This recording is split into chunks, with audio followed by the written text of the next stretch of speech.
What's up, Maximus? What's up? Is everything kitty pong with you? Everything is kitty pong with me. All right, we should probably explain kitty pong. You made this up. You brought it up. Yeah, well, I saw a driver announce their brand, and it just said kitty pong, and I was like, "Is this a fucking joke?" But the guy's name was Kitty Pong. He's from Thailand. Thailand. Yeah. All right.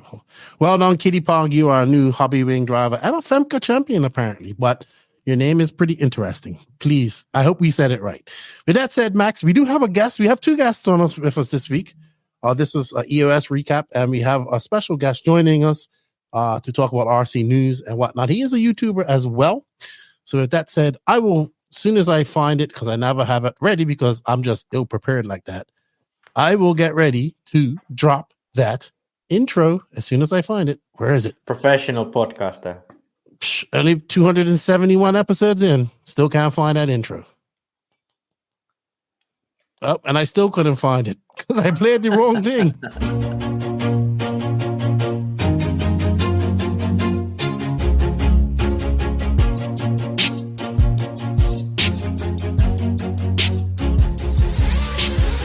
Nitro is the glory, but e-buggy pays the bills.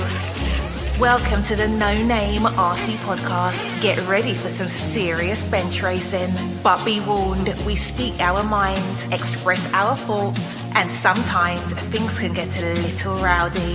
Hate, and he just was influenced by the hate coming from the left, the hate coming from the right. And let's get back to more club racing and less of this grabbing racing. It's hard not to be arrogant when you're always right. You know? See what I mean? That's exactly why people call you arrogant, Max. You may not agree with everything we say, but it's definitely worth a listen. And our pick, can you stop whatever you're doing? Join your host, Lefty the Great, with co-hosts and guests as they get together to chat RC. Hey, after that race that I watched this morning, I have to talk about it.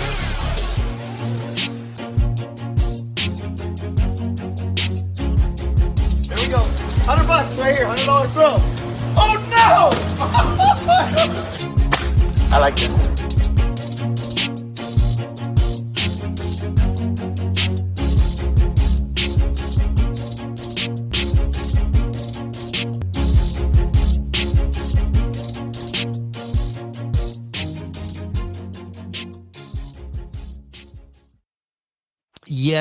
Yes, indeed. Nitro's the glory, but e-buggy pays the bills. What's going on, everybody? Welcome to episode number 271. We are 29 away from that big 300. Like 300 a movie and the Spartans. You know, we're almost there. But thank you, everybody. My name is Keenan White, a.k.a. Lefty the Great. Joining me over to my virtual right, left, whatever, I can't remember right now, is Maximus Mortimus. And you guys are watching the No Name RC podcast. Yeah, episode 271, Max. It's been 2 weeks in a row we've seen each other. It's been a rare thing lately because I've been traveling so much. So good to see you. We have we're going to be talking about the EOS Daun mostly this week. We did have a special guest who was Joona Haatanen joining us for that. So it was also good to talk to Joona.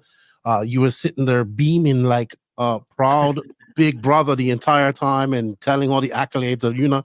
He had a very good showing at EOS this past weekend, so congratulations to him. Also joining us is another guest to go over some of the YouTube, some of the Facebook news and what's going on in RC, and just have a general conversation with us. He's become a good friend of mine since I met him 2 years ago. I'll introduce you to him shortly. He's in the background. He already gave me a face palm, and I pressed the wrong button for the intro. But, you know, hey, it wouldn't be me if I didn't make mistakes. But before I say that, I just want to say thank you to all of the NNRC squad around the world. We can't do this without you guys. Thank you for all the support. Thank you to the YouTube members and the patrons. If you wish to support the podcast a little bit more, you can become join that list of people that we scrolled by just recently and help us out. And links for that in the written description of this podcast. Also, a big shout out to all of these awesome companies. If your company interested in advertising on the No Name RC podcast, shoot me a message. We'll work out something for you. We are looking for a few more companies to join us. They are Invisible Speed. Books are shipping. So I need to get one. I need to get one put up here. and check it out. High Tech RC, thank you, High Tech, for all this work. Corsa Tech USA, Sidewinder Fuel, Mayako, Beach RC, Techno RC, Clinic RC, Stacked RC, Racecraft USA, the RC Box Club, Donovan RC, Carl RC. Shout out to the Elite RC Productions crew. What's up, boys? Good job to you guys at the Florida RC Championships, who's also another good friend of ours, sponsors company that I support with the 10 scale. First round of 10 scale, the 10 scale version of the RC Championships this past weekend. Shout out to RC Body Armor, my boy Gene Strout Jr. with SJ Racing Builds. If you want to get something built, check him out. House of RC, RCGP, which I heard that the website's coming back. And shout out to our drivers, David Ranafalk, Robert Battier, Alexander Hagberg, Maddie G, Pecco, and we have brought another one into the fold. And that's Joona. We knighted him on this last podcast. Welcome to Sir Joona Haatanen. We need to get some, you know what? We need to get some American drivers. I'm gonna talk to Iceman next time I see him and Caden, about becoming NNRC drivers. He'll probably look at me like I'm crazy, but we're gonna make him an honorary NNRC driver till he says that he wants to be one. But he's gonna be one. I don't know how that's gonna work out. Anyway, guys, links for all of these companies. Thank you to all of them for all the support. Links. Affiliate links where we got a little slice, coupon codes where you save some money, and if you just want to buy something from any of these companies, just let them know that you heard about them on the No Name RC podcast, and that Lefty sent you. Thank you to all those companies. Links for that all of that in the written description of this podcast. Shout outs real quick before we get on to bringing in our guests. I want to say happy birthday to quite a few people here. First birthday to Hunter King. I don't know why he's first, but he's gonna be first. Happy birthday to you, Evan Roth. Happy birthday, Javier Herrera down in Bolivia. Happy birthday to you, Armando Luchin. Happy birthday, Alex Morelli. What's up, man? Mike Battalier, Mike Gremlins, Jerome Harvey, Bermudian guy, Cody Beeson, Little Big Chicken, Steven Johnson. Let's see, we got Corey Williams. Happy birthday, man. Roger Cowart, father of Wilson Coward. Happy birthday to Will I Am Smith, and happy birthday to Chemo RC. It's coming up in a few days here. Thank you guys for all the support. Jacob Savage. Who else we got up here? Jeremy Court's birthday coming up. Man, I really want to get Courts on the podcast. I really want to get him on it. Dakota Fenn's birthday coming up here soon too. I think that's the right Dakota Fenn. Sam Cobley, Tyler Hovday. All good. Happy birthday, Joseph Meador. Happy birthday to everybody, man. Andy Kirk as well. Miserable Andy Kirk. Happy birthday to all you guys. Thank you guys for the support, and I hope you guys enjoy your day. A little bit of sad news. Rest in peace to Brian Campbell from the Georgia RC community, so that he passed away this past week. A lot of people went to some races this weekend, and they were dedicating that race to him. So, yeah, man. Rest in peace to him and his family, and our condolences go to him and the Georgia RC community. All right, Max. So I think we should bring in our special guest. Yeah, it's been kind of bugging me that we haven't brought him up. Literally bugging you. Yeah. Maybe his name has something to do with bugs. Who knows? That was a great segue, by the way, because you really want to know where he got this name from. But he's he's nervous. Look at him. He's all nervous. I can see him in the background. Let's bring him in. Hello, everyone. How you guys doing? Man, your name is really bugging Max right now. He's bugging out over your name, Roach. What's up? Not much. We already did a little bit of the talking before we got on the actual podcast, mostly in Discord. Just that, basically. You know how that the NNRC Discord. Oh, man. It's definitely always a lively conversation in there. We're just having a conversation in there. Yeah. Join it if you guys want to. Check it out. Links for that in the written description. What's up, Cade? So just in case you know, this is Cade Williams, a.k.a. Roach RC. He has a very good YouTube channel on YouTube called Roach RC. It's just dropped a really great video. I enjoyed it. I met you about 2 years ago at Masters of Dirt. It's great to see. I already was telling you off. I said, wow, when I met you, you had less subscribers than me, and now you have more subscribers than me. So, I don't know, but hey, your content's really good. I enjoy it. I keep up the good work. I know it's not easy. It was good to meet you. I guess we've become friends over the time. I've seen you at the races. And I remember we was talking about you last week, and then I was like, we kind of started messaging. And I was like, you know what? I'd like to bring you on and see, talk with us. You've had Max on your podcast, on your show. You haven't had me. Listen, I said it already. It's because last time I did an interview with Brent Desperate, it really wasn't great. I was not good at it. You had Brent, you had Matt, you had all these guys in your show, but you haven't had me. I can see how you feel. I see how it is. All you need to do with Keaton is you bring him on your show, and then you tell him like sponsorship and sportsman, and he'll go on for 2 hours. I'm not saying it's good content, but he'll go on for 2 hours. Yeah, we have a whole rant about sportsmen from the last podcast that we actually re-recorded because it was just a tirade of F-bombs. Yeah. You re-recorded that? Yeah. I think we went on for like 45 minutes. At least like 45 minutes to an hour talking about sportsmen and sponsorship, and then like we planned like we'd split the recording on like Wednesday and Thursday or whatever, and then when we started on Thursday it was like, I don't think that was really good. We was just ranting about it, so then we just like scrapped the segment and did it again. So yeah, it was good. But you did a very good video this past week on that very topic. You brought up some good points. But I think before we get there, I know Max asked this, and I said we're not gonna say nothing until you get on there. And explain to everybody where Roach RC came from, because it's a very unique and weird name. Okay, so there's a couple reasons. I think I told you this before. I know why. Yeah. I know why. And basically what happened was I was up in New York for a little while visiting my sister, and they had me working at the Bronx Zoo. And I think to try and scare me, they had me working with the Madagascar hissing cockroaches. But eventually I kind of grew to like them a lot for some reason, which is weird. And I'm like, well, it's a weird name. It's easy to say. Why not just do that? And so you're a fan of cockroaches? Only that specific type of cockroach. Google Madagascar cockroaches, Max. Let's pull up some Madagascar cockroaches and find them, because I have a feeling that they're these big, giant cockroaches, man-eating cockroaches. Yes, they are. That can eat you, because they're from Madagascar. If you were dead, they'd eat you.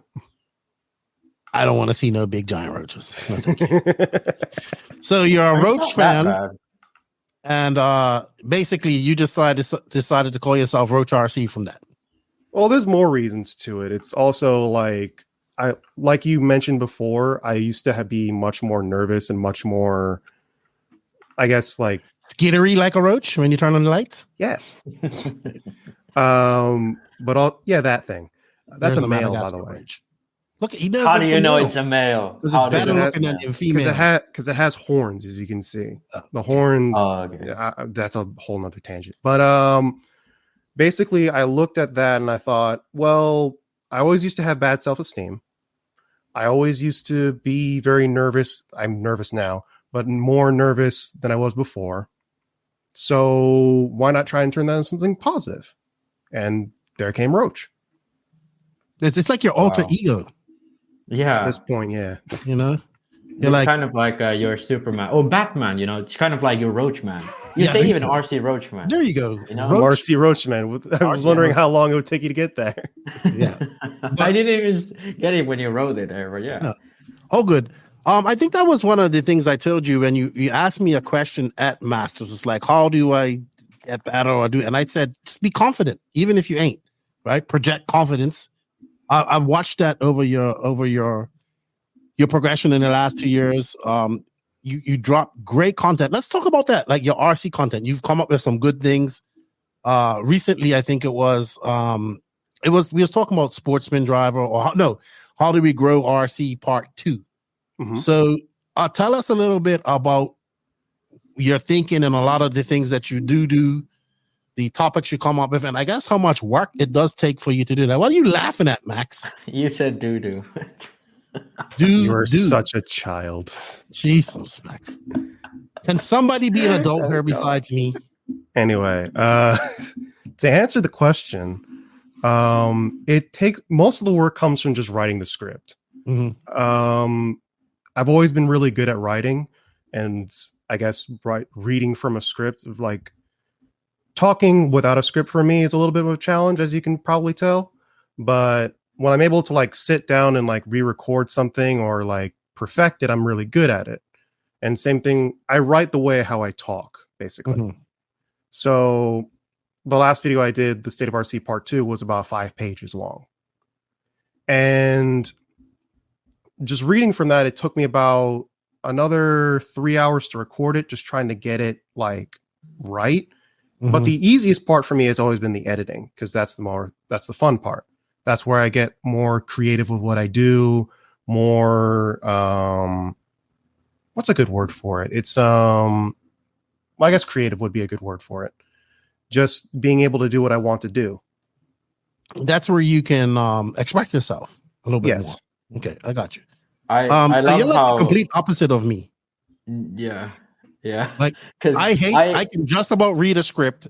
I wing everything and accept all my mistakes, and you just have to. That's it. You're complete opposite of me. Everything's winged. Like and I think just when you said like you wrote 5 pages, like I could see him die on screen. Yeah, and also like the funny thing is like we always do scripts for this podcast, but Keenan absolutely hates it. And if you've ever seen like this script that we now have that we shared for you as well, it's like done by me, and I've kind of like revamped it throughout the whole of last I'd say 1.5 to 2 years. But you should have seen those early podcast scripts. It was basically just like random words listed below each other, and that was the script. And that's how this guy did like 150 podcasts before I came on. But one thing I also want to say, that would drive me up a wall. I bet it would. I bet it would.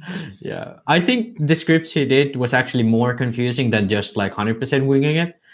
But I have to say, because I did that in my series on YouTube. I think it's now it was 2021, so it's almost 2 years back now. So when I did that series, I actually had no script for the videos. So what I did was I kind of like when I was at work during break or something, I kind of came up with like video ideas like for the series. And then I, had something like, okay, I'm talking about Roll Center. So what are the key points? Then I like kind of narrowed it down to like 5 key points. And I had like just headlines for 5 points. And then I just put on a camera and started talking. And then I had like 30 minutes of material, cut it down to 15.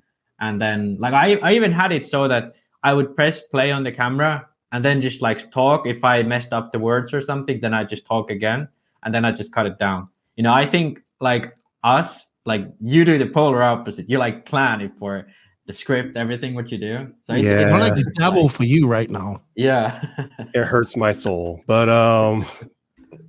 yeah, basically all I do is just that and just do it over and over and over again until I get it right. So so that's why a lot of people think I sound, well, like you said, you think I think a lot when I talk. It's because I trip over my words a lot. Yeah. And trying to get it like well spoken in a script is very difficult, but doing it is very rewarding. You are very articulate. You are very much more articulate than I'll ever be. Between my accent and how fast I talk, and then also speaking 2 different languages, like I get so confused. I don't know how the hell I call races. I don't know how I do it, but I don't know. Yeah, but it's interesting because I feel like you're the most clear when you're calling races. Like, I think during podcast you kind of talk around more maybe than during the race. I don't know if it's just because you know what you're saying, you're seeing it, but it's actually like. I was surprised because I thought like you'd kind of, get stuck at points, like you don't know what to say next because you'd be having so many ideas in your head. But I think like now that you've called races, you're actually really freaking good at it. Getting better. Like I was surprised. All right. Back to Roach. So Roach, you are an avid racer. I guess I always want to know how you got started in racing. You do race in Georgia, but has that always where you've been racing down there in Georgia? Pretty I know much. that. Where's your local track is the Hobbyton? It used to be. So I'll get into that a little bit. What happened with Hobbytown? But it's not there no more. It's still there, but I'll get to that in a second. Okay. But initially, I started racing back in 2012 when I was like 12 years old. At Hot Shot RC, it was down in Marietta, Georgia, and initially it was because I wanted to do drifting. Drifting, I saw like a bunch of drifting videos on YouTube. I saw RC Sparks doing that one drifting video with those, I think, Exceed RC cars. And I wanted to do that. And we were looking, and my dad at the time was looking to do slot cars because that's what he looked at when he was growing up. But we couldn't find any slot car racing, so we found RC racing. And it was on-road at the time. This is like when on-road was actually still a thing here in Georgia. Eventually, I got my X-Ray T3, or no, it was a, before that, back up a little bit. I had an HPI Sprint 2 Drift. I put some grip tires on it, went around in novice. It was very fragile. It broke a lot at the time.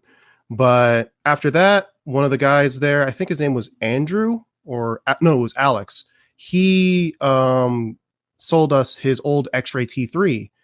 And that's where my love for RC racing really started to kick in, even though I was a bit of a hothead at the time.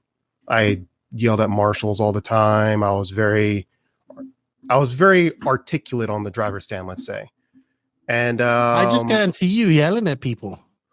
Well, the reason why that happened. Well, the reason why I don't anymore is because one of the drivers named Fernando, he was a really good South African racer at the time, basically pulled me by my arm, pulled me to the side and said, look, if you don't want to get marshaled, don't crash. It's on road. You shouldn't be crashing. And that stuck with me ever since. And over time, I really just kind of mellowed out, I guess, with age. All right. So fast forward. So you've been racing since you're 12. Or did you get out of it for a little while and then got back into it recently? I did. Basically, Hot Shot RC closed down and all the tracks around me were very far away to where I couldn't really I couldn't drive there because I didn't have my own car yet. Mm-hmm. My dad wasn't able to, or my mom and dad weren't able to support me in that respect. But eventually another track opened up close to me, like literally 15 minutes away, called AJC. And you can actually see that track. It's like a small AstroTurf track. In some of my earlier videos, don't watch them. The audio is terrible. Basically, that's what got me back into it to a point where I could actually go out and do it myself without any support from anyone else. Okay. But fast forwarding a little bit to what happened at Columbus, the race director, Sean Harding, is having a kid. Mm-hmm. And he, of course, I think he had it. You think he had it? Yeah, boy. Okay. Well, obviously he wants to spend more time with his son, obviously, right?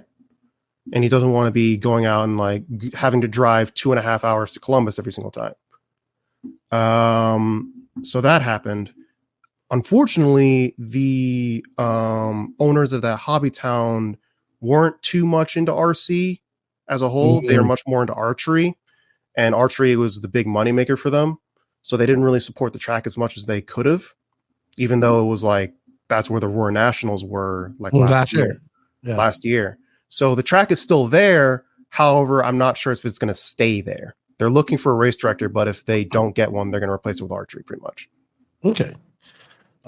You've been, I think over the last year or two, you've been doing a lot more 8-scale racing as well. That is correct. So where do you race 8-scale? Is Loganville near you? Is that your Loganville? That is my local track now. It's about an hour away.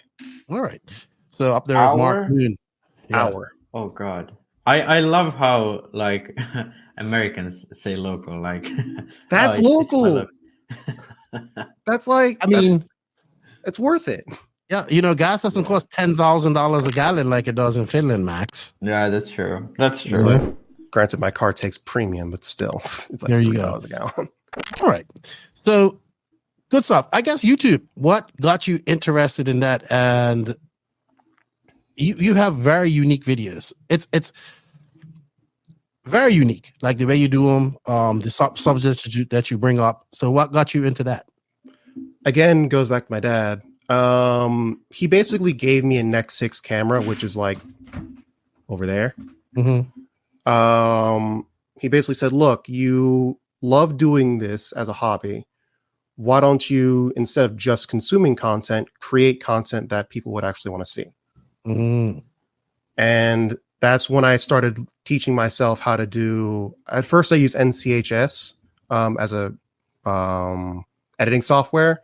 It was terrible, but it was very simple. Now I use DaVinci Resolve. So teaching myself how to write a script, teaching myself how to edit, basically teaching myself how to film. My dad's already a photographer, so he taught me a couple things on that end. And my mom, on the other hand, she's been giving me just support in general, trying to push me to do stuff that I love. So having parents that support you, it helps a lot. Being able to, spend Absolutely. a lot of time just going like this. Your dad's a photographer, like for a living? Not for a living. He's an engineer. He does photography as a hobby. Okay. So, what's your favorite video so far? What are your favorite type of videos to make? Because you make a lot where you document your own racing.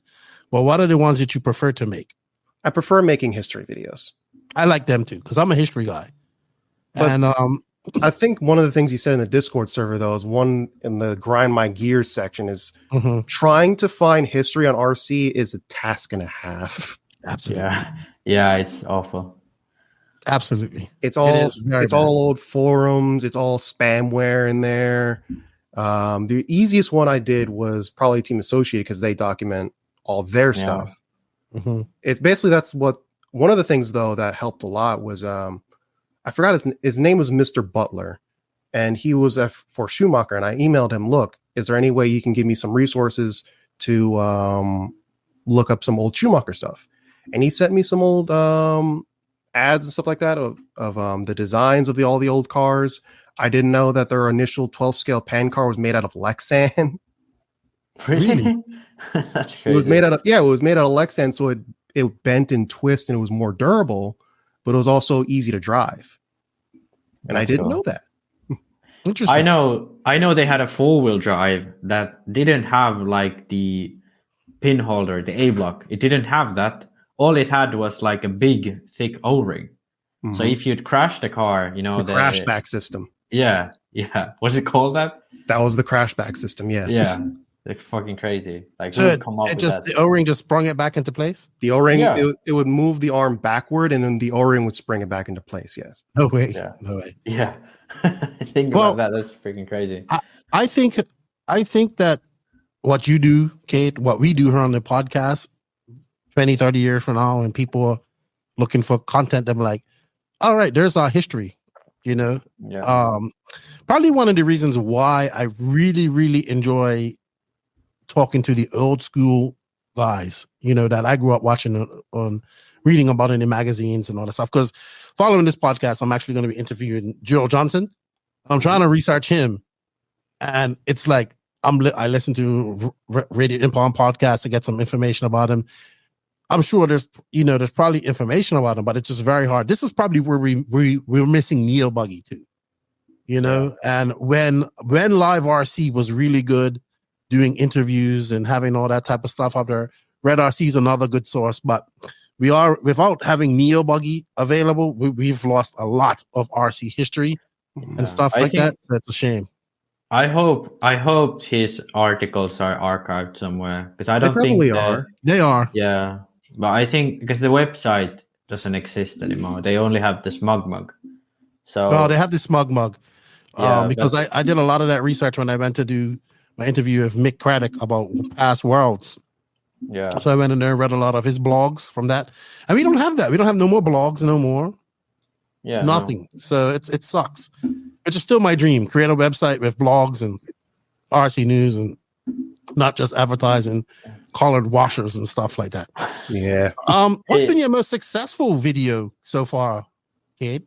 It's probably been exactly that, the Associated video. It has, let's see real quick. It has, I think it was like popular 31,000 views now. It's been the Kyosho video, the Stadium Truck versus Short Course video, and some mistakes to avoid in RC racing, which I'm actually going to redo because audio is bad. All right. So what's coming up next for you in your video? Sorry. Let me. You could go after this, Max. What do you have planned next for your viewers? Well, obviously, I have a Gamma video that I'm working on for the coming year. Probably later in the year, probably like mid or late, like Q3. Probably, like I said, I'm going to redo the unwritten rules of RC, things that we as racers take for granted. You know, like put your car down on the staging area, not on the straight, never stop on the straight, just general simple stuff like that. So someone might be too embarrassed to ask. Like adjust the basics video. Gotcha. Other than that, it's basically just whatever pops into my head at the time. Awesome. So you still enjoy it though? I still enjoy it. Yeah. Okay. That's good to see, man. I'm glad to see your success in that. Also, it's allowing you to get racing more. And I think a lot of your videos resonate with a lot of people, man. So I'm very happy that it's succeeding for you. If you guys don't go to find Roach RC, hit that sub, like, notification button, leave a comment, share, because it's a very great channel with lots of good content. Max, you had a question for the Roach man. Yeah, because I've been interested, like, obviously you do a lot of like, I don't know if you could call them like vlog type content where from your own races, but like talking about your own races and such, but which are like not that rare in RC. We do have videos like that, but I think something that no one else really does from RC is the so-called video essay type videos you do.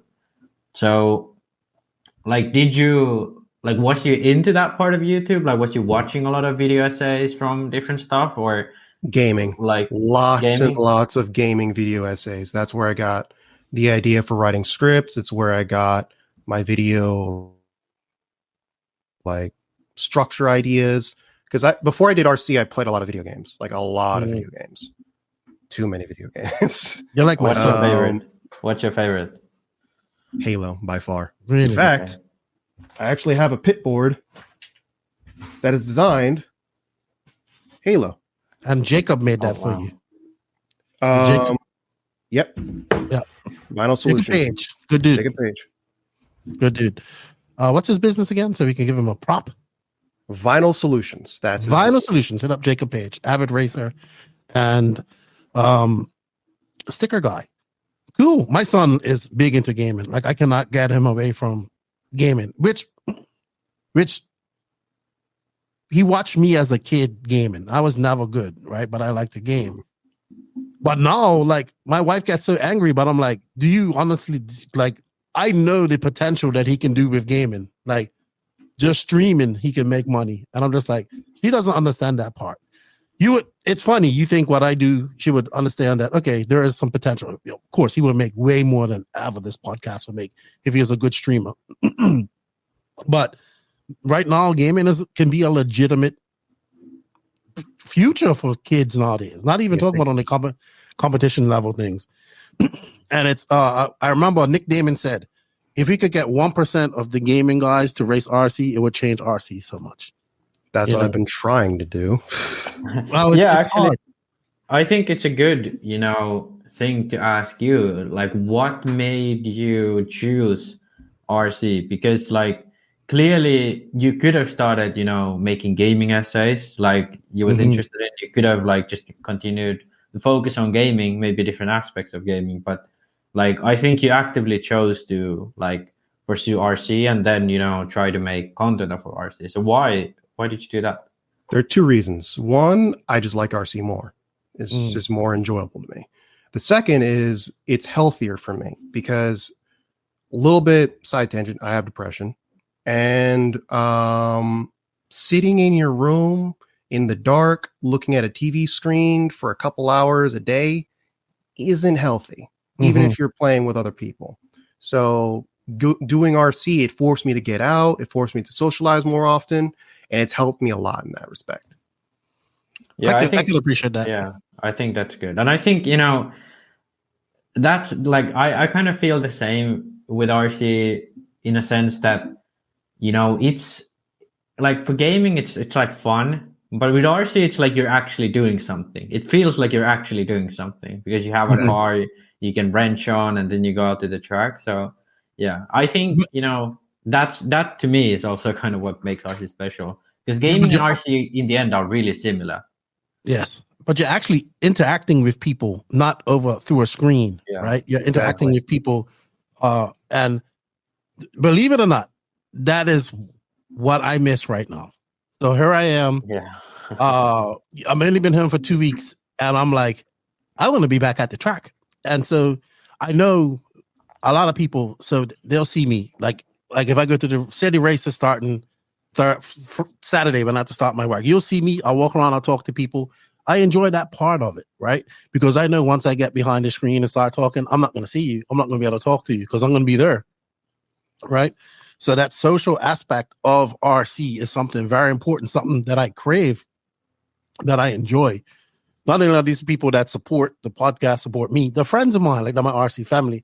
I like to go around and talk to them. So gaming doesn't have that because it's always that screen, right? I heard my son screaming in there at his friends, and I'm like, yeah, but socially interact with people is a little different for him, to socially interact with somebody without being beyond a screen. You can't yell and scream at the top of your lungs in someone's face. It's not going to go well. No, of course not. Of course not. Which he's about to find out one day when he raises his voice to me, and it's like, whop, stop your noise. All right, so good stuff. Well, thanks for joining us, kid. That's it. We'll see you later. No, but I'm only joking. No, we are going to have you here. We're going to be doing some RC news and all that type of stuff as well, getting your opinion on things. I'm hoping this leads to maybe coming on the podcast every couple of weeks to join us. We've been looking for a third person to join us, and it's about finding that right person. We always get accused of being too Euro biased, thanks to this guy right here. I've seen that plenty at the track so far. You know, I'm not Euro biased. Oh, you are from Europe, so you would be biased towards Europe. No, but I think I'm just fair. I just think some people can't handle the truth. It's like, it is what it is. Oh my gosh! A lot of people are gonna watch this video and podcast and be like, "Kate, you're a traitor. You're right, go." Because you also watch RC on a national and world level as well. It seems like you were just looking at your videos, and some you can understand because you can value the racing that's going over in Europe. I mean, Max and I are excited about Montpellier that's coming up this weekend, right? Because it's a huge race with all the top talent, some of the best in the world racing. I would love to see more Americans go over there and race. Some have. It just hasn't fared too well for them when they do go. Yeah, I don't think that's not the race you want to go to. Yeah, Mayfield and I think Cab went there, but I think they didn't go well. Lutz went there, and Lutz there. He didn't finish in the quarterfinals. Dude, I'll never forget that. I met the guy at IBC, and I was like, dude, you are forever etched in my brain as that guy who just punted Lutz for that bump spot. Punted him. Damn. All right. Well, before we do that, we have to pay some bills. And the RC news is brought to you by Invisible Speed, and the books are shipping now. But let's have a few words because the online course is awesome. Check it out. Stop scrolling, you nerd. Learn something new with Invisible Speed. Are you the driver of this car? Yes, sir. Why? You just won a free alignment. I had my car touched by JQ, and now I don't feel safe. I can say that he did improve his time 10 seconds and his best lap. Last question, would you recommend the Invisible Speed course? Yeah, for sure. Spend your money.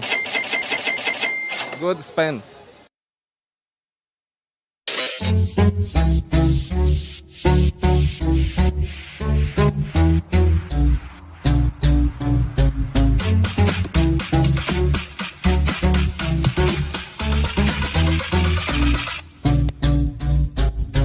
If you want to learn more and make your speed visible, stop scrolling. That's right. The new Invisible Speed book is available to everybody. You can order it on invisiblespeed.net. Also, bringing you the RC news is High Tech RC. High Tech RC has been a long-time supporter of this podcast, and High Tech is coming in strong and in charge in 2024 with the introduction of their new suite of chargers, the RDX2 200, the RDX2 800, and the RDX4, which you can charge up to 4 different batteries. Depending on your charging needs, Hi-Tech has you plugged in with the power, multiple port flexibility, and the ultimate reliability you require. You can go to www.hitech where to buy in the links in the written description, and you can go buy yourself a Hi-Tech charger or some of the new servers. And you know what I'm going to do? I'm going to use some of that sponsor money to go buy Kate a boom arm so his mic doesn't make all that noise. I'm sorry. No, I'm only joking. All good. But thank you to Hi-Tech RC. We greatly appreciate your support. Thank you to Invisible Speed. Check them both out. We can't do that without their support. All right. So up first in our Hi-Tech news is, hold on, where is it? Where did I put it? All right, so Max, you just want to get right off the bat and get us into lawsuits right off the bat. No. Can we start with like some lighter stuff? Like JQ released his farewell video to David. You know what? I would play that video, but we're gonna get copyrighted, so I'm not. Yeah. But it was an awesome video. We didn't use Epidemic Sound. Yes, but JQ would never use Epidemic Sound because he wants the song to have meaning as well. But JQ told me he was making a video to say thank you and goodbye to Runabout, which is always a good thing because they're good. They were good friends, and it was a very good 2022, not the best 2023. As you know, he's departed and gone to X-Ray, and it was a great video, man. And I was talking to him last night, and I was like, "Why are you doing up this late?" And then it was like, he's like, "It's 1 o'clock," because he's in Spain right now doing motocross and practicing training, testing with Robert. And then, like, I saw the video, and I was like, that's a good video. Actually, I had posted it, but I saw that you had already posted. So what was you doing up that late too, Max? You know, it is what it is, you know. I don't really know what the fuck's going on with my sleep schedule, but I kind of have issues in that regard, you know. I think before we started actually recording today, you was asleep? Yeah. Man was dead. Yeah, was out. No, we was talking about this because me and Roach kind of share the same thing. You know, we sleep in a lot. So you young bucks. And I my argument to this was that, you know, we're the same age. We were born in, 2000. So we're the new generation, you know. We got to get our sleep to get our brains, intact. But then when we started this podcast, I did some calculations in my head. And I just realized that this year, Keenan, you are double my age. Okay? Exactly double my age. I'm not 48. No, I'm 23. Yeah, I go 46 this year. That's right. Yeah. We're at some point this year, we're going to be, you're double my age. How does that make you feel? Makes me feel 10 years younger. 10 years younger. So, but yeah, great video to, I'm not going to lie. I almost had a tear in my eye. I had a slight tear in my eye watching this video because there was some good memories. Runabout's still my boy. I love him to death. I wish him all the best luck. Do I wish he was still with my uncle? Absolutely. Absolutely. But it was a good time. As much as 2023 wasn't the best year, we forget how much of a good year 2022 was. Right? Yeah. He almost won the world. What was it? He won the Euros and then he came second in the world or something like that, right? Yeah, one jump case. Yeah, DNC Bucking. He was basically one jump case away from winning the Worlds. Like it all came down to that last 5 minutes. So I mean, imagine if it would have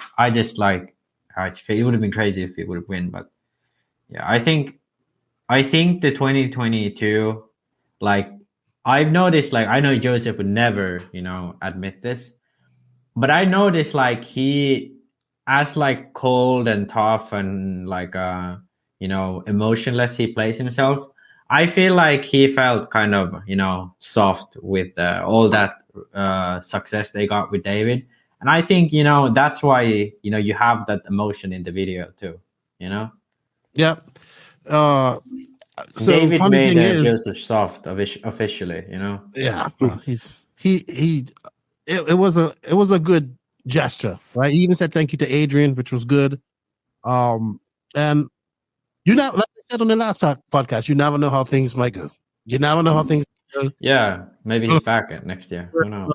And he might come back to my uncle or him and JQ working together at some point. And you never know. It was a good send off, and I was very proud of JQ for doing that. And good job. If you guys want to check it out, it's on the Invisible Speed as well. It's like a 1 minute reel. It's very good. I would play it on her, but like I said, I'll get copyrighted. Thanks to JQ. And good luck this weekend at Montpellier, all the drivers. We talk about Montpellier later on. All right, so let's just rip the Band-Aid off, because Max wants us to get. Actually, I am coming to the defense of TLR here once again, because I think this is a smart thing to do. Right? We got. Maybe I shouldn't put it before the comments here. But man, zoom in a little bit, so you can't see the comments. Oh my, people are not happy about this. And people's comments can be there.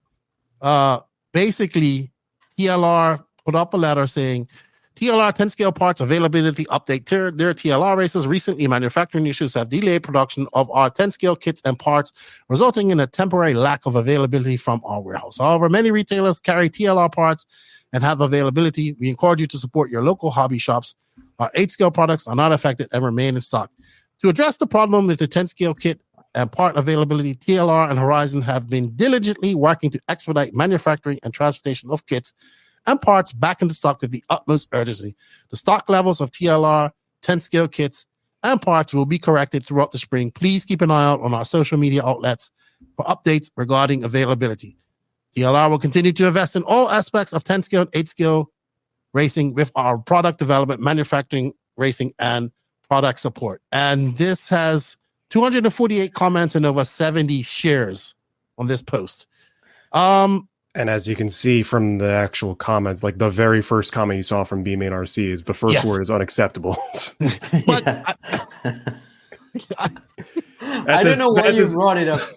I don't know why you open it like this, because I put it on the notes so it would show only the post. But then you open the picture and you could see the comments. The comments are hilarious. People are emotional about this. But you know what? This is not abnormal in RC racing. Usually when there's no parts available, it's because the company actually owes money to the factory, right? Obviously, this is not the case with TLR. Manufacturing has been affected a lot lately with different things and different costs.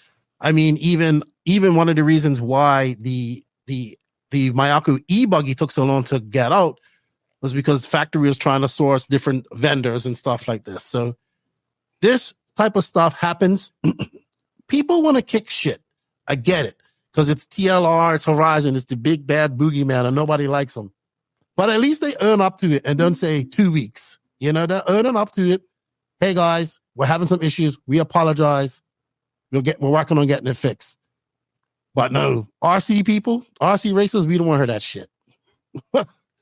We don't want to hear that shit. And I get why people are upset too. I do. But at the same time, at least they come out and say, hey, we're working on it. Give us some time. Go ahead, Max. You want to say something? Hold on. Before you say anything, I got to put a disclaimer up. The words that come out of Max Mort's mouth do not necessarily depict the words and feelings of the No Name RC podcast. Disclaimer alert. Now I should throw a curveball at you and say, oh, Horizon did everything right. So now it's like, he's reverse psychology to you. Yeah, Uno reverse card. But no, I think 100% this is the right thing to do. Just painting it as manufacturers supply issues, I highly doubt it, because I am quite certain that if they had more sturdy procedures for parts production and so on, I think it could have been avoided. And the thing with the Mayako e-buggy is that it was new parts. It was brand new parts that the molds were needed to be, and the machinings were needed to be produced, and they weren't in stock. But this TLR thing is, these cars have been on the track for at least 4 or 5 years. The arms are probably close to 10 years old at this point. Probably not that much. I'm exaggerating, but still. So all it comes down to is the factory who have the molds for the arms, for example, which was one of the biggest parts. Front arms, they don't have those in stock. The factory who owns the molds, or who TLR has bought the production and molds from, I don't think that... Okay, let me rephrase this. There's two options. One is that company who produces them is either bankrupt, having issues, or don't have employees or whatever. That's one. Okay, that's shit luck, you know. Then I grant like all my best wishes to the Horizon crew. But to me, the more likely option is that that company has too many customers, and Horizon or TLR in this matter, they are not willing to pay extra to jump up on the priority list to get the parts. And I think this is the most likely option, because especially when we're talking about plastic parts, like they have the molds, they most likely have the material or a very similar material available. All they would need to do is attach the mold to a machine and print the parts out, or mold the parts out. So unless the actual manufacturer is like borderline bankrupt or whatever, or incapable of operating, I think it's more like a look in the mirror for TLR. Now, that being said, I think it's funny how if TLR had been, you know, quiet, never mentioned a thing about this, you know, just let it go. People could have sent them mean emails, just didn't respond. Like, I think overall, people wouldn't be as mad about it. No one would be complaining about on Facebook, like, oh, TLR is doing this and blah, blah, blah, blah, blah. But because they shared that, hey, we're really sorry for this, people are like, oh, now is my time to freaking pounce, you know, and shit on this brand, you know? So I think they could have phrased it a little bit better. I think they could have phrased it like, because most likely the issue is that they have had more cars sold recently than they were expecting, and they have run out of parts, you know? And they could have said like, hey, we made a misjudgment in parts, like part sales, and we haven't prepared for this, and now we're late from the manufacturer. But they kind of just said, oh, manufacturer's having issues, we're sorry, like that this is happening to you now, but we can't do anything about it, kind of type apology. I think that probably is something you can blame them for. But yeah, I still think it's really funny. Like, this is typical freaking RC community. You actually say something out loud and everyone is like, oh, this is such a fucking bad person. They say something, they apologize out loud. Like, how dare they? Just be freaking quiet that you're wrong. Like, but then they will complain if you're quiet. It's like you're no, but they wouldn't. The thing is like everyone wants everyone to be quiet, but then they complain that everyone's quiet. But then if someone, like, it's a fucking never-ending battle. I fucking hate this. And the best part is the majority of the people who make these posts are not the posts, but the comments on said post are probably going to go back to TLR as soon as they get back in the swing of things. Mm-hmm. Mm-hmm. Because like, I got one better. I think majority of those guys don't even run TLR. They just complain for fun. That too. But like the people who do, I'm not going to go there, but I had to stop myself for a second. But you remember that scene? Either of you watch Straight Outta Compton? Yeah. Yes. Do you remember that scene where one of the guys was looking out the windows at the protest and say, fuck them, they already bought the CDs after they were burning them and stuff like that? You can like argue and chide and all that other good stuff about how much you hate TLR. If you're going to go out and buy one anyway, they don't care. Yeah. They made the sale. Yeah. And I think a lot of it is just because it's in the RC racing world, Horizon's that big bad wolf, right? That big bad corporation that's trying to change our, I got it. Change is a difficult thing. It's kind of like with the slot machine, how people were actually blaming TLR for it. And I'm like, no, they just bought a company and shit happened. Like, they came out and admitted it. I made it right to my knowledge, was right. You had to change this in. Yeah, and then like 2 weeks after Reedy had their engine, had the same issue. It was more than 2 weeks. It was more than 2 weeks. Well, it was like end of last year, both, right? Yeah. With the whole slot machine thing, people were blaming literally everyone, but they were blaming Roar, they were blaming Horizon. It's just like, I dropped something. That's a sign. That's a sign I should probably change the subject. Yeah, TLR lawyers. By the way, something at your window. Go ahead, bro. Finish your thought. Oh no, that was pretty much it. Yeah. You want to know something that I've noticed lately? Go for it. I haven't seen Tran at any races this year. Yeah, where is he? He's still working there, right? I believe so, but he was not at SIC. He wasn't at Hoosier. Maybe he's on vacation. I hope so. But he hasn't been to. He hit it hard last year, so maybe he's on vacation. Yeah. I don't know. I mean, a lot of Americans, to my knowledge, vacation at the beginning of the year, but I don't know. Yes. One thing I do want to say is, do I have to kumquat you? We know what is happening to Proline, what kind of has happened to Proline. I don't think they have any big team drivers anymore. Aiden Horn, I don't know freaking why, but Aiden Horn is their team driver still.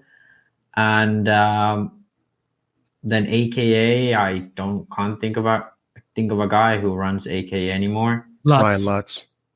He still runs them? I thought he still runs. They just came out with like a new tire called the Lutz. Yeah, and Proline came up with a new tire too.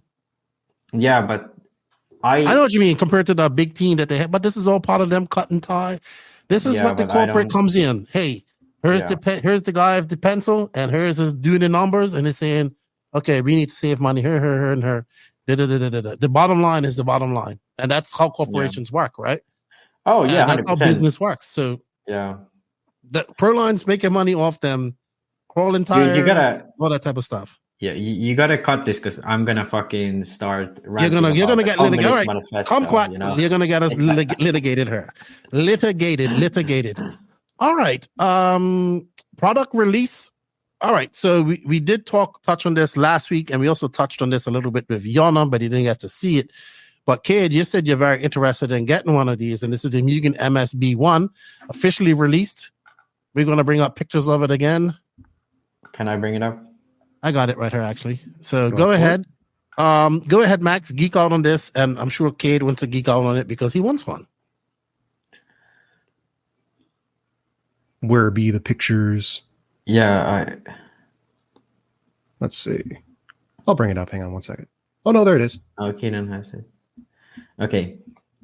So, I have to say the body is a little bit ugly. Yeah.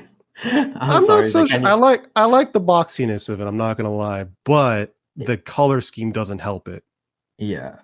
So basically, we took a look at Shinadachi's car from the World, a chassis focus of his car. Basically, it's just the same car at the end of the day that he had there, but now it's just finalized production version. The kind of idea was that, last week when we did that segment about the Mugen was that, hey, maybe they come out in 1 month while it came out next week. So it kind of seems silly to talk about the same things again. But basically, yeah, you have a car that's split between a Yokomo and a TLR. Put some, like Schumacher type elements there, but it's like the rear end of a Yokomo and associated front end of a TLR. Yeah, I think that's exactly kind of how you describe it, because I know Shinadachi, I think I should explain this better because people seem to not know this, but Shinadachi is the designer of Yokomo YZ2 and YZ4 cars. He basically invented the laydown gearbox. I don't know if he actually did, but I think he's the one designer who brought it to market in the I think it was 2014 with the YZ2. And I think he's been one of the most influential 10 scale designers. he also made the YC4 and YC4 SF, which is why I'm pretty sure there's going to come out with a new four-wheel drive pretty soon. Yeah, if this is successful, which I'm not 100% sure it will be, based entirely off of its price. Yeah, so we have some initial price numbers, and I think the MSRP was like $599 or something, which is quite high. But then again, who knows what the price will end up being. Was it the MSRP on the on their actual website, or was it like the actual price on, like, for example, AMAIN? I can't remember where I saw, but I think it was the website. The website? Okay, because I know that Hot Bodies did the same thing. It was like $1,000 for the two-wheel drive MSRP. Yeah. But it was the actual price was like $650. Yeah, but HP was like silly expensive. And it was silly expensive. It was silly expensive. It was dummy expensive. And that's why no one runs it anymore. Yeah. Yeah, but I think why this could be more successful than the HP two-wheel drive, I think there's two pretty decent reasons. One is that I think this actually brings something pretty new and updated to the market in terms of the geometric design, because the HP effectively it was AE and made with much more machined parts. But this is here, like, yeah, the front tower looks like a TLR, but at the end of the day, I don't think for example, the whole front knuckle assembly is not like a TLR. The rear end, it has this shock tuning option, kind of more close to something like a touring car, the bottom end of the shock. And then, obviously, with the anti-roll bar assemblies, rear hubs and so on, like, I think those are the things that kind of stand out. And then, of course, the middle of the car, I think the, chassis layout, battery mount, all of that stuff kind of resembles a Yokomo, but Yokomo seems to be going a bit away in the current market. So I think this car would be replacing Yokomo in a sense, and then also kind of coming there to steal TRO's clients right now as they are struggling to get parts. Yeah. Another thing I'd like to see from the Mugen would be to stick with that platform if it's successful for a long time. Because that's another thing that a lot of people tend to complain about with a lot of new, for example, X-Ray or even Team Associated now, is that they'll come up with a new kit like every year or year and a half. And people are just, and even though you don't necessarily need it to be faster, it's FOMO, it's fear of missing out. And not everyone wants to spend $400 a year on a new kit. Yeah, I tend to slightly disagree. I think the way Associated and X-Ray do it is a bit annoying, but I think overall it's the right thing to do. So to explain like my point, I think, for example, AE with the RC8B4.1, I think they did like 90% the right thing. So everyone's running the rearward weight bias chassis on the Nitro, and on the e-buggy there was this motor mount clamps. Like now they're running just one clamp. Like it's who wouldn't make those changes? And it's not like you'd suffer that you aren't making those changes. And then there was some other things, like some like little like irons out, like when you have a car, you release a part that's like an option part, and then you include it in the next kit, basically. Basically, the new version was just putting on everything that everyone already put on. Yeah, basically. And I think like that sense of having a new car every year, it's like, of course you do it, because if I think about, like, for example, Mayako now, like, well, the idea is to like release a new kit every year, but it's not like you reinvent the wheel every year. What you do is you have a car, and throughout the year you test new stuff. Maybe you release a new servo mount or whatever, and instead of everyone buying that for the kit, like I remember when I was running the B3.2, it was basically that I got the car, and then I got like a bunch of different parts that didn't come in the kit, Like gearing, I changed the gearing. I changed arms because I wanted hard arms. Then I changed, all kinds of little bits here and there just to get I think each of my kits was the kit price plus another, price worth of parts just to put it to my setup that I have been running. So in that sense, it would be stupid not to release a car every year. But here comes the part that I really agree with Roach, that Associated and X-Ray both do. And this is the thing that they introduce new parts that have not really been tested anywhere. Like, for example, in the case of B6 and B74 and so on, they have had I'd say at least 4 or 5 different shock lengths, shock shaft lengths. They have had hundreds of different towers at this point with these cars. And it's just like a nuisance because when you make an updated kit every year and you treat it like those are running changes, I think that's great. That's good. But when you have B6.1, B6.2, B6.3, and the difference between all of those is everything comes with the different, like B6.1 comes with 67 millimeter drive shafts and 73 millimeter rear arms. Then 6.2 comes with 69 and 75, and then the 6.3 goes back to what 6.1 was. I think that's just silly. You shouldn't release a car with parts that you don't know are going to be better, And I think this is what Mugen did with their MBX 7R. They released it with universals, and then at MBX 8 they went back to CVAs.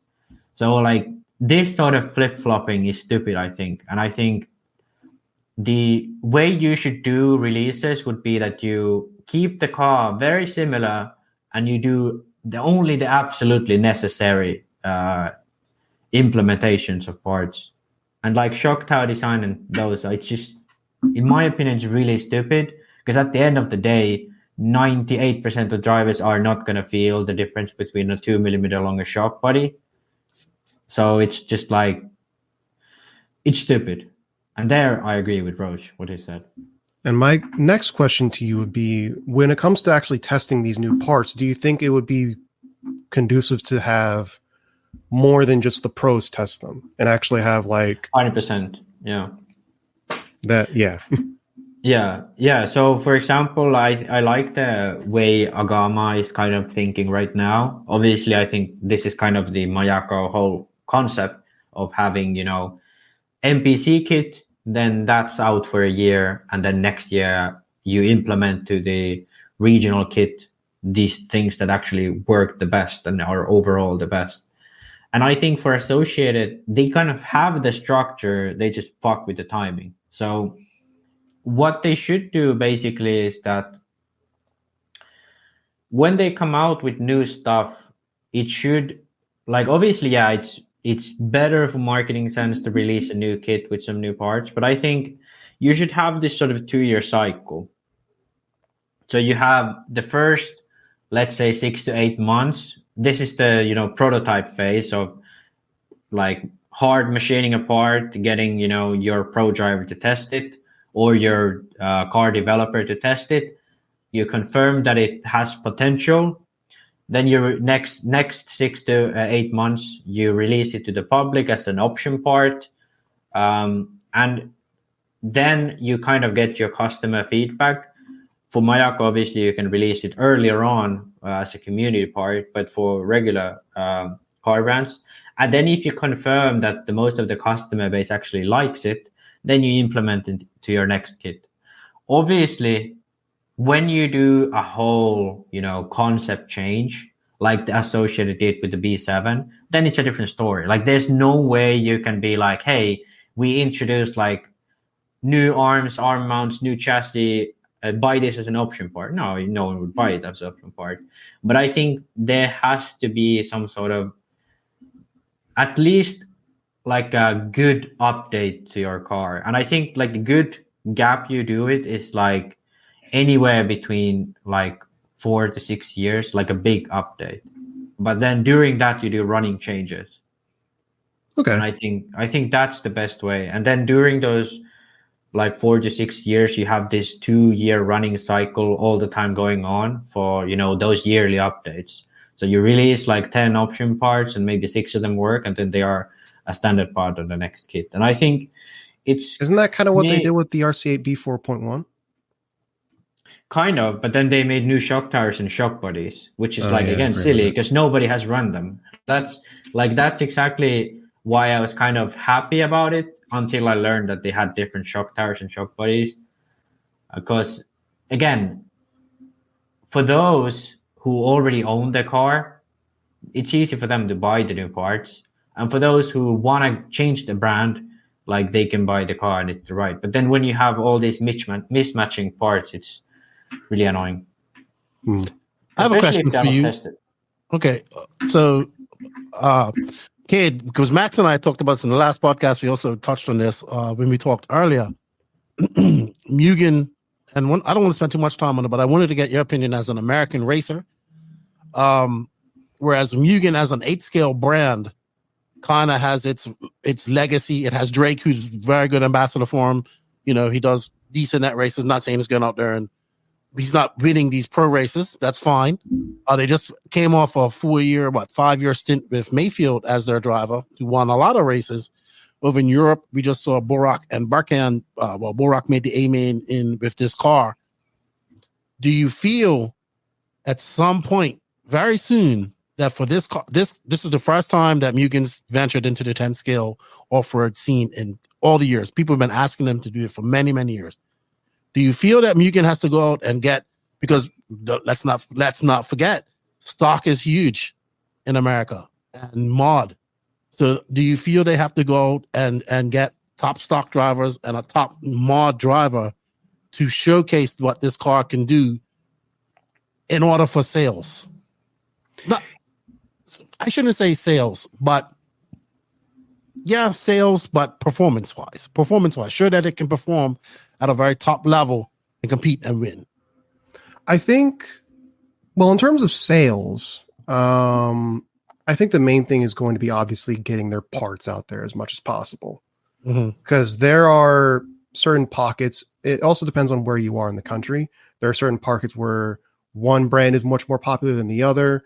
But I think the main thing that they're going to need is going to be part support, because that's probably the most important thing when it comes to new people choosing a different brand or choosing a different platform to run for a long time.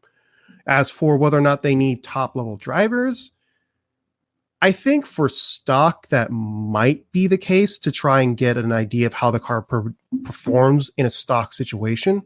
But for mod, I don't think it's entirely necessary. Okay. Because I know a lot of people, this is a discussion that we have at the NNRC Discord quite a lot too. Does the big drive equate to sales? Maybe not, but it gives that person that running that car a dog in the fight at these big races that we all follow. It also gives them a really good resource to see, hey, what is going to work on this car and what's not going to work on this car. Exactly. But at some point, right now in 8-scale, they don't need it because they have Drake, they have the Killick brothers. Mugen is, in some regions, is very good. I mean, look at SIC, Chuck Berg and all those guys. Kicked ass. All Mugen guys, intermediate drivers. They kicked ass. But at some point, I feel that this 10-scale, and I was just having this conversation too the other day with another renowned person I'm going to have on this podcast. He's been on here before. He was having this conversation, and he says the same thing. He says he feels that they need to have that top mod driver because we're going out in some uncharted territory for Mugen, right? This is something they've never done before. So they need to get out there. They need to show that this car performs. They need to show performance-wise what it's going to do. And then show people, like you said, especially in stock, because stock is dominated. Like 10 scale is dominated right now in America by AE and TLR. Mix in a little bit of X-Ray, throw in a little bit of Schumacher. But still TLR and AE. Now over in Europe, it's different. It's Schumacher and X-Ray. With a little sprinkling with some AE, very little TR, next to none, and now with Mugen, but they have a top driver gonna go representing. I think that Mugen has to go do this, like with him by 2025. I would say to compete.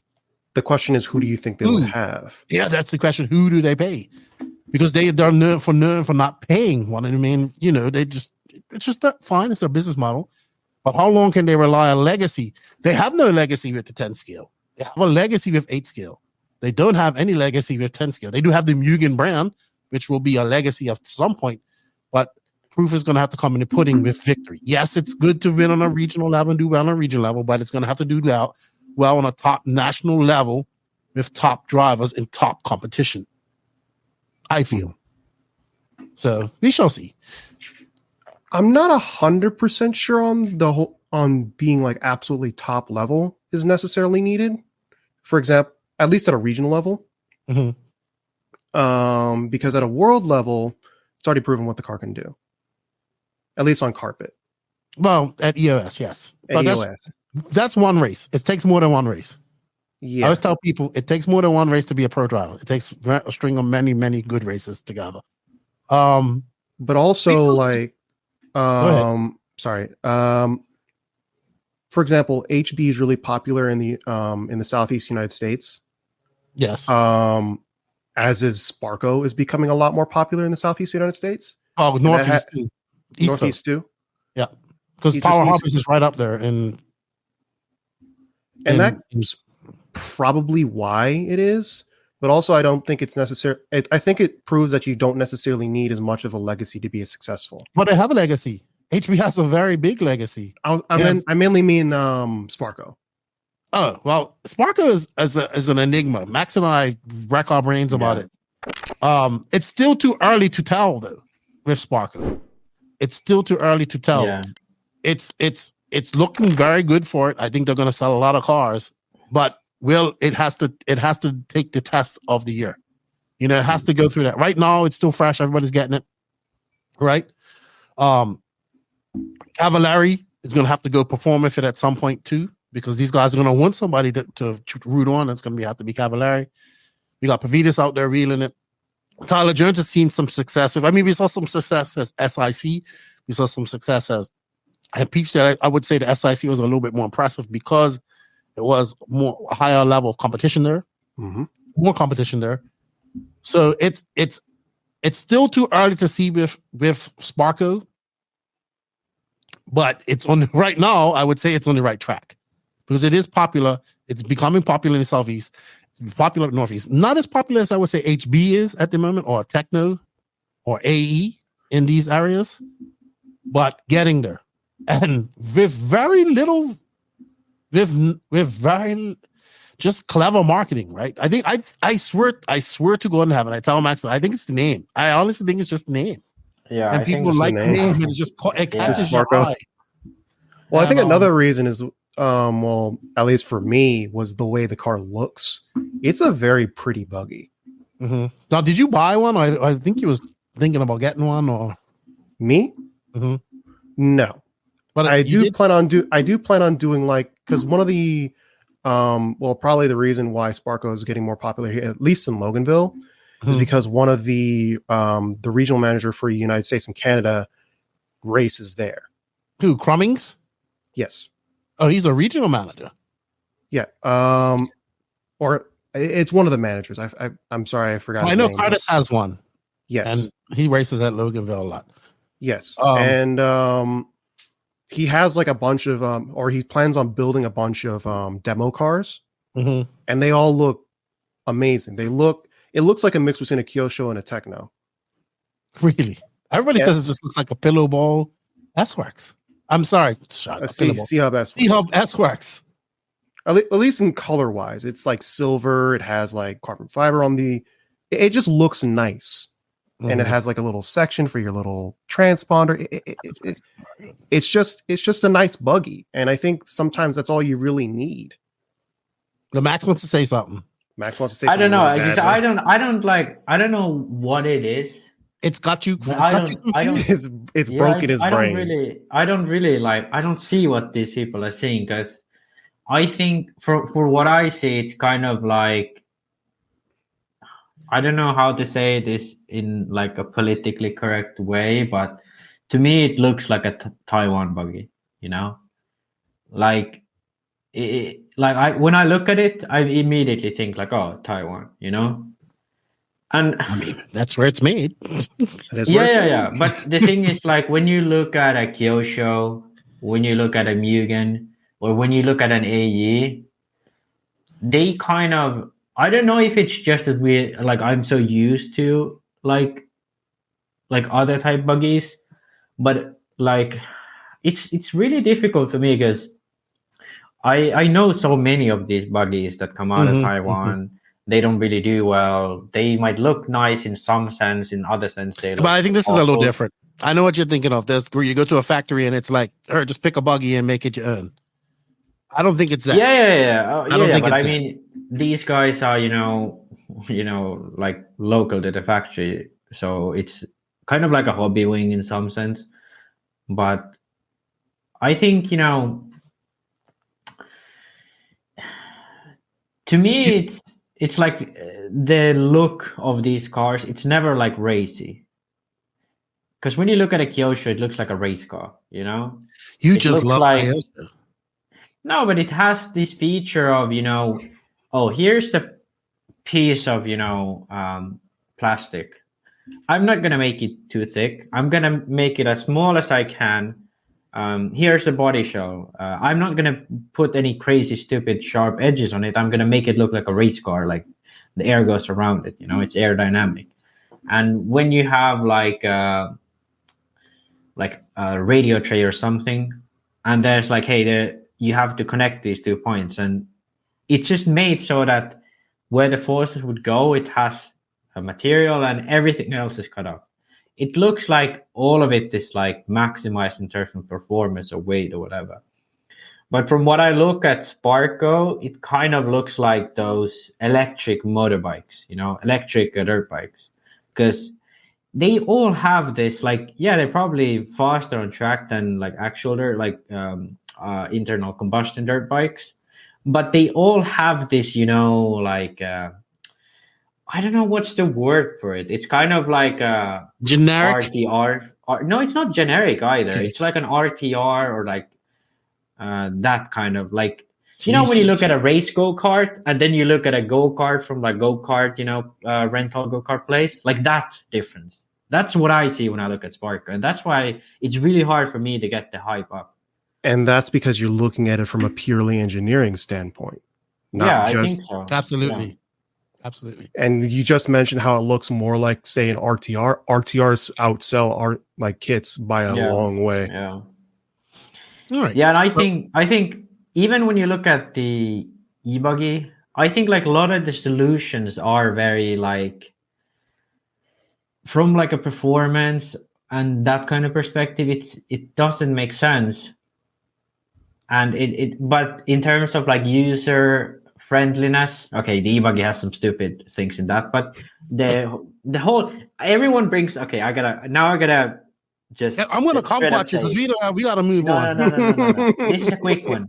The fucking transponder slot, like in my mind, one of the stupidest things ever. Why would you need that? But for 99% of people that I've talked about this car, that's the first fucking thing they talk about. I don't understand it, and this is exactly. It's cool. That's all they need. Yeah, I think this is exactly the thing, because what I see is extra plastic where it doesn't really need to be, but what they see is this little red thing fits here. How nice, It goes back to monkey brain. It's like it's neuron activation. Yeah, I think so. But I think that's the best thing I see on that buggy. For me, that's what caught my eye. Yeah, so. I think that's kind of something that I feel some brands miss, this type of. You're also a guy that doesn't even want a receiver box on an electric car. So there we go. And I think, the thing is like, that's my thing, because like, why do you need a receiver box in an electric car? Because it gets wet. Well, if okay, let's put it this way. They have waterproof receivers now. Yeah, first of all, they have waterproof receivers, and second of all, if your receiver gets wet, how the hell does your ESC not get wet? That is true. Yeah, so like to me, it's just like a ridiculous point. So I'm over this no receiver box. But I'm reeling you in. I wanna like have a nice ending to this, because I think it's good also that I admit that what Sparko has done is also like in some sense revolutionary to this the sport and the cars, because they have successfully brought an 100% Asian branded car, discounting Japan obviously, 100% like Taiwan/China. They are obviously from Taiwan. I know they are not going to like that comparison. Sorry. 100% Taiwan-based car and company. Social credit reduced to 5. Yeah. And they have successfully branded it themselves to the Western market. And they have made design decisions from their standpoint, from what they know best in terms of design and engineering, but marketed it so that it actually fits the Western market. So they have found the balance between being something like a Ming Yang or a modern Hobao, and being not being like a Kyosho or a Mayako where it's like 100% performance. They have found the balance between that, because I feel like Techno is the American version of Sparko. They have went their own way. Finishing up. Yeah, they have went. No, but I think like this is what we gotta think of it as. Like, they have found something that they can offer to people that is interest them, that comes from an area where the car market is like way overpopulated. And I think I don't know how they did it. I wouldn't be able to do it myself like that. Neuron activation, that's how they did it. Yeah. But yeah, it's interesting to see how it will now perform, because obviously the car is fast too. I'm not saying that, but it's going to be interesting to see how it's going to be interesting to see what it looks like this time. This at the end of the year, will all these people that have gotten it, will they still be running it at the end of the year? So we'll see. We'll see. Same with the Mugen. All right, Max. Being as you ate up so much time on Sparko, I'm going to pay some bills. But before that, you guys do that. Make sure to do this.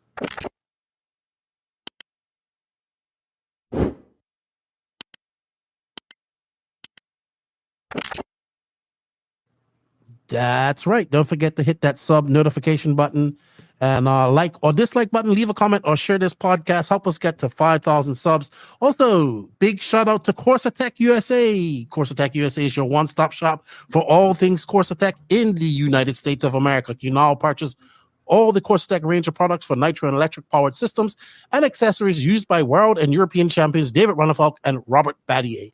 Corsa was established in 2022, founded by Adrian Barting, a 3-time IFMAR world champion in GP, as well as Oscar Johansson, a 5-time Afro-European champion in electric powered. Corsa is made by racers for racers, all available in America. You can find the link for Corsa in the written description below.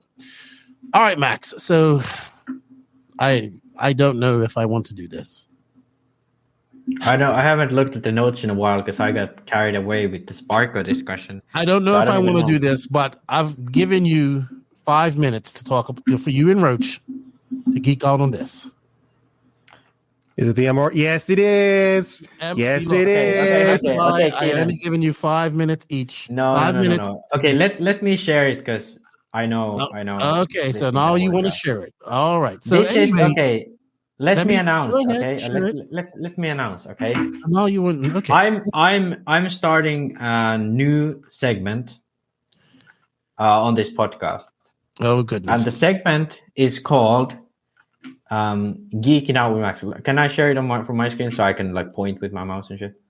Yes, you want to point with your mouse. There we go. And Cade, I blame you because you are just as excited to talk about this as him. I'm going to stare blankly into space and pretend like I'm paying attention. You're going to do the thing called smile and nod. Yeah. Mm-hmm. Mm-hmm. Smile and wave, boys. Smile and wave. Smile and wave. Is this what you wanted to add right there, Max? There we go. So last weekend at the EOS, the MRO Racing officially, I don't know how can you like what was that this thing, but they kind of made a press release combined with Tony Sport about the car that they have been producing. I'm now blanking on the name of the chassis designer, but this is a British guy, and let me find it. David Orbell. David Orbell. Okay, thank you. So David Orbell, it has been kind of his passion project for a long while now. I think at least like something like 2018, maybe even earlier than that. Mm-hmm. But he started this out with a Kickstart campaign that he could get funding for this, but obviously the amount of money that would be needed was just too much, and I think he kind of gave up on that. I think there was some other people involved with the company or with the MRO company. I don't know if he's like business-wise involved, which is just as a designer, but now it's been bought up by, again, can't remember his name. I think they might say it here on the report. Let's see. Yavuskura. Yeah, that's his name. So the MRO development team consists of 3 people, and Yavuskura is one of them. And he's, I think, the current owner or kind of head man of the production or bringing this to market. But David Orbell is still the main designer as far as I know. And there have been multiple prototypes in the past, I'd say at least 5 years, that David Orbell has been running in the UK, and he has been having decent results with it. But before the last EOS last weekend, I think week before that, this is Yavuskura, by the way, they were testing the car at one of the German venues and comparing lap times with other cars. And I think, I don't know, obviously, who was the driver, but assuming this release is done with Tony Sport and the car is in Mark Reinhardt's colors, that the driver was Mark Reinhardt, and that Mark was driving actually this car, in the videos they released, where he pretty much matched the pace of the EOS frontrunners at the same track. So to go a little bit deeper into what actually is happening in this car, basically the whole layout is a bit wild. So instead of having your regular, shock towers or the other design choice, which is already out there, the from the Predator car that was first released in mid 2000s, and now obviously the newest addition to that style, the Agama N1, which Roach obviously has there, which has the shocks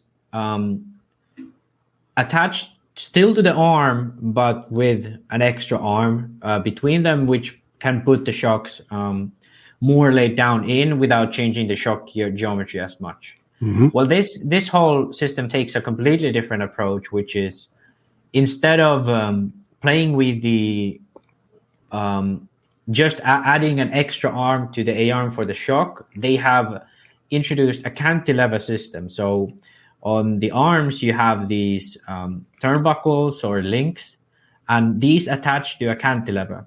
And this is effectively just a bell crank that moves on the same or any calculated radius that transfers to the shock movement. So this way you can have the shocks inside the chassis, as we can see here, but the shock geometry effectively stays the same as if the shocks were fully stood up. And this can be done through calculating the angles, calculating the length of the bell cranks, and so on. But as you can see, the shock lengths are pretty similar looking to any standard buggy. Now, I'd say the the bore seems to be a little bit lower too, though. It's hard to say. It might be, but I think it's 12.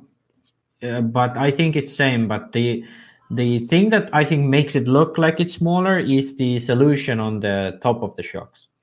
So instead of having, you know, a normal shock cap where you either have emotional system or bladder system, and this basically is because when the shaft goes into the shock, you're going to have, you know, obviously less volume inside the shock available for the oil. So it has to somehow compress. One way to do it is have the bladder. Another way to do it is have air within the oil, emulsion, which the air compresses or, you know, not necessarily compresses, but gives more, you know, space to the oil. Yeah. So with this one, what they've done is they have a whole way through shaft, a shock shaft.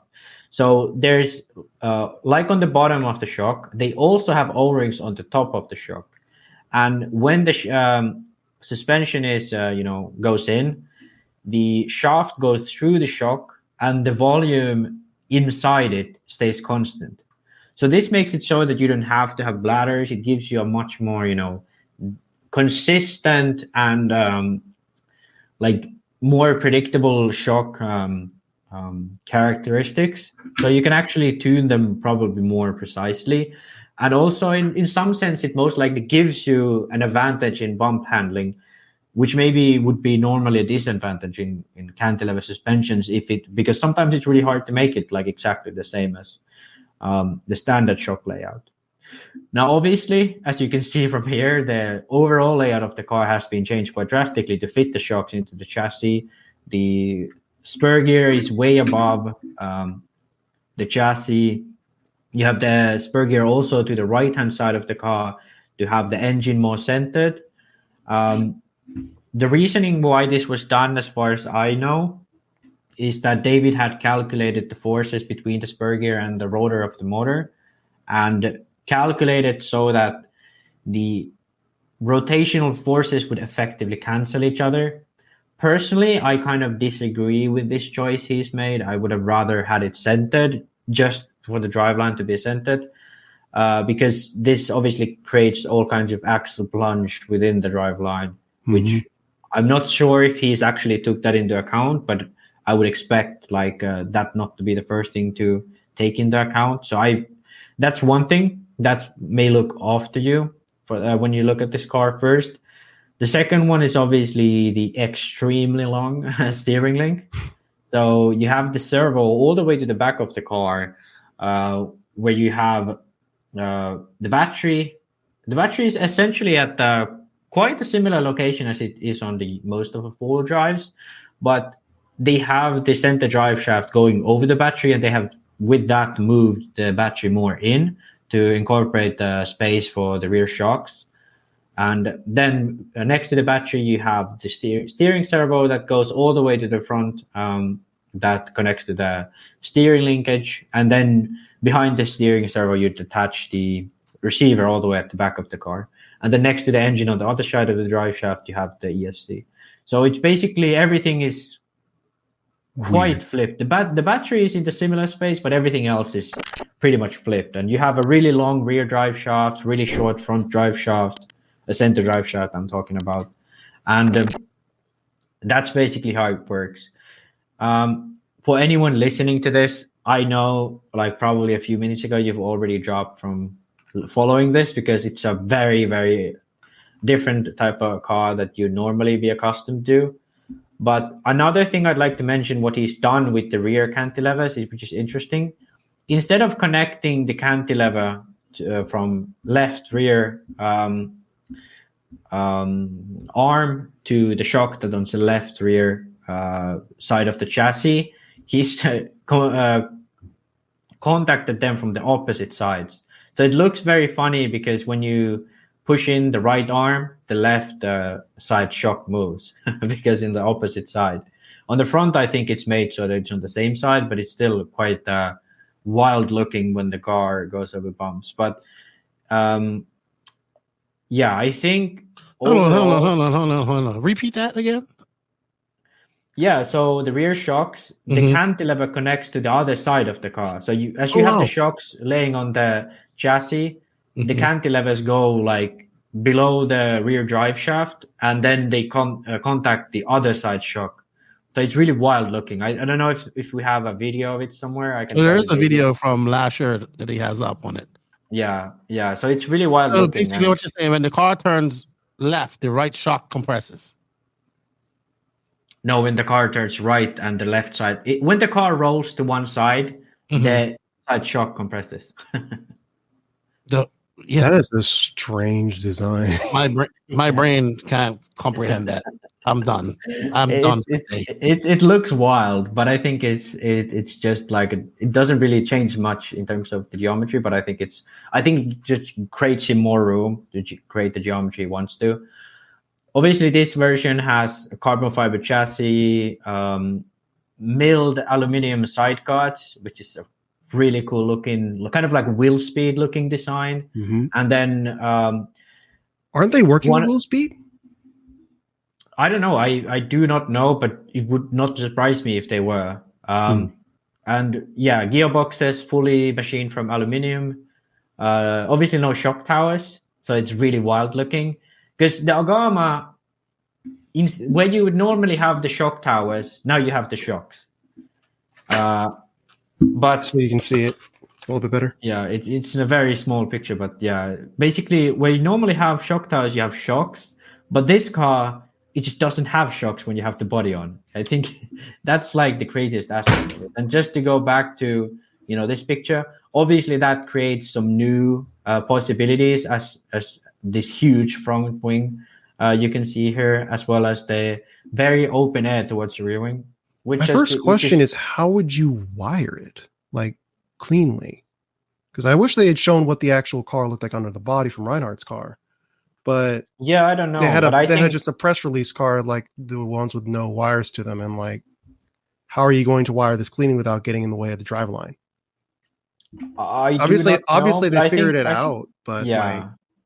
I think it's kind of like there's early Durangos where like the wiring would look really crazy, but then when people kind of figure it out, it would, actually work out.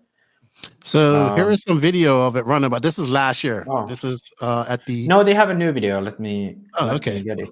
Well, you figured that out. This is at last year's EOS, which is actually a really cool track. That elevated section right there. So.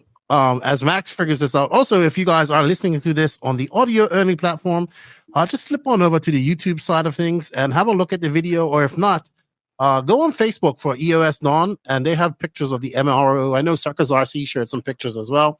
We were requested in one of the when we did post this for Max to go into full science mode, so I am allowing him to do this. He's definitely going over his 5-minute quota. So he's going to be wrapping this up very shortly, and I blame Roach too for, this as well. No, but I think this is actually very cool. Yeah, I think like this is effectively the automatics of 10 scale. Where if this car actually gets released by these really passionate guys that are willing to put their time and most likely no financial gain at the very oh wait, that was the actual video. Yeah, that was Reinhardt running the car. Yeah, so yeah, most likely no financial gain at least for a few years because people are scared to buy new stuff. I think it would be amazing to actually have this car brought to the market, and considering the innovativeness of it, I think it's just amazing because for open wheel racing, actually, these inboard shocks are a thing that could be very beneficial. And I'm really looking forward to how it would perform, because from my spidey senses tingle that we could see Mark Reinhardt racing this car at some event in this year. Perhaps that got me more excited than the actual car. So there we go. Perhaps we might even see the former 10 scale European champion attending the 10 scale Euros in Sweden this year with this car. Who knows? It could be possible. All I know is that would be cool as hell, because I don't see really any deficits to this car's performance on a carpet. So on dirt, on bumpy tracks, yeah, sure, I can see cantilever shocks not working. But on really smooth tracks with smooth landings and so on, I don't think the suspension geometry is going to be really that difficult to figure out. And I think this is kind of the issue with Agama, that it took a long while to figure out functioning shocks for H-scale buggies that work as good as they do today for bumpy tracks. Kind of now we know what we need for bumpy tracks. We have big bore shocks, we have them quite stood up, or then for some cars really laid down, but not in the between. And then we have a low number of holes and very big sized holes. So I think this is kind of like the go-to in these days for bumpy conditions that work relatively well, and then you kind of fix that with other features. But for Agama, that whole thing needs to be fixed again, because you have very different shock geometry. I heard some people run without the front roll bar, so clearly there's some issues creating the roll to the car. And these are things that come up when you design something new. Automatics took, I'd say, 5 to 6 years from this initial release to having any international success. And now it's like arguably the best chassis in 2 classes, and I think, this chassis, if it ever gets released, will go through that same development. And I really hope it does, because there will be others who follow, like it has happened with automatics.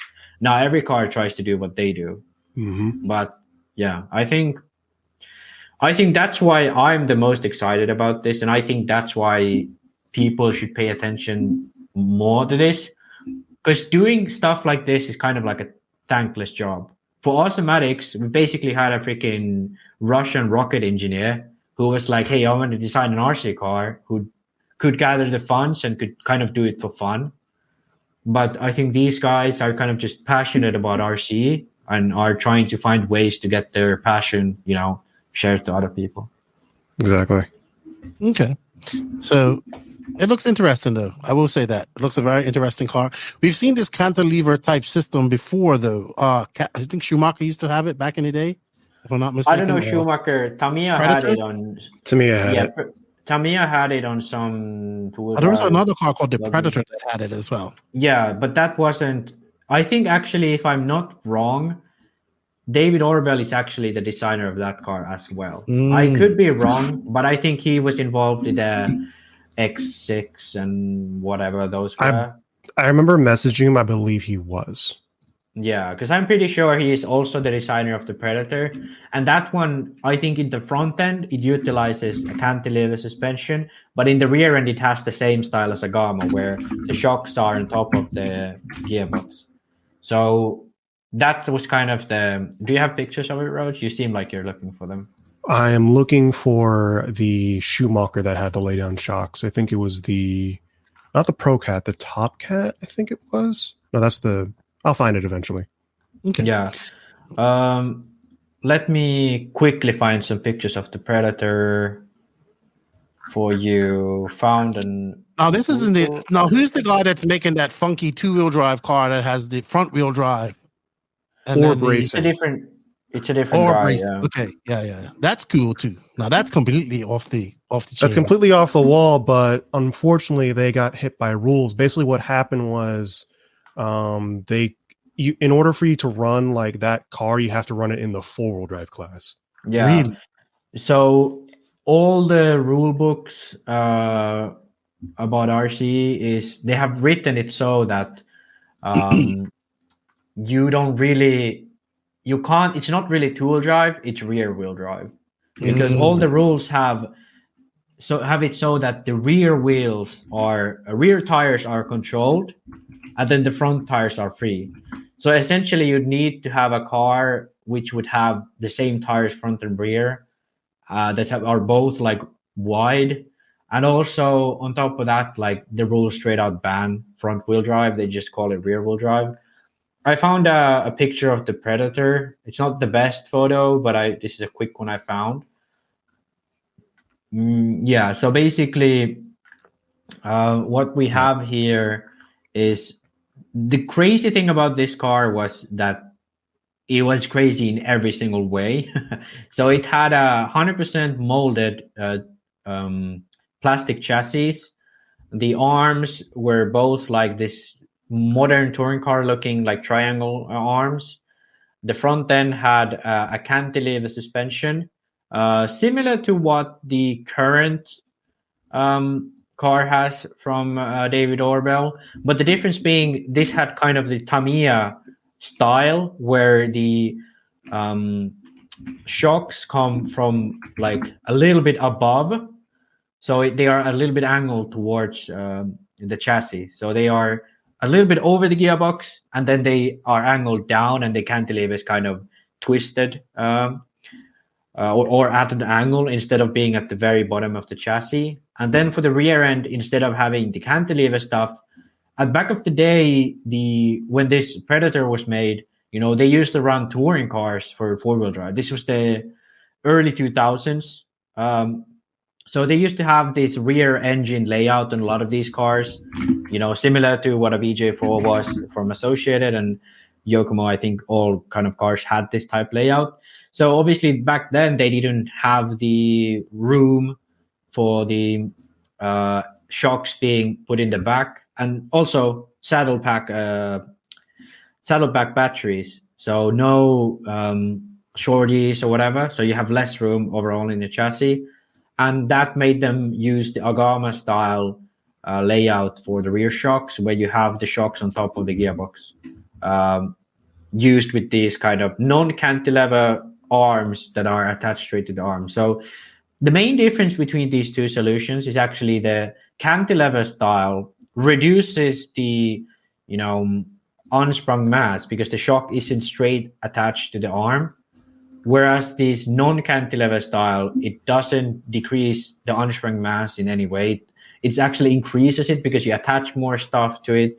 And in some sense, it can also, increase because of the shock orientation or angle. So that's why I feel the cantilever is overall a better system. Also, it gives you much more ways to adjust your suspension than the Agama style non-cantilever arm.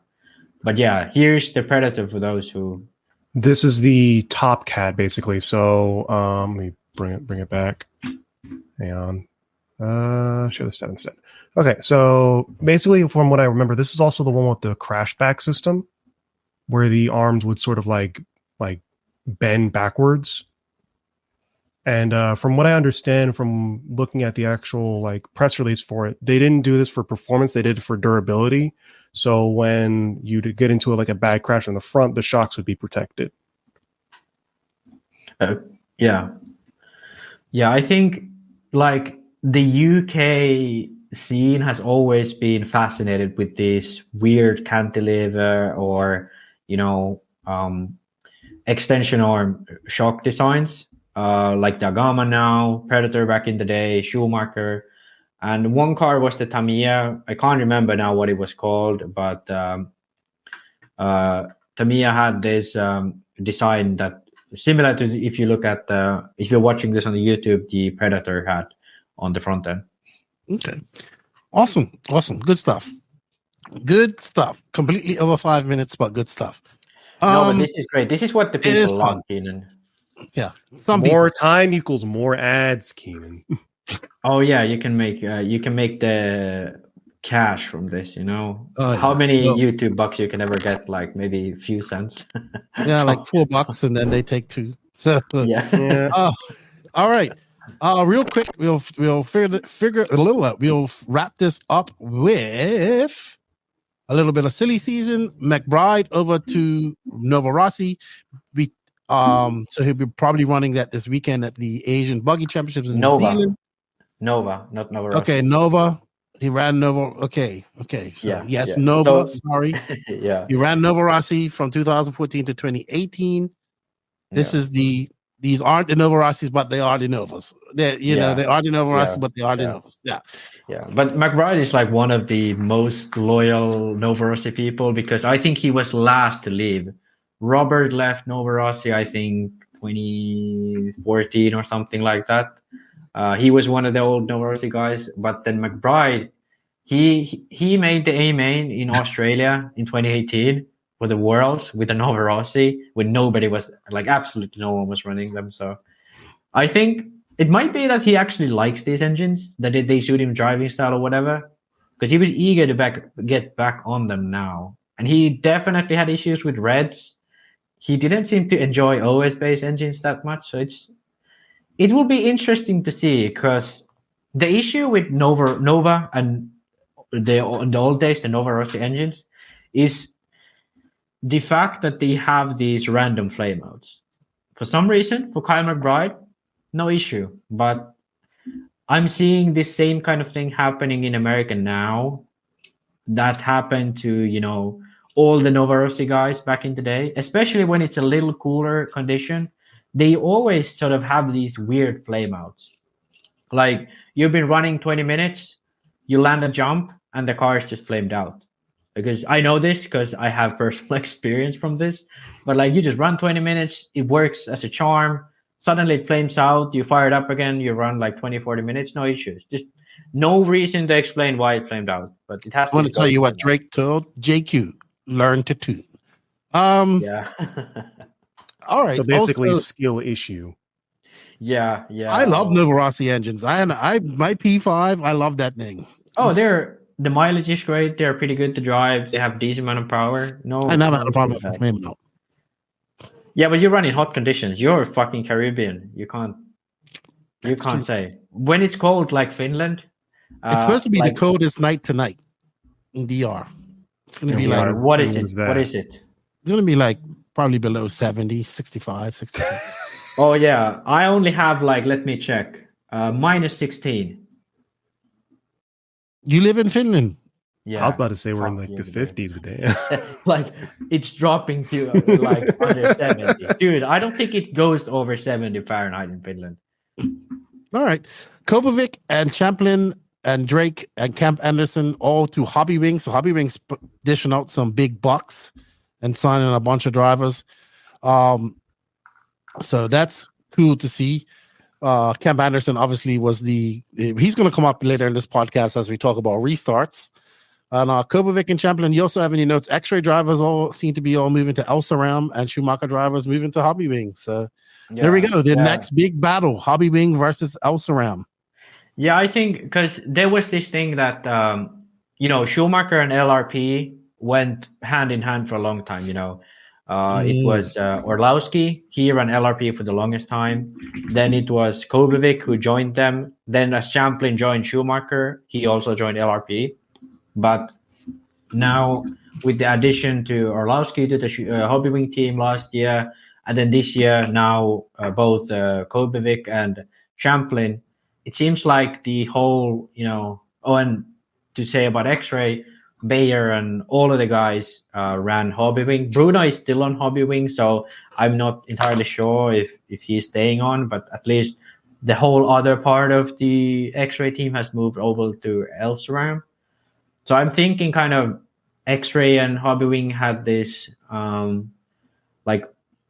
unannounced combination deal, and now that broke out, now kind of Schumacher is jumping in, and now LRP on the other hand, we talked about on the podcast, I think it was a month ago, about the S-Works now collaborating with LRP. They are making their combined brand. So I think it was kind of like those musical chairs. Everyone was like going around. I think we can officially announce that silly season's over now. Like, it's not silly season no more. Stop. Yeah, I was thinking this because when I was making the notes, and then there was this silly season headline, and I was like, can I delete this? But I was like, no, there was some announcement, so let's leave it for this week. But next week I'll take it off the notes. Okay, good stuff. I think that's all we have. Did you mean that we should announce you as the official silly season winner? Again, I thought you would have some sort of ceremony for me worked out. We can have a ceremony for you tomorrow. Not tomorrow, next week. I think it will be. I think you guys call it an intervention on cooking the books. No, I'll go out king. Okay. Yeah, that's what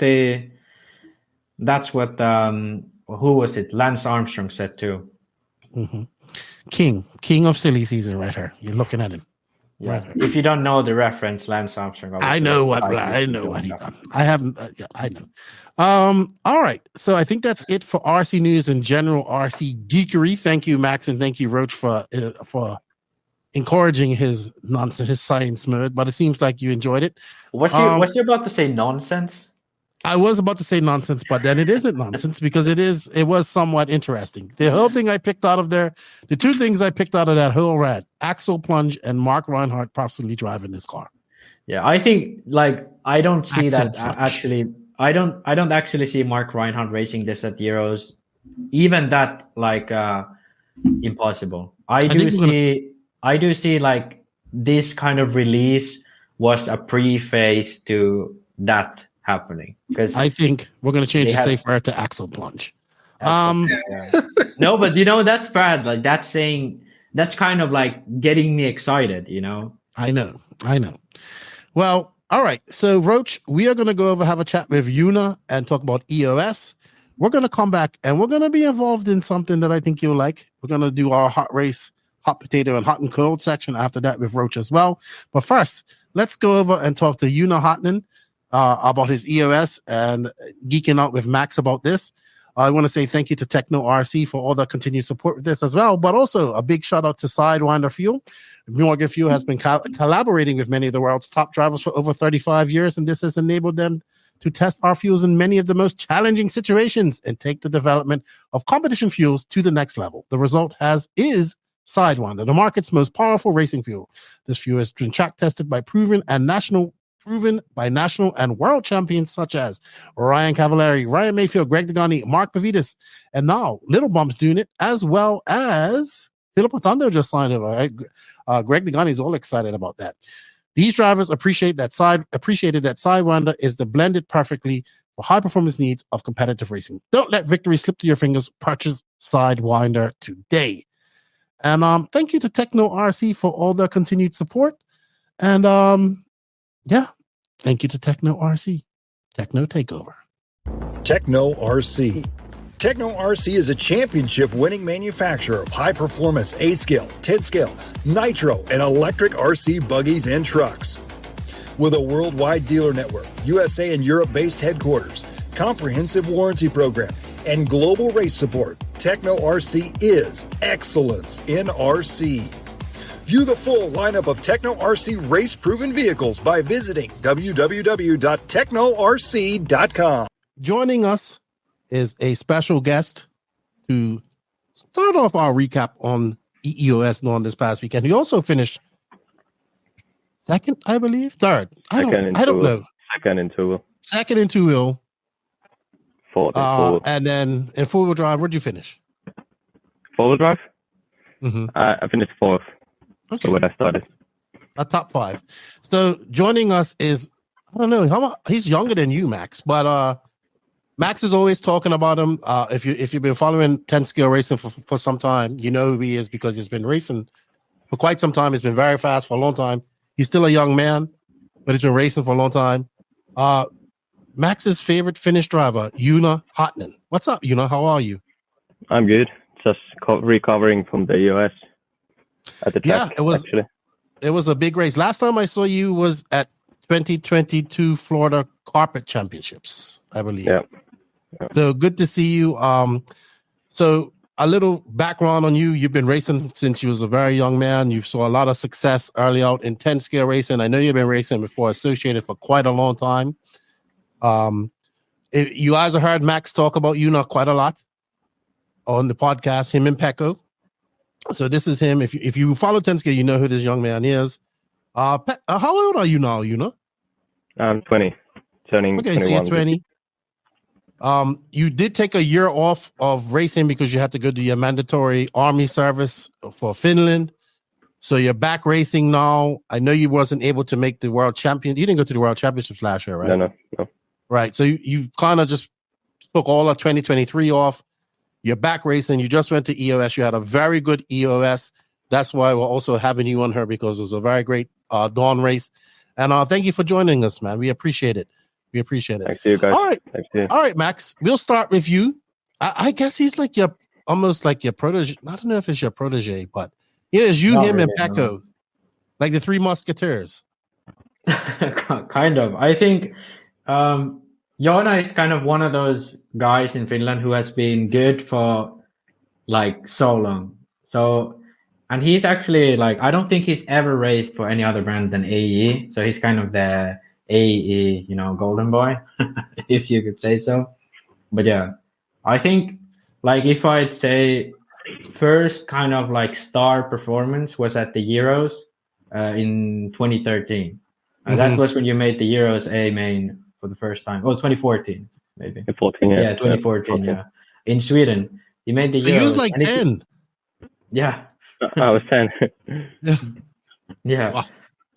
Yeah. And then, there on out, I think he's been, I'd say, like, consistently in the top 10 of Europe and at times, like, top 3 of Europe. Like, for example, TQ'd Euros 2017, I think that's one of your best accomplishments. And I don't even know how many Finnish championships you have at this point. He's I think you have up to 15 or 20 Finnish championships.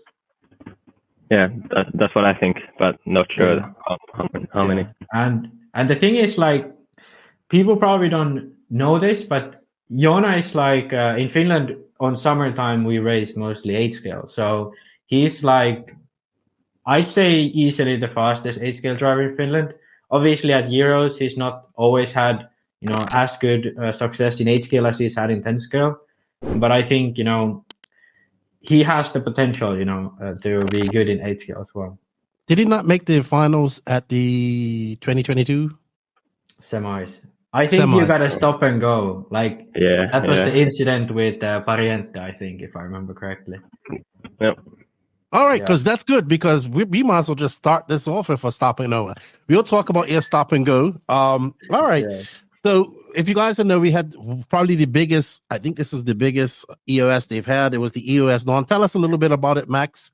For those that may not follow the EOS, it's the electric off-road series, I believe. It's been going on for a long time. It's the brainchild of Reinhardt and Scotty Ernst, I believe. The partners in doing this, sir. Yeah. So EOS, I think it's probably the only big series in Europe we have for 10-scale off-road.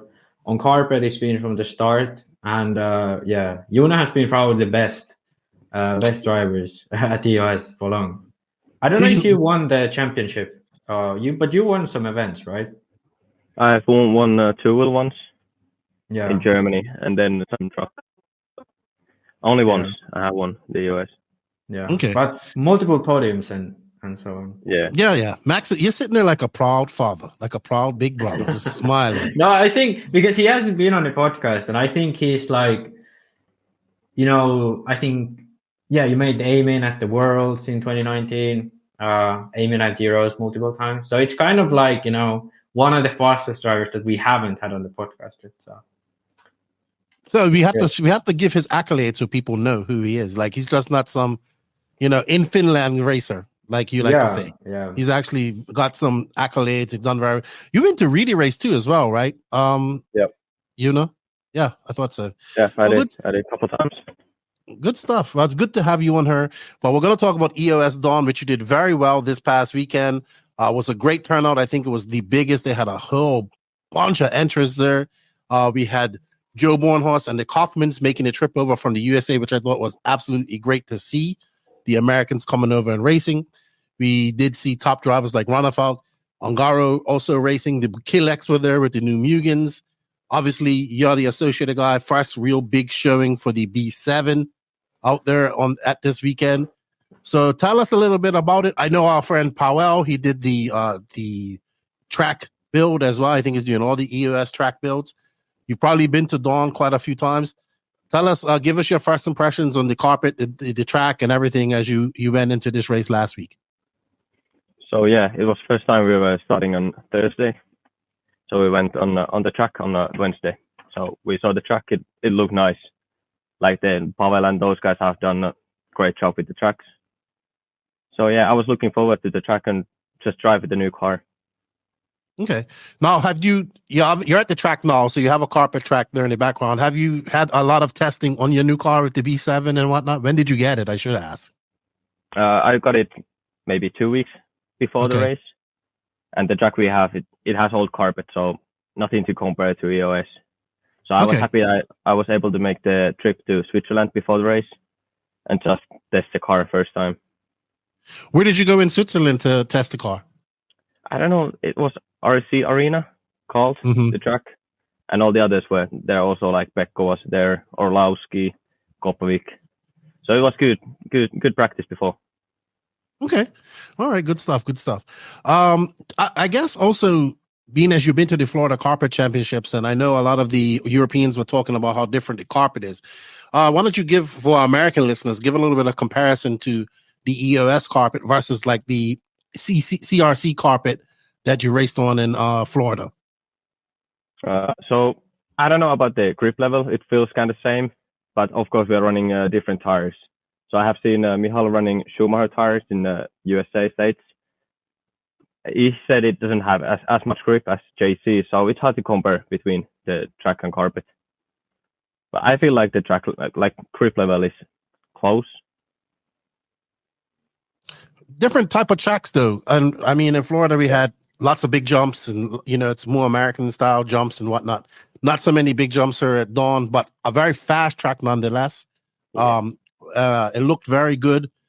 Tell us, as you get into Wednesday practice, going into Thursday qualifying, Max, can you let's go. You have all the stats. You start asking some questions here too, Max, because I know you want to talk to your first musketeer here.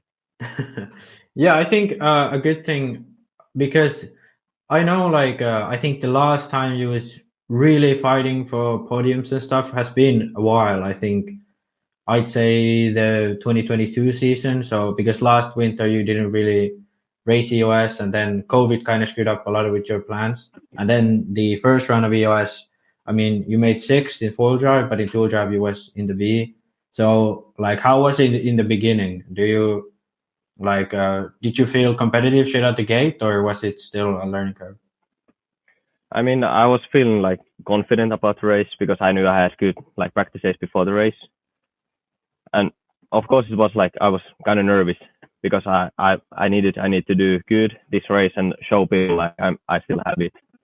So of course I was kind of nervous on the first laps on the track, but it worked out good. Yeah, I think you had I can't remember exactly, but you had not as good first quali or second quali, but then you had top 5s, which put you, I think, 4th on the grid in the end. Third. Or second, third, yeah. So at that point, did you think you had any chance to fight with Michal, because he was looking really dominant? Or did you think second was probably the most, or how was it? Because it seemed from looking outside in it that Michal was really dominant. Yeah, true. He drove good, all the qualifyings, he good all of them. But yeah, for me in the qualifiers, I screwed up both Q1 and Q2. Then of course I got nervous again, but then the 3 and 4 felt good, drove good. I think I got 2nd and 3rd maybe on the rounds. So I was lining up 3rd behind Zalewski. I knew I had the speed because since the practice I was doing same lap times as Michal. So I was feeling confident, but then I knew there is one guy in between us. So I was still feeling confident for the mains. I knew I had the speed for the win. Also, I would say in this last year that you've been off, there's been a lot of new guys coming up that have been faster as well, like Zalewski. We saw a lot of young guys that were really fast in this race. Karab, even though he won a world championships in 2022, was it? European championships, I think it was 22. Yeah. Full drive in 2020. And then of course you have veterans like Ongaro. Well, I would say Ongaro is kind of new to this 10 scale carpet stuff, but still a world champion in both classes, racing. Rana Falk who didn't have the best weekends, but we'll talk about that a little later. But these two, top champions also making a push into EOS racing and all that stuff. So it was stacked with a lot of competition this past weekend. How do you feel about these new guys? I mean, young. I mean, you're young as well, but you are a veteran in this class because you've been doing it since you've been 10. But you got these young guys like Zulewski. Am I saying his name right? Zalewski. Okay, him, the guy Landon. Of course, you had Karap, who's already a European champion. He's showing great speed. So I guess it is all that happening over the last year. I would be a little nervous as well. Who was, besides Michal, who's been super just dominant lately, who was you really worried about? Like, who was your biggest threat, you think? I knew Michal, of course, Orlowski, and then Karup is always fast these days. So I think it was like between us three at least. And then there's always like Zalewski has done good in Daun. I remember last time I was there, I was fighting with him in the fall for second place. So I knew that there was like 10 drivers who can win the race. But then, of course, I was most afraid of Orlowski and Karup. Yeah. I would say there's a two guys you should be worried about because they're fast, right? All right. Yep. So you go into Q. How do you feel going into qualifying in two-wheel drive? Also, for us, our American friends who are watching this is run where they do two-wheel drive. I think it's 2 days of two-wheel drive qualifying and then finals, and then they switch over and they do four-wheel drive after that. They don't make a track change between two-wheel drive and four-wheel drive, do they? No. Okay, so they kept the same track, but they just like separate classes, separate days for separate classes, not combined. Going into two-wheel drive qualifying, where did you end up qualifying? You got the ranking list. Let me bring it up, Max. Yeah, John was third. We already went through that. Oh, okay. I forget things, man. I'm busy trying to find things. So you're third going into two-wheel drive on your finals. How did you feel going into A1? Did you feel you had something for Michal? Yeah, I felt like if I just get in front of Zalewski, then I can like push more, and then maybe go for the win. But then I of course knew like Zalewski has been always like confident, and he drove good in qualifying, and there was no like section on the track to pass other drivers. So I felt like you just need to wait for others to make mistake and then go from there. Yeah, I watched this morning, and the first thing I said is I think you got robbed. So we're gonna watch it this is A1 of the two-wheel drive modified class. Here, this is let me see. Let me get the actual. This is the official EOS video. So here's this little incident between you and Zalewski where I think you got the shit end of the stick on this one, to be honest. So let's play this one. Let's get you guys on here. Let's get a better view. There we go. So can you guys already, if you guys are listening to this on the audio only, you could go over to YouTube to the EOS, the official EOS, and check it out. We'll watch it in real speed first, then we'll rewind it. So race is on the way. Orlowski has not pulled away immensely from you guys. Like there's Orlowski in that all white car, you're right behind him. Like you have the pace right there. So all right, so there it is. Let's pause. Let's go back. You was definitely on pace to you had to chase him down. And I think in this section, man. I do. So let's slow it down. Let's go. We're gonna go very slow. Talk me through it. As you're coming, okay, we gotta go forward a little bit. Let's go 5 seconds. All right, you are right behind Zalewski right here. If you could have got across him right here, I think you would have had a chance to chase down Orlowski. That's what I felt.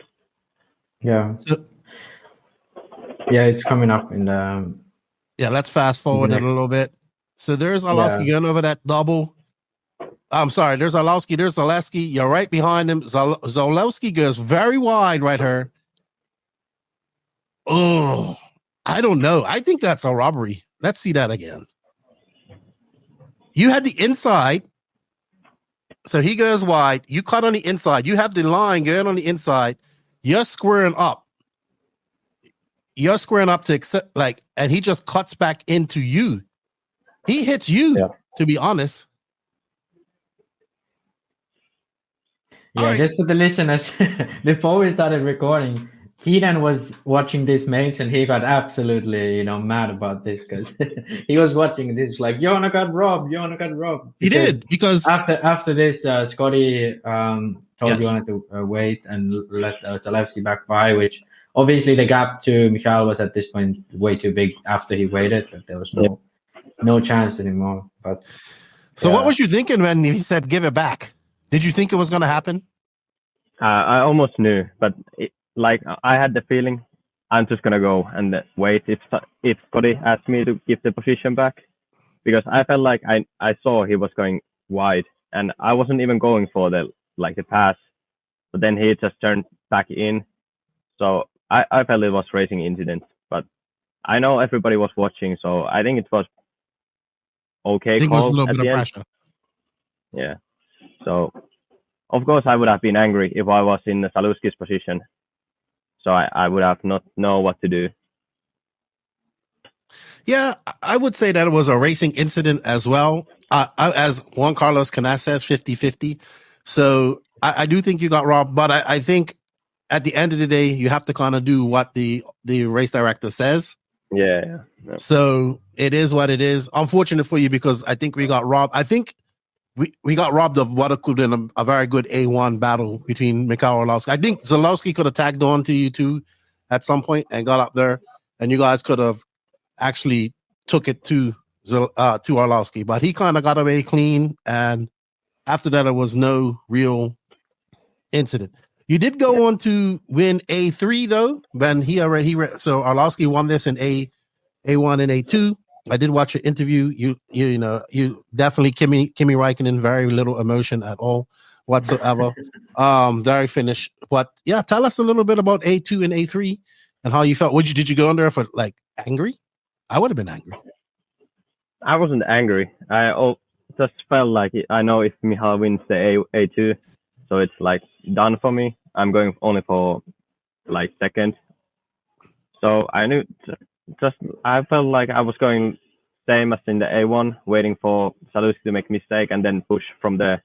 Because actually I spoke after, I think, A1 to Orlowski. Mm-hmm. And then he said he's kind of happy that there is one driver between us. So he can drive and relax because he knows he's a good friend of his. He's not going to do anything crazy behind him. So I was just waiting for a mistake and then go from there. But it never happened. Only in last minute, in A2, I think I was second in that one. I drove whole 3 minutes behind Zalewski, and then on the last lap he made a mistake and I got by. So yeah, and then after A2, Michal won, of course. Then I knew in A3 I need to win to be second at least. So we had a good race. I was on third run with the tires. And Zalewski was on second run. It makes huge difference if you have new tires, second run or third. So I knew I might lack a bit of speed compared to Zalewski in the A3, but again, I tried to push him, and then we had a little gap at the end. But then he made a mistake of coming onto the straightaway, and I got by, and I felt that was kind of it, and I won the A3. Okay, so tires, these all handout tires, and you get limited tires, I assume. Yeah. You get 2 sets, and then if you make the A main, you get third set for the mains. Yeah. So for A3, you're kind of at least 1 point of the race. You have to run a third run with the set. So I think Zalewski chose to run third run in either A1 or A2 and save the good set for the last one. And I think he ran because at least Michal drove with 2 sets in the qualifying, so he did, I think, 3 runs and 1 new. So then he had 1 run for the main and then new. So I think Zalewski did the same. Yeah. But I couldn't do it because I needed 2 good runs in the Q4 and Q3. I was a bit more used tires compared to them. Mm-hmm. Yeah. Okay, I'm going to ask you because you're here. Go ahead, Max. Sorry. No, I was going to say that it ended up well, though, even though you had was on the back foot with the tire situation. Yeah. Back when I raced, it wasn't, because I used to go to EOS a lot more. I never made the A main though, like Joona did, but I think back then the tire situation wasn't as big of an issue. The speed with the tires wasn't, but I think when the grip is that, when the speed is that high, it's like a high-speed track. I think it makes a much more difference because you need to drive out of the corners and so on. Yeah. What were the spec tires anyway? Cactus. Cactus. Yeah. Okay. And then we had the cat stacker in the front. Thoughts on Ongaro and Runafalk not making the main?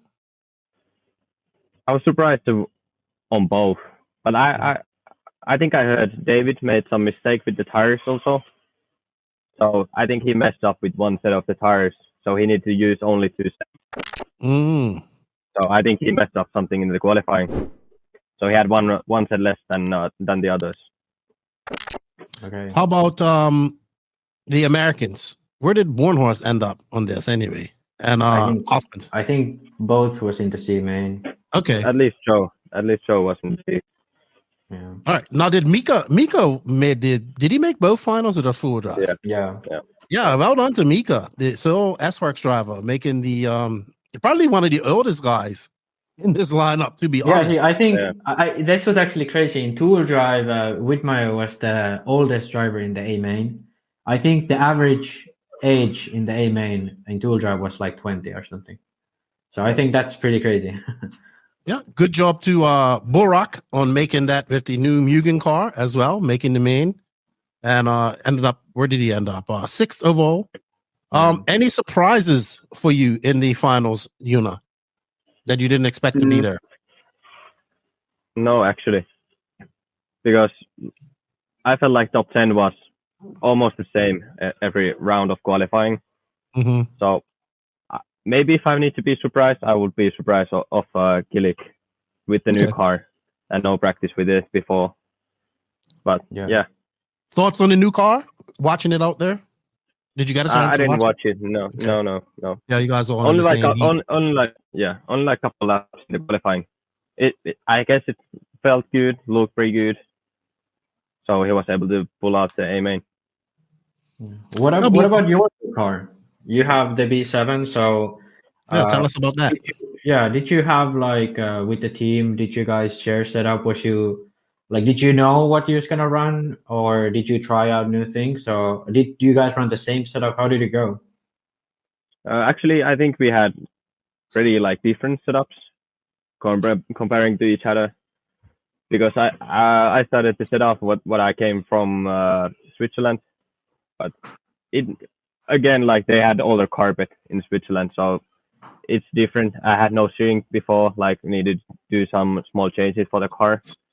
But I felt like at the end, everybody was going the same direction, get more steering out of the car.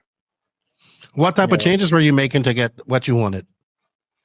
Now because we have the new car, so we have the KPI we can change in the front. So I was running 3 in Switzerland. It felt like it gave more linear steering overall on this, when you turn the car. But then with the one, it gives more steering out of the corner. So I think that was the biggest difference I made for the car, to get more steering out of it. Yeah. So we played a lot with the front end of the car. Yeah. Okay. How do you feel with the B7? What do you feel are the main differences? Because obviously, I think you ran the B6 for which is pretty much been the same geometry for I think probably close to 6-7 years now, and now you changed to a quite drastically different car. How did you feel?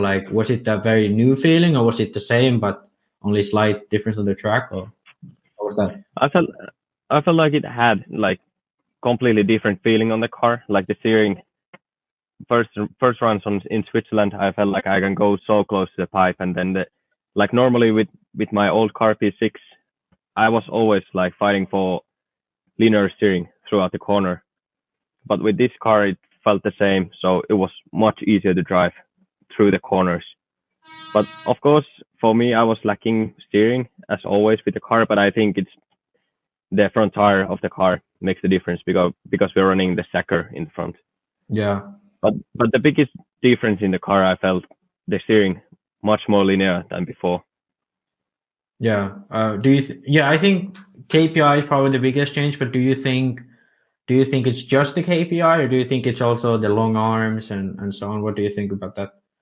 I think it's the long arms, and like you can see it on the track, because like I was talking in Switzerland, the guy who was with me there, he was watching my car, and he said like it looks so slow through the corners because it's not rolling as much. It's not doing anything, like just drives around the corner. So it feels slow to drive, but actually it's like fast. So I was surprised, because I was doing lap time watching like Michal going through the track in Switzerland. Then I went off to the track, I was doing the same lap times.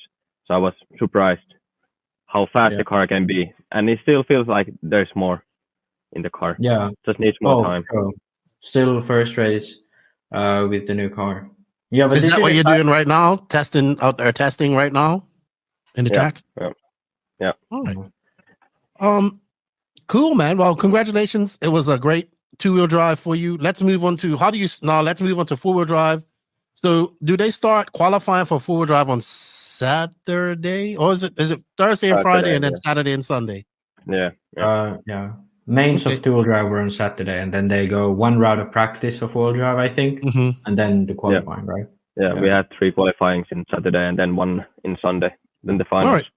So how do you switch gears and go from 2-wheel drive, where you had a very good run, probably could have been better, and now you're switching gears and get to 4-wheel drive. You qualified 4th overall, going into A1s and whatnot.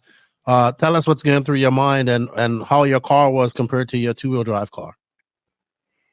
I mean, I was happy after the 2-wheel, so I knew like I can do it in the 4-wheel also. So first practice, it was control practice, seating for the qualifying. Car felt, of course, now with 4-wheel, when you drive on carpet, and then we have the pin tire in the front. So it's much more like steering, aggressive. So I felt like small changes, like we went for stiffer shocks in the front to just kill the front, to get less steering. So I think that was like only thing we're trying to do, to get less steering into the car, to make it easier for qualifying. So I was confident before qualifying. I knew the car had the speed. I think I seated 4th after practice. So I knew I had the speed for the 4-wheel also. Yeah. How was qualifying for 4-wheel? Because I think I think from the get-go in 4-wheel, you was much more consistent. I think you got pretty much only top 5s, if I remember correctly. I think you had you had a 7th and a 5th and a 2nd and a 2nd. Yeah, 2 seconds. And So I think, because I feel like so a little backstory from Joona, because at the beginning of when he started driving, he never drove 4-wheel drive. So from like, I think 2010 when he started driving, he was fast in Finland in 2-wheel drive, and he only raced 4-wheel drive at very few events. So for example, like the Euros and such. So, but I think since you have been really strong in 4-wheel drive in the recent few years. So how do you feel now?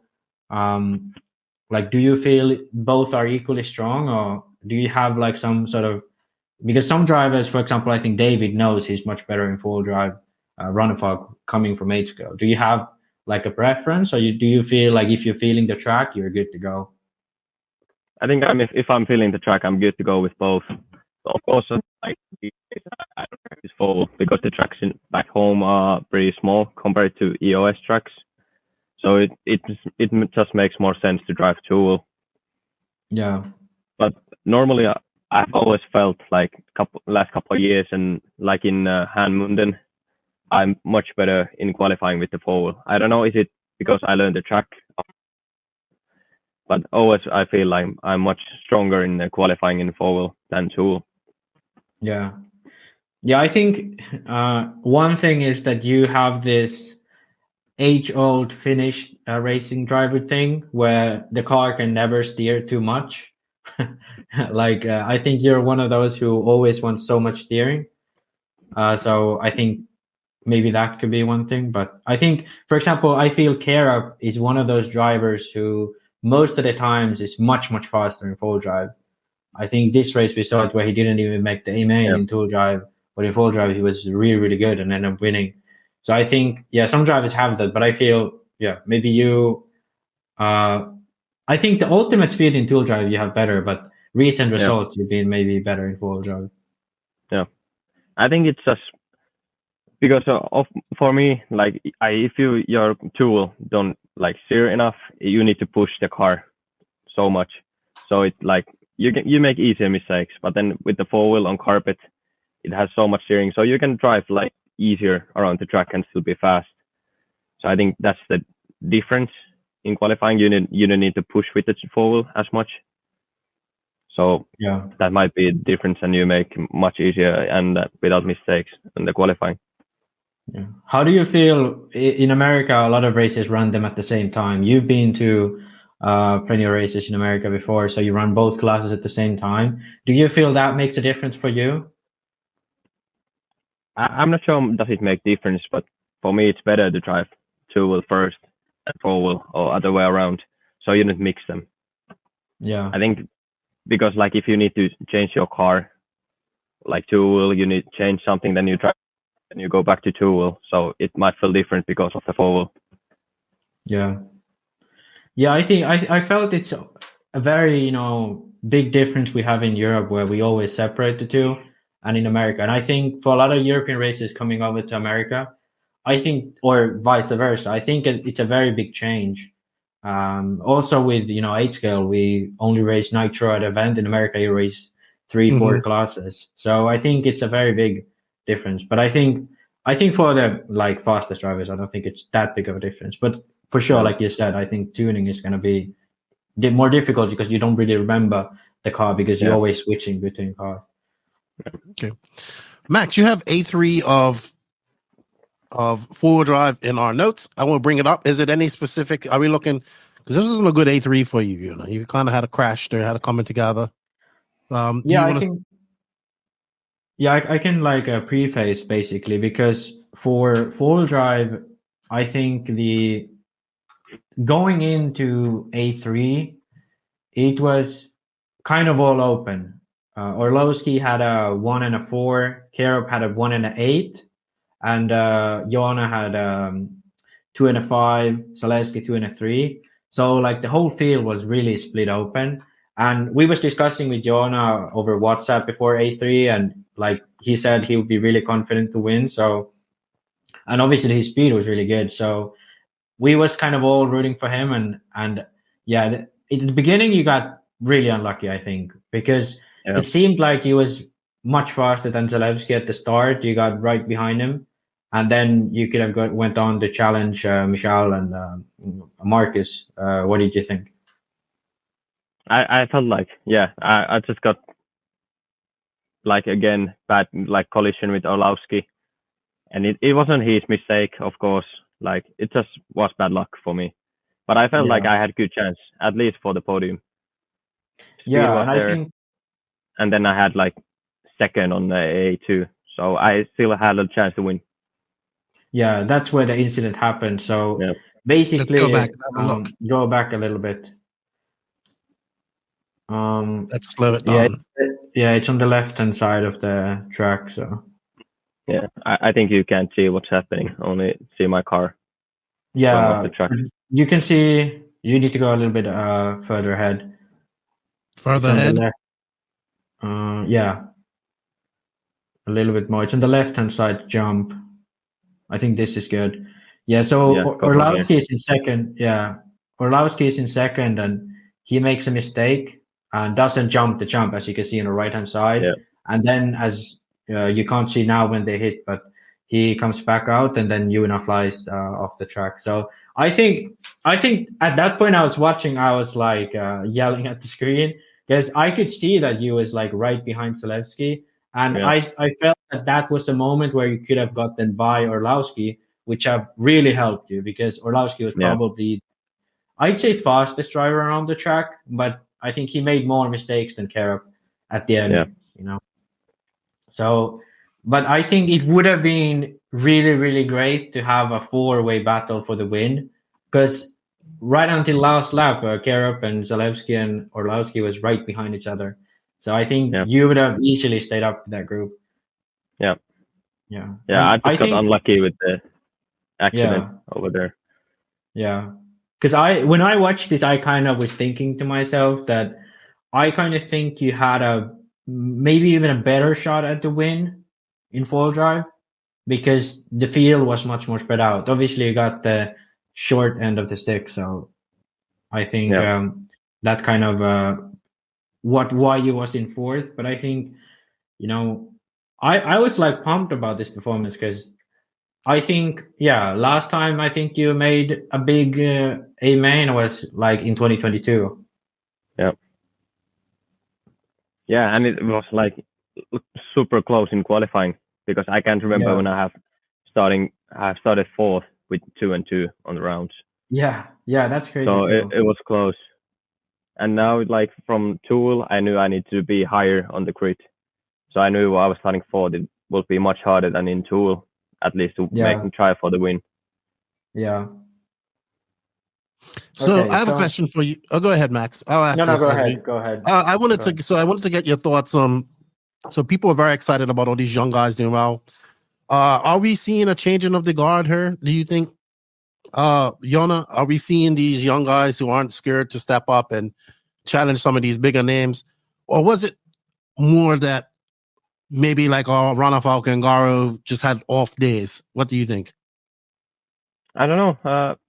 I mean, Marcus has had a big step in last couple of years. So I know he's going for like all the big names from here and now on. So I think, we'll see about I think he has a pretty good team now. We have young guys, like if I can say I'm young guy, and then we have Marcus, London, Halls we have. So I think we have a good team, and I think we can fight for like wins sooner or later. Yeah. All right. So I wanted to, I forgot that this incident happened. So here's the incident. I think this is between Karup and, I don't know who this is, but you guys will know. Sorry.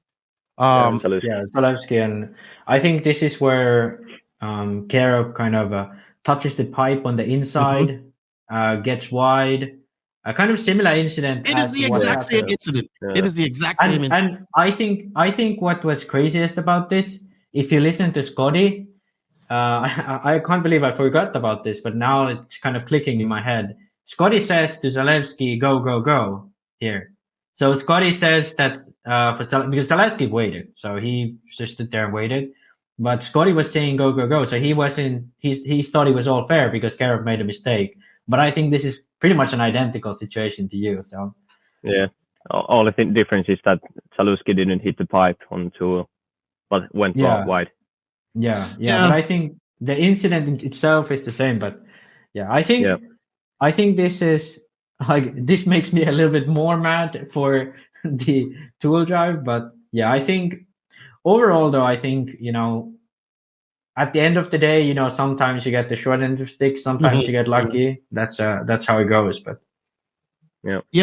I mean, you can't get them all right either. So this is no, I'm not griping about it. I'm just saying there's very similar incidents, almost exact incidents, how it happened, and two different calls at the end of the day. But that's how racing goes sometimes, All right. So Joona, what's next for you? Max, we're gonna go geek out a little bit more about Daun after this and get some thoughts on this. We're gonna let Joona get back to practicing. What's next for you, Joona? Full-time RC right now? No, full-time. Still working back home. But this year I'm trying to do more racing. Next plan is to do the MKGP in the UK. Ooh, that's March? So, yeah. That's a good race. That's a great race. Yeah, next big race. I've never been there before. Everybody's saying it's a good race. So and now the Euros will be on EOS carpet this year. So where are the Euros this year? In Sweden. Oh, that's right. That the the Powelsons are putting on that race. That should be interesting. All right. How about 8 scale? Are we going to see you doing some more 8 scale racing this year at all? Oh, we'll see. Maybe the Euros in WDS track. Okay, you should come to the Worlds and represent Finland. Yeah, we'll see. But I think I'm just going to aim for the Euros and then practice for them. So 8 scale is just like next, like there's +2, like, so I'm gonna drive nitro maybe in Finland, but goal is to be on the highest position in the Euros 10 scale. Any America trips ahead of you? We'll see. I hope I can do the Florida race again this year. So we'll see. Hopefully. All right. Well, oh, so we didn't talk about your counterpart. What happened to Pecco this weekend? No idea. I don't know. I thought he had a good form. Yeah, I don't know what happened because he was practicing in Switzerland also with us. So at least he had a practice before. I guess the cars wasn't that good this time. But yeah, I don't know. It was weird to see. He was like, I think he had a shot for the A main in Toul and just couldn't make only like one good run in the qualifying, and then just fall much worse. I don't know what happened in the fall. This wasn't his weekend. We had this kind of Finnish internal thing that the ferret. The one I didn't want. No. I didn't want to bring it up, so you can. Yeah. So we have this this guy who is called the Ferret in Finland, and he's a reasonably fast guy in Finland, and he can put on a fight to Joona and Pekka once in a while, but at the EOS, it's always when it's a big race, the faster drivers usually shine a bit more. But this time around, against all the odds, the Ferret beat Pekka. Yeah, so we've been giving a little bit of shit to him because I think that's the bare minimum. Obviously, Ferret is over the moon about this, but yeah, I think Pekka will come back stronger again. Yeah, it will. In the next. Do you know if he is going to MKGP or any of the races you're going to? Okay, I'm not sure what is he doing, but at least not the MKGP. Is he going to Montpellier this weekend? No. I don't think so, no. Okay. No. All right. So I said we're going to bestow a big honor on you, Joona. And I was thinking about this. And we are going to make you an official NNRC driver. That's what we're going to do. You go out there, you do well at EOS. Max talks about you all the time.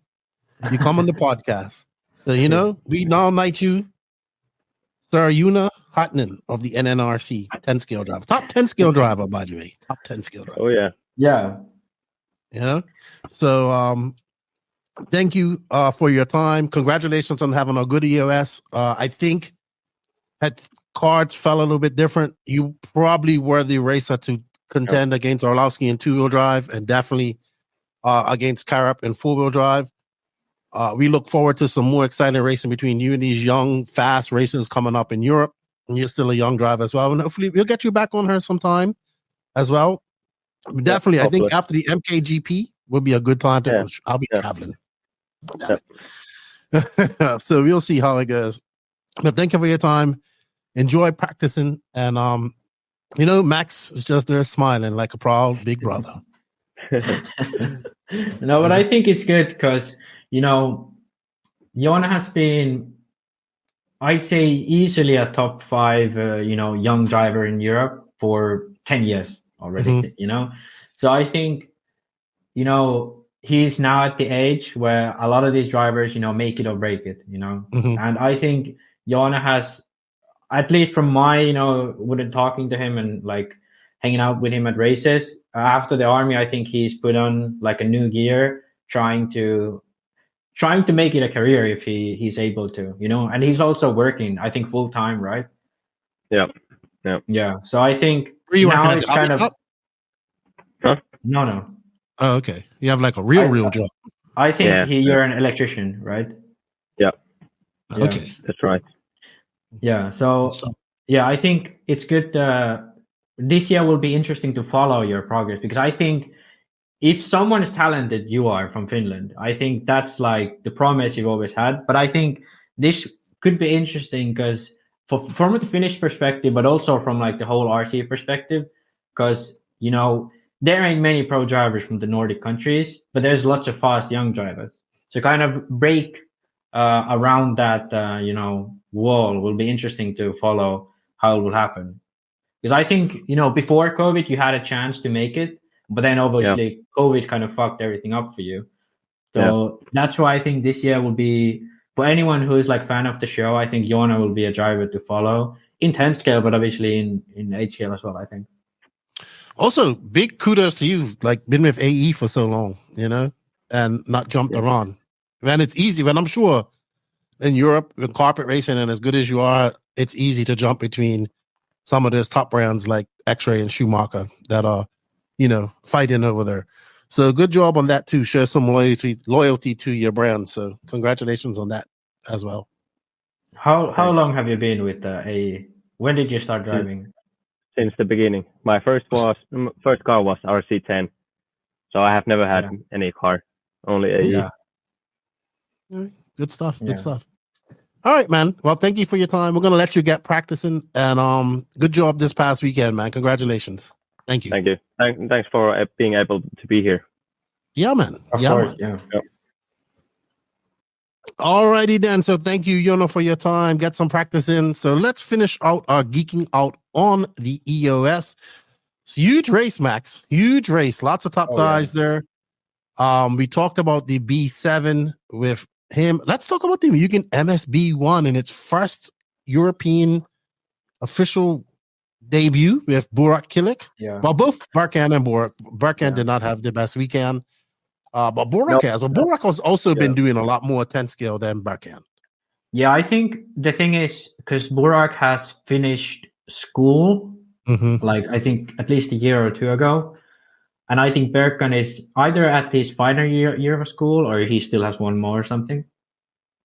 So Burak is obviously essentially an RC pro. So he has a lot more time to practice and test. And he has gone to EOS. He went to Hanmunden, for example. Whereas Berkan, he kind of just races 8 scale and the big races. But I think what makes this story even more crazy is the fact that they actually didn't have any practice with it. They got the car in the mail. They built it, went to EOS. I think they might have had like one day before the EOS or something, but that's it. Like they got the car like during the week of EOS, I think.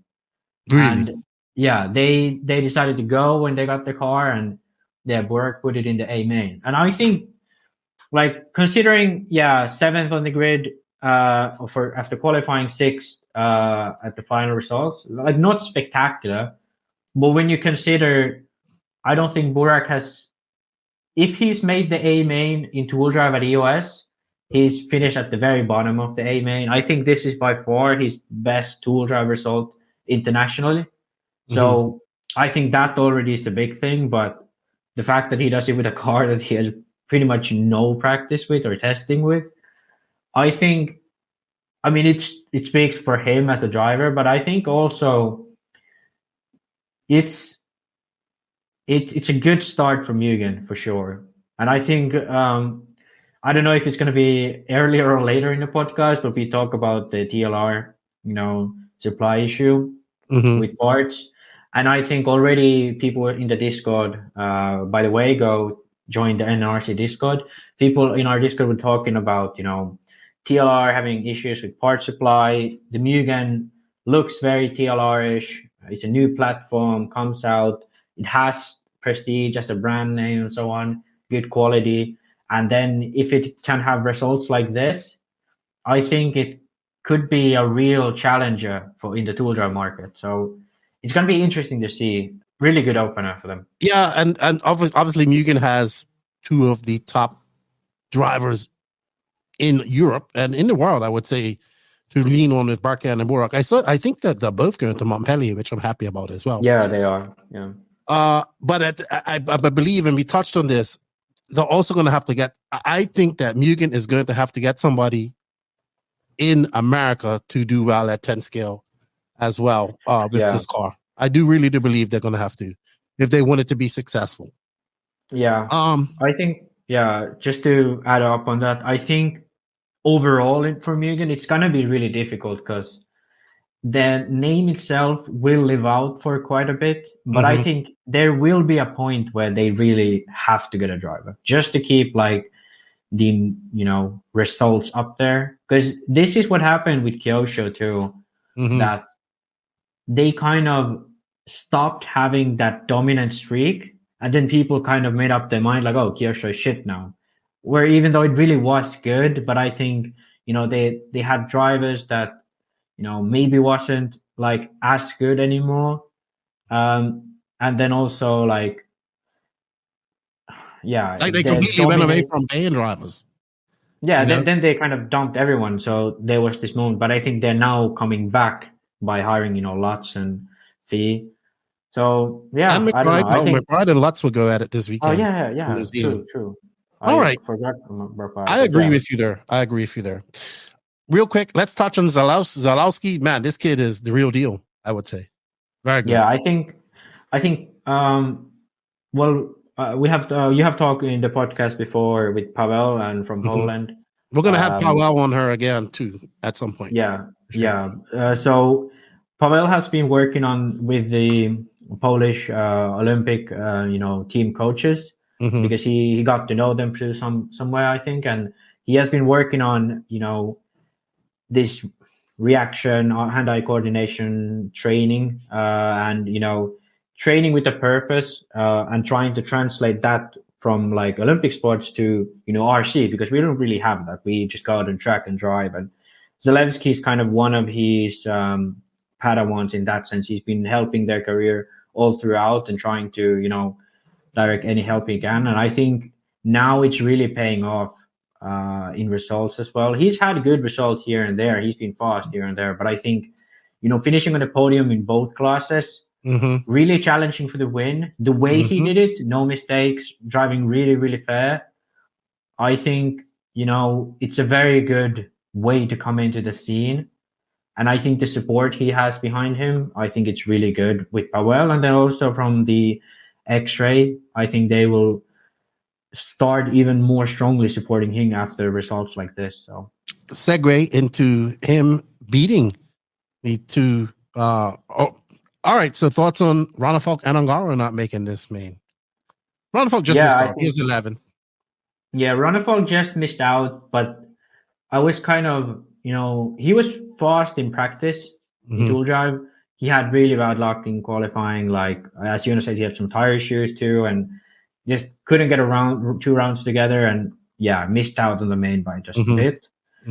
But that being said, in full drive, he was barely in the main. He was really a non-factor, like being honest here. So I just think something was off with him that weekend. And because the weekend before he went to Czech Republic to race with the X-Ray team, and he was fast there, but he didn't have, like, he got beat by Max Gottsel, I think, in tool drive. So like that already, if you're at the very high point, you kind of win everything, no matter the competition. But I think, I don't know, maybe he's hit a bit of a roadblock in terms maybe of just needs time on the cars. Yeah. I think it's just that. Obviously, maybe he's having like some issues with, his confidence and so on again, but I don't know. We'll see it this weekend in Montpellier. He's getting back to his skill. Be very interested to see how he does in Montpellier. Great video by JQ saying goodbye to him as well. I do wish the Viking all the luck in Montpellier.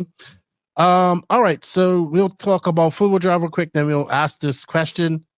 Karup, great win for him, but I would say the same thing, has to start making these two-wheel drive mains. Yeah, and I think the thing about Karup is, which is weird, is he's always fast. He can always win, but sometimes he's just in the B. Like, I don't know where that comes from and why, because he's a 2-time European champion, but he's sometimes still in the B. Like, that's a very, fluke, type, like, driving, like, because he can win all of these races. Even in tool drive, he was one of the fastest drivers, but just like the mistakes, the inconsistency, I think he's one of those guys who is a bit, on the edge, right? Like to say, whereas I think Zalewski is like the polar opposite, that he is like very, very reserved. And I think that's kind of like a really good, comparison, because when Marcus came onto the scene, it wasn't that, nice and dandy. Like he had all these, issues with like collisions with drivers, big fights on the internet about his driving and I missed all of that. No, but you remember this incident with Michal where Karab, I think they got touched by each other, and then Karab was in the middle of the straight and kind of drove in front of Orlowski or whatever, and that was like a huge fight. So I think early on when he started to getting fast, I think he had a lot of like negativity around that too, because of like he is very aggressive and so on the track. But I think he races really clean. Like I think he's always raced rather clean, but I think he's just like the way as a person, he's much more, can I say emotional? That's a Viking stock. Yeah, I think he has that, like passion, and he's very amped up while he drives. Whereas, for example, Zalewski, he's like the iciest of ice people, if you can say. I think same with Joona. Like he's just like, oh well, let's continue. I try my best, but I think Karab at one time, like in some sense, that's why he won the Tool Drive Euros last year, because he's so all out there, and that he made the best time in Tool Drive, and that barely clinched the title for him. But in sometimes I think that kind of style can hurt him, where he makes too many mistakes and doesn't make the A main, or then has some incident with that driver. But I think he's still growing. Because he's still very young, and I think he has all the tools to be a top driver, and I think he's been getting more into 8 scale as well, which I think 8 scale about. Yeah, and I think 8 scale will teach him patience. Same with Joona. I think since he's driven with 8 scale in Finland and like driven the long mains, that teaches you so much racecraft. It's just understanding that, hey, I'll take my time. I don't rush things. I don't be too aggressive. But when the opportunity presents itself, then you pounce. That kind of racecraft is really hard to learn in 10 scale, because it's, especially in corporate, because it's so fast paced. Everything happens so fast. So, you need to have it at the back of your mind. You can't think about it during the main. You have to like know it. It has to be like intuition that you have the racecraft in there. Okay. He snaps Orlowski's win streak, and I guess I realized this, but only 2 rounds of EOS. So there's no more EOS this year, or what's going on? Yeah. So I can't really tell why this is, but for example, last winter they had a round at the workshop. They also had Daun. They had I think MR33. Maybe not last year, but they had much more rounds. And they've usually had anywhere between like 4 to 6 rounds for the series. But for some reason, they're cutting back. There won't be any more rounds this winter. For next winter, as it looks like now, there's only going to be 1 round in Daun. There's not going to be any other EOSs. And I feel it's odd. Like, I don't really understand why this is. Because they had their entry record just now, 577 entries. I think it was around 300 drivers. So like they have, like, I don't really see why I don't understand why they're doing this, because the series is bigger than it's ever been. It's weird. So they're not going to race again till next winter. They don't race during the regular year. That's as far as I know, and as far as I've heard, that is what it is going to be. And it could be because it's like the people behind the scenes, like Tony and especially Mark Reinhardt's dad. I can't remember his first name, but the dad Reinhardt, he's been behind the series for a long time. I think he's been kind of switching that over to Tony right now. But yeah, I don't know if it's time. Maybe ETS, just like conflicts. Yeah, I don't know, but ETS is still going strong. They're having a lot of rounds, so I don't know if it's about sponsorship money, because entry income should be good. Like, it should be better than ever. So it's a really weird like situation. But I think the biggest losers of this, like if we really are going to lose the EOS series, like as a series, I think the biggest losers are going to be these young guys coming up, because I think for Michal and for Joona, if it wasn't for the EOS at the early parts of their career, like they wouldn't have developed as much as drivers. Racing every month, basically, we had an EOS round, like racing once a month against the best in Europe on carpet in similar conditions. That's the best thing you can have as development. You can practice, you can test, and then you measure it at the end of each month at the EOS. So I think like having not that opportunity for these new guys like Lefty and London, Johansson, obviously Karup, I think he's kind of crossed that point already, but especially with Zalewski and London, these newer guys onto the like top level, yeah, it's difficult. It's very difficult. Interesting. I wanted to touch on something before we move on, and that was I saw somebody talking about this comments and whatnot about Orlowski being the best all-around off-road guy. Now, I would say on carpet, yes, but in order to be the best all-around off-road guy, you also have to do well in nitro. Now, he does not dedicate much time to nitro. I watched him run nitro at the Worlds, and he's very good. He's definitely capable of running nitro and being up there in the top echelons of it. But as one of the best all-around racers in the world at the moment, yes, definitely. When it comes to on-road, when it comes to carpet racing, a little bit probably not as good on the dirt as he was at the Worlds last year, but that's because he doesn't run on it much. Yes, he's a current e-buggy world champion, but it was on a mainly AstroTurf type of track. Well, it was. I think I have to say that I would not have expected Michal to win on that track, because it wasn't really like grippy. It was just like a really, really technical track. So I think that I'd say that was like a pure performance, but also he was at the warm up. He's a very meticulous person in terms of like what lines he picks, how he sets up the car. So I think in that sense, yeah, he had a little bit of a positive, aspect in the terms of how the track suited him. But yeah, I think I kind of disagree, like to some extent, with you. I think we can. I'm just saying what a person said in the comments, and I'm saying do we consider him to be one of the best in the world? I think he's definitely one of the best in the world, but not the best all-around racer. Well, if I think about it, I'd say he is the best all-around racer. Really? But he really races any nitro. Not enough. Yeah, well, yeah, I gotta take that back a little. I think Bruno is still better overall. When I think about it, because, he's a 2-time world champion in 10 scale off-road, and he has proven himself in 8 scale nitro. He has also proven himself in, track 8 scale nitro.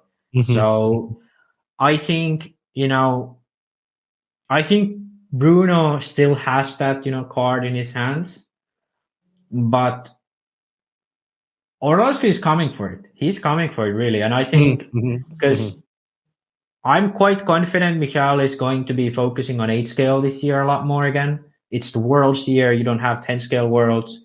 He'll definitely should have time for more 8 scale. And like he made straight to semis at the last Worlds in Nitro. Absolutely. Barely missed the main at the last Worlds. So, in my opinion, I think he has what it takes to be a top guy in Nitro too. Absolutely. And I think, and in e-buggy, he's already proved it. But I think, I do agree in that sense that I think Bruno is still a little bit more proven. But it's getting much closer now with Michal winning races in pretty much all classes consistently now. Absolutely. I agree with that. But well done to him. He takes 2-wheel drive. Karup takes 4-wheel drive. It was a good EOS. And I hope this isn't just 2. I hope we see more. I am looking forward to the MKGP coming up in March. I'll be traveling, I believe, when that happens. I'm not sure the date, but I know it's early March. So it'd be interesting to see what happens with that. Also, I forgot to tell you this. I am actually starting a petition. I meant to do this. I meant to start this after the 12 scale worlds. But the petition is we have the 10 scale world championships coming up in Costa Rica later on this year. I believe Danny and I are doing it from Elite. And maybe a couple of myself, Danny, and Gene might be going. My petition is I am petitioning X-Ray to get the doctor to race one more Nitro World Championships. Yeah. He has won a world championship in this, I believe, right? Yeah. Just to clarify, it's 10. Alexander IC. No, but I mean the class, because you just said 10 scale. Track, 10 scale. Yeah. So Nitro on road for 10 scale, not 8 scale. Yeah, we are starting a petition. Let Alexander Hagberg race one more world championships in 10 scale Nitro. IC track. Yeah, I'd really like to get X-Ray back into Nitro on road, because I feel like they have probably the best guys to do it. Like, I mean, Hootie does it. He goes to the Miami GP. Yeah. And races to me that's really interesting, because like I think Bruno's schedule is already like tight. Like it's really tight. I don't think Bruno could fit it, but I'm pretty sure Alex could easily fit, a 10 scale and 8 scale Nitro on road there. So I'd be interested to see X-Ray coming back. Obviously, the reason why they aren't there is because Infinity basically, snatched every single top driver on road. So like, I think X-Ray kind of lost interest because of, it's not very competitive of an environment when the other brand can just spend money and you're kind of trying to run a business. But yeah. Well, I don't know, but that's a great segue into the SnowBirds. We're not going to go too long on the SnowBirds because honestly, I didn't watch it much. I need to go watch Track Rats live show that they did last night. Actually, we was trying to link up to get Track Rats on to talk about it. But actually pretty much dominated the SnowBirds. This is probably the biggest one-word race in the world nowadays. And we saw X-Ray. So Awesomatics didn't have like a Mark Reinhardt. They didn't have a Kemp Anderson because he had school. They didn't have Donnie Leah, who took the win in Mod 12 scale. So well done to him. Was Donnie Leah, Ollie Payne, Alexander Hagberg. Well done, Hagberg and Ollie Payne. Ollie Payne coming back after a not so good 12 scale worlds. But in Mod Touring Car was Kevin Hebert, who had a not very good 12 scale worlds. Didn't make the A final. Bruno Coelho and Alexander Hagberg. So X-Ray absolutely dominated the SnowBirds in Mod Touring Car and almost dominated the entire 12 scale mod. So well done to them. I will go listen to Track Rats, find out more about them. And then I'm going to try to have them on at some time this month. We're just having some scheduling conflicts to do a full recap of that. But if you want to hear about what they had to say about it, go to Track Rats podcast, check them out. So I don't know. This race has been going on for like 30 something years. I did see, and I saw somebody comment about this in our Discord about Eric Anderson, who's the current IFMAR president. He was complaining about the carpet and the tires and all this type of stuff. And yeah, I don't know. It always seems to be a complaint like that, I don't. Yeah, I think no one is ever like, everyone is never happy. It's like someone always complains, but it is what it is. I think, like you said, SnowBirds has been going on for, I think this was 29th or 30th. 30 something. It's been 30 something years. No, the first one was in 95, at least according to their page. So it should be 29th, but in the banners they had 30. So I don't know if I'm missing something. But yeah, it's been there forever. It's been probably the biggest on-road race in the world for quite some time now. But a few interesting things I found when I was looking into it. Because Donnie Leah, for me, I've heard about him, but he's a very, kind of down-to-earth guy in RC world. He's from New York. He has the NYGP. I met him at the 12 scale worlds. Good dude. He's an older gentleman. He's really good in 12 scale. And I say older, like my age, I would say. Yeah. And I think he races full-scale cars too. Not sure.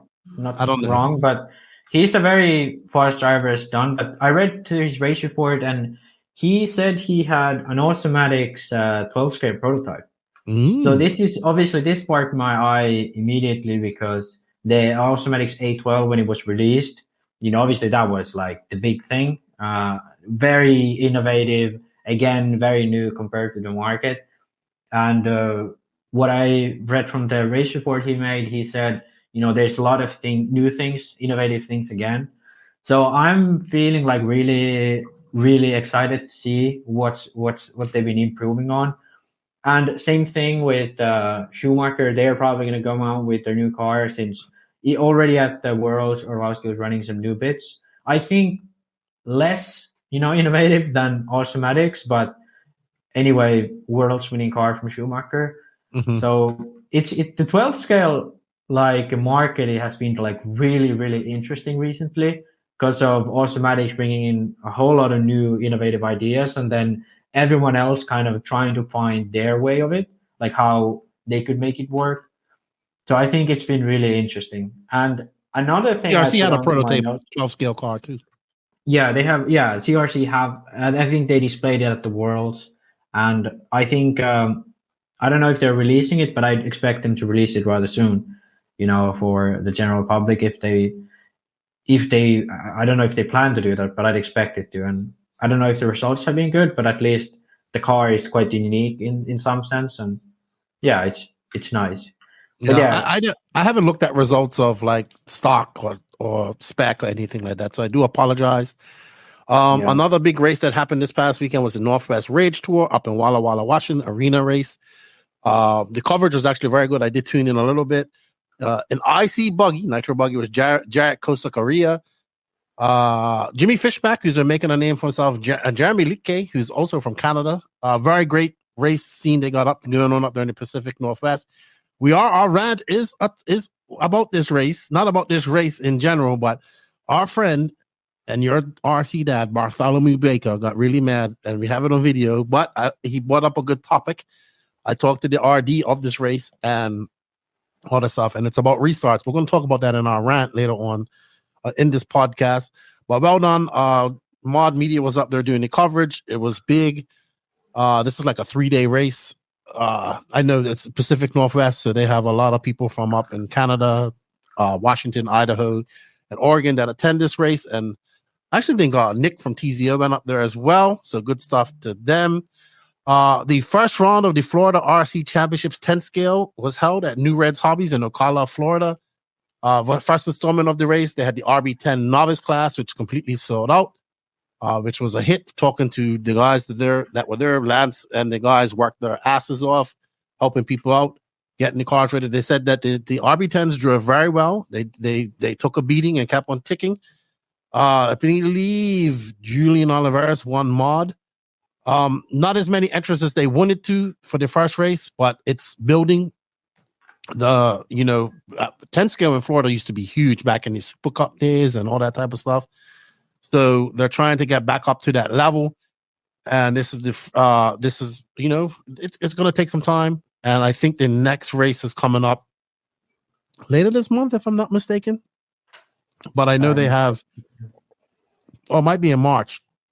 I know they have the next round of the Florida RC 1/8 scale championships coming up next weekend, which is going to be at Sundances, which is a track I wanted to go to, but I'm not going to make that one either.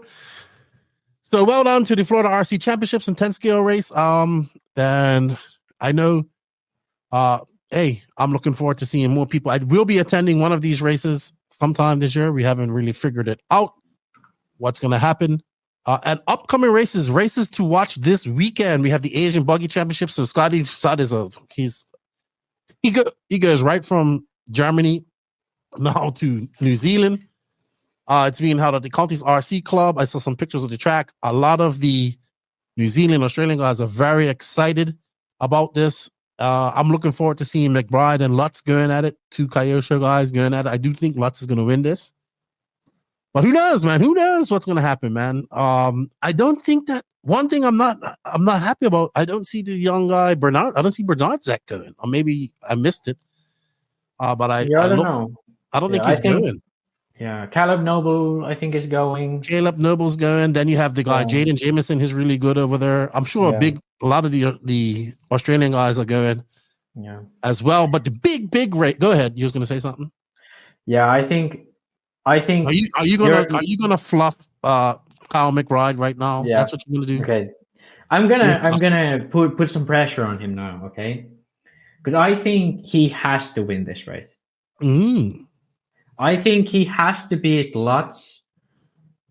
First of all, to gain the confidence, and second of all, to kind of prove to everyone else that he can still beat top drivers. Because let's be honest, Lutz is a top 5 driver in America right now. I'd say, like consistently speaking. Yes. So I think if he beats him, I think that's kind of what he needs to do now, like to prove that he's still at that level. So I'm waiting to look at that, and we'll talk about it that next week if he does or if he doesn't. Absolutely. And the big race that I'm looking forward to, and I hope they have decent coverage, is Montpellier this weekend, and it looks like everybody's going to this race. Yeah, I think every single top driver from Europe is going. I did see a video of the track. They have a bridge now. Yeah, I think that was already last year. They did have a bridge last year? Yeah, because they changed the layout last year, but the issue last year was that they didn't have good coverage. They had really, really bad coverage because I don't think they had anyone there. But this year, at least, it's been reported from French people that there should be coverage. Obviously, most likely everything is going to be in French. But I want to get to this race. So all you guys over there, let's work it out next year. I want to call it one of my favorite races. We've seen some epic battles out of this race, but everybody is good. Like everybody is good. I can't wait. I think right now there's like a few major races in Europe. Obviously, the Euros, that's like the major race in Europe. But then on top of the Euros, there's like Buggyland, IBC, Montpellier, and maybe you could put Reg GP into that category or the Italian job. No, it's not only the Italian race. It used to be Italian job, but I think Mao got contacted by Disney that they can't use it. Because there's this movie called Italian Job. I know. With Mark, I know. So speaking of this race, predictions, Montpellier? I gotta say, I think Ongaro's won it at least 2 times, maybe 3 times now. He won it with Matrix last year. Then he won the rain-affected one. And then he won the year before that with the 3.1. And then the year before that, he was leading, and then his battery ran out because it's cold. There's an issue. Like sometimes it's in our main too. So I don't know. Oh, somewhere in there between, I think Canas won it.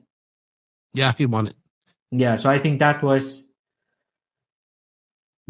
either 21 or 22. That was 22. So you have Ongaro winning it. Yeah, I think Canas or Ongaro are going to be the top dogs anyway, but I think Ongaro on this track, on this surface, with his driving style, he's just so much better than anyone else. Runoff open tire, first drive on X-Ray? Open tire will for sure help him. Last time he was at Montpellier, he didn't make it onto the podium, I don't think. He was running the e-buggy. There was the EGP of Montpellier. That was last summer. So, and also like back in his time at HP, I don't remember him ever doing that well at this race. So it's not his favorite event, I would say, but he's going to be up there. But I'd still put my money on Ongaro and Robert's been practicing hard. He won a regional this past weekend. JQ and the guys, he's been in Spain testing with him. Yeah, I don't know. I want to believe that Robert is good, but I gotta be honest that I don't really know where he's at. Like because he's been practicing now a lot more than he has in the 2023, and he's been like systematically with Joseph. Really? I think he's been practicing a lot more in 2020. Oh, it's only the beginning of 2024, Max. Yeah, that's what I mean. Like the start of this year, he has been like more systematically practicing. I think. I don't know if it's more, but I think his race program is much better put together now. So it will be interesting to see if that like makes him fast again, because I see it from him at times. But I think on average, his results have dropped in the past few years. Like even at his last 2 years at Mugen, he wasn't as fast. But it would be interesting to see. I want to believe that he does well, because wasn't he 5th last year? I think he was. I can't remember what race Robert was 4th or 5th last year, maybe 6th, can't remember. But he was around the top 5 last year, and he's been generally pretty okay at this race. So, I mean, I have him for a top 5, but if it's like if Joseph and his testing has gone to like good effect, I think he has a chance for a podium. I don't think he could beat Ongaro though. I don't think anyone really. It's gonna be very hard to beat Ongaro. All right. Well, speaking of big races, I'll be attending the IBC International Buggy Challenge at the end of March. I hope you guys come out to join me. I am actually got to buy my ticket today for that. I want to thank them for having me out there. I'm looking forward to hanging out with the Portuguese guys and doing all the coverage. So check it out. The International Buggy Challenge happening in Barcelos, Portugal.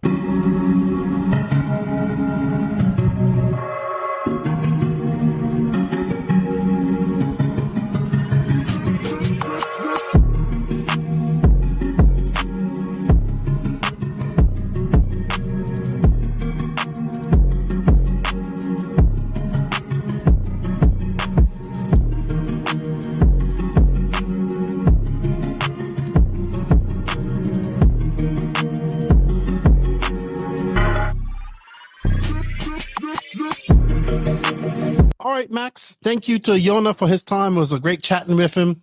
I know his audio wasn't the best, but he was at a track, so we'll give him some leeway on that. Max, you still got that smirk on your face, like that's my boy. That's my boy.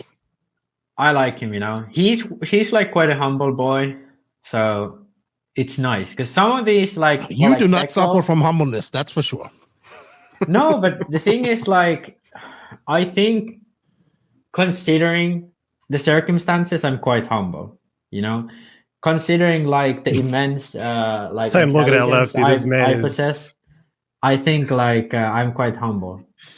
You just triggered somebody out there somewhere, some way, somehow. Someone just got angry. Somebody just got angry. Many people got angry at you. All right. Up next is our HotRace Tires hot potato and hot and cold section. This section is brought to you by HotRace Tires.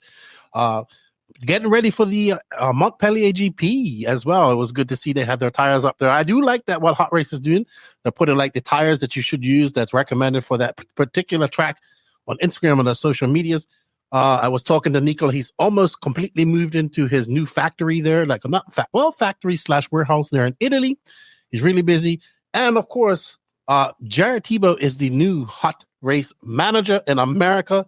So HotRace is definitely pushing on all scenes, probably the number 1 tire in America and looking to chase down that number 1 title in the USA. Sorry, number one tire in Europe and looking to chase down that number 1 title in America as well. So well done to HotRace. Thank you for all their support. And don't worry, guys. I know some guys want some tires. We're going to get them sent out to you. All right. So up first on the hot potato section. So Max, while I bring up this video, for those that are new, we only started the hot potatoes segment last week. Maybe you can explain it to Cade and our audience out there, please, while I bring up the first video. So we had this HotRace hot laps, but obviously me and Lefty were ridiculously bad at coming up with hot questions. So we kind of always didn't do it and just played spoke the HotRace ad read. But I think, hey, I got to do something for Keenan, for the podcast. We gotta make a segment, and I took my, the immense intelligence I was talking about, and I came up with this HotRace segment, hot segment. Okay, we're calling it. So HotRace hot potato segment is called wait. Now I need to start again. HotRace hot potato. This segment is for topics that kind of have been hot in the last week. So for example, last week we talked about what did we talk about again? I forget. Somebody will remind us.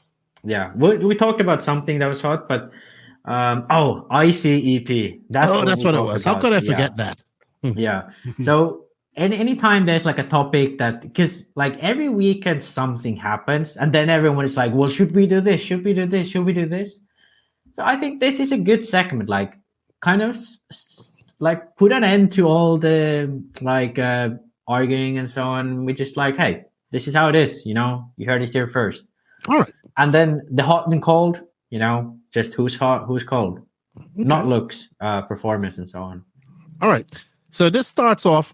We did talk about the Northwest Rage Tour up in Walla Walla this past weekend. Your RC dad, Bartholomew Baker, has been attending these races up there. One Army, it's the guys who are doing all the mods and different things for the HB chassis. Great group of people, great machinists, all that type of stuff. So Barry is with them, and this was the last race of the night. It's been a long weekend. And someone messaged me and goes, why is Barry so angry? And I had no idea what they're talking about till I saw the end of, someone said, go watch the end of the coverage. So we go up here, and here is Barry. He is not happy about something, right? So I'm like, why is Barry not happy? Right? I'm wondering, what is he upset at Max or something? I don't know. Right? So let's see. So he's that's the RD, Brian Phillips. And then he's not the RD, he's the man who runs the race. And then the RD is the guy who comes up or later with the fifth scale. That's the RD right there, Robert. Right? I just love this scene. He doesn't take no shit either, right? So Barry goes over and starts talking to him, and I want to ad-lib this, and it's like, do you know Max Moritz? That guy wouldn't do this, blah, blah, blah. I don't know what Barry's at, but this is Barry in his most passionate. And I love Barry because like he's probably the number one passionate guy in America, you know, and he has like good type of passion, you know. Well, Barry was a hothead, and that's one of the things that he was good. He would tell you that he's tried to change, in his time, but you know, still emotions flare. And anyway, I'm bringing this up because there's more. Man is angry. Barry is not happy. He is not happy. So anyway, in the interview after this, let's remove that. Let's get back to us. Barry's going to be upset that we played that video, but we love you, Bartholomew. We love you. I had to play it. No, but that's hold on. I'm still playing it. Let me turn it off. I love that you apologized and then put it back on. Well, it was a mistake. Oh no, that was just a slip. I'm don't worry about it. No, but I don't think that's even bad on him because clearly it was for a good reason. As we're gonna come. Oh, it brought up a great topic, right? So in the interview after this, Matt had him up in the booth and he was talking about this. And so they had 2 restarts to this main. And he said he was upset about that. And he was also upset about a Marshall. I'm not really worried about Barry making off and all that stuff, but it brought up a great topic about restarts of races. So that started a hot topic. Obviously, I posted on Facebook. I commented on Barry's thing. And actually, the RD of the race reached out to me. We had a talk because I know him. And I've known him for a few years. And it got me thinking about restarts in RC racing because we always claim we want restarts and we want this. I remember Lance also talked about it in our chat. He was like, oh, that's a can of worms you don't want to open. Not us, period, but the actual thing of doing restarts, right? So that brought me up to say, what constitutes a restart? A lot of people want to restart when it's a big cluster at the start, when everybody's getting ganged up and, you know, it's a big cluster. But to me, that doesn't warrant a restart, right? Everybody has different opinions. But with that said, I'm going to bring up something that also people demanded having a restart of, and this comes from the 12 scale worlds, A3, Kemp Anderson. This was heartbreaking because it was a shame that this happened. We were scheduled to have a very good 12 scale finish, right? And this happened. So let's watch it. If you're watching this, the 12 scale world, you can find Elite RC production. There's Kemp Anderson in that blue and white car. And when the turn goes off, watch what happens. So it's going to go off her pretty soon. I don't have volume on, so I don't know. So his car just does not go. Right? Let's replay that. So I remember in the chat, when this happened, people were going nuts. It should be a restart. It should be a restart. Da, da, da, da, da, da, da, da. Blah, blah, blah, blah, blah, blah, blah. Now, yes, did it cause a big crash, a big kerfuffle? Absolutely. But not, well, IFMAR said they don't do restarts, right? It's not in their rule box to do restarts. Yeah, it's like when it's never specified in the rules, like even if like all the should they do a restart point like put aside, that at that point it wasn't even possible. It would have been against the rules. But besides that, one car didn't start, didn't go, and some cars got in crashes but was able to continue to go. Cars in the back hit him, right? Mm-hmm. It still doesn't constitute a restart for me, right? If the first cars go off and it's a big crash in the middle, and the later and the second and third got in it, and all that happens, a big crash in the end, and that guy from the back comes by and is able to go through, I don't think that calls for a restart. I think restarts are for jump starts and false starts, like to do it for computer. Like, if everybody goes before the turn, or if like two guys go before the turn, they should be, I think you should if you jump the start, you should be put to the back. Restarting on that. But I don't think that restarts should be done just for big crashes on the first corner. I think it's just racing, right? I think it's just racing. That big crash on the corner could be a benefit for that car in the back who's going to come by and miss all that crashing. Just like it's a benefit for that guy on pole to start. So I think that, so I did talk to the RD of this event and how they do things up in the Pacific Northwest is they do a lot of restarts when they don't have a great start, right? And I said, that's fine. That's how you guys do it up there. That is perfectly cool. He says, well, if you don't do a restart, the racers will get upset and stuff like that. I said, well, I understand that because that's what they're used to, right? That's what they're used to. That's what they do. And if that's what their rules and what they are used to up there, then that's fine. But that doesn't mean it's going to happen in the rest of the world of racing where you go to as well. So it's a lot of underlying things about this. One, it's always going to come down to nobody's really following any real rule book when this happens. Mm-hmm. At these bigger races, which we've beat that horse to death enough on this podcast.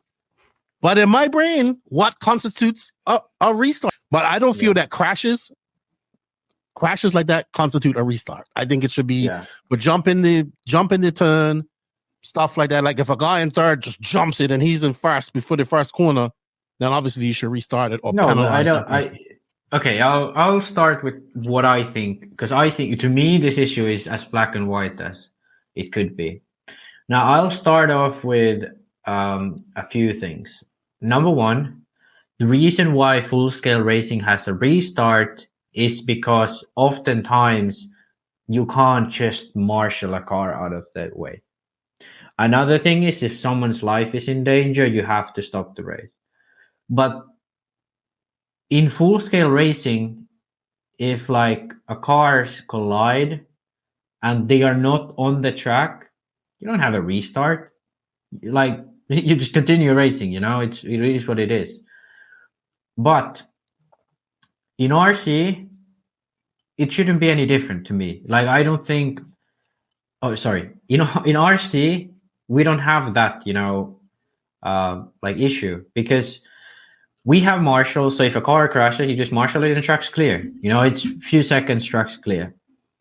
Then to another point, that if a car crashes and there's a pileup, how big of a pileup does it have to be that it constitutes as a restart?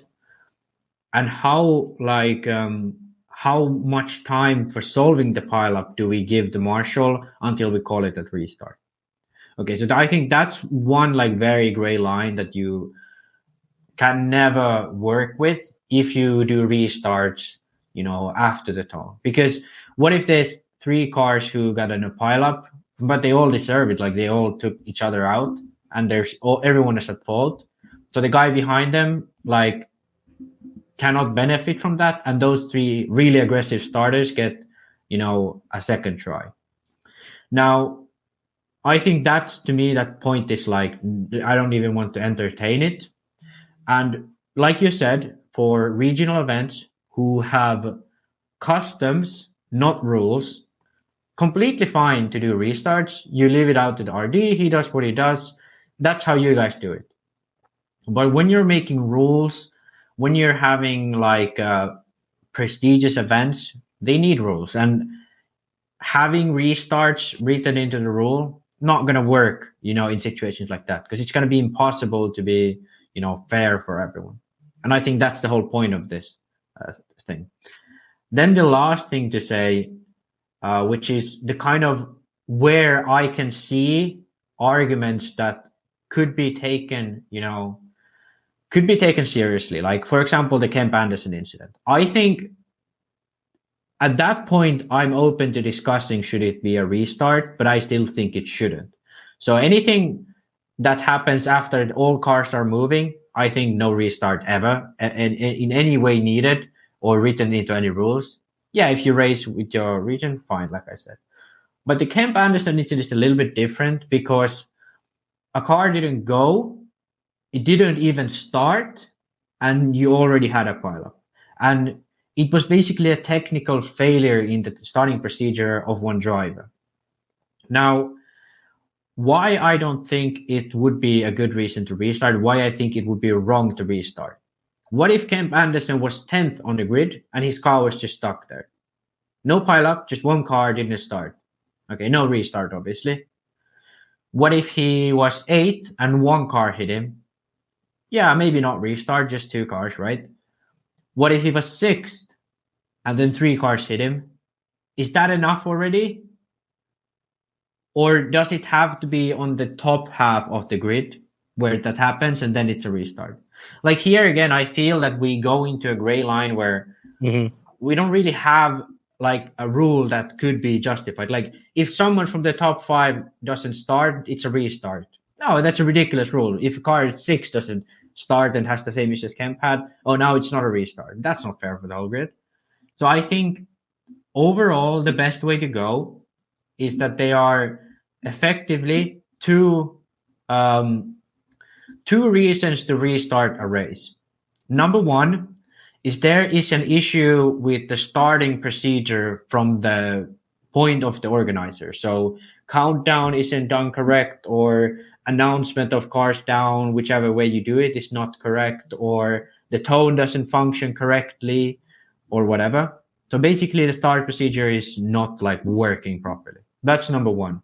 And number two is that the track actually breaks. Maybe in the second corner, someone drives under the pipe and the whole pipe is across the track so that the cars can't go around. Or one thing that has happened before is that at carpet races is that the carpet lifts up and all the cars go under the carpet. How about if it's a turn marshal?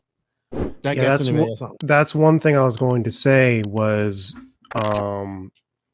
specifically with like nitro and A-scale races, it can be like with very large pileups and more cars coming towards it, like down the straight, for example, that first marshal's job becomes a lot more dangerous. So I think, I think like in that scenario, like where the marshal has to take time to like marshal like 7, 8, or the whole grid pretty much, then that would constitute some sort of a restart. But with smaller scale cars, like for example 12 scale, where it's a lot less risk to bodily harm for the marshals, skill issue, rip those away, I don't care, keep going. Yeah. Well, I mean, what if my thought was, what if a marshal or a mechanic, let's say mechanic's late, or I don't know, something where that marshal goes out to the mechanic, I don't know, whatever, and the marshal causes a car to crash or something like that. Something that's something that isn't the driver's fault causes it, I think should be a restart. I have the actual restart on her. Go ahead, Max. Let's have I hope you guys can hear the volume so we can see if we can hear it as well. Down and quiet. And we're off. Fishback with the TQ in this one. Oh, we got a false start. Okay. We got a false start here. So they pulled it back for a full start. All right, so we're going to pull him back in. That's one. Let me see if I can answer some questions here. I didn't John see where Moore, the full big start thanks was. to the camera dude. Excellent work. I know he's been on it. He's been an Iron Man. I think he's been going on. We did 5 hours this morning. He'll do another. They did 2, yeah. Right now, so he'll be at 12 hours. No, 13 hours. We'll be at 13 hours. Okay, false start. That's legitimate. Doing it up here. So If our the RD camera feels dude it's a false on start. that's Chris Mueller. And when are we going to go? That would be a false start right there, too. Uh-oh. Yeah. That kind of took I forever. think that's a false start. Yeah. Let's see. Well, I think actually. All right, and we're off. Oh man, calamity at the back. Oh, I would do a restart on that one. Do a restart. Another restart. Why didn't he call it immediately? Time didn't go off. I feel like he only called it after they started piling up. Start on that one. Oh yeah. Why? What was the first restart for? That kind of took forever. They said it was a false start. Yeah. Okay. So the second one. one. We're off. Oh, can you pause? Man, calamity at the back. Oh, I would do a restart on that one. Do a restart. Can you pause it? Sorry. Go ahead. I'm going back to the first restart. Yeah. Can you take the sound off because it's really loud? Okay. So basically, second start, the RD said to, I think. Is his name Matt? Who is the mod guy? Oh, Matt's just commentating. Matt's just yeah. But I think Matt said that the time didn't go on the second one. Okay. No, he said there. Yeah, he said that the time didn't go on the second one. So obviously, I think that's why it took so long because the time didn't go on. So I think the RD just fucking smashed it, and then it didn't go on. Okay. So second one, I think should be a restart because that's like a prime example of the starting procedure getting fucked. But the first one, I don't really know what happened. Okay, maybe you heard something I didn't hear, but anyway, 2 restarts. There.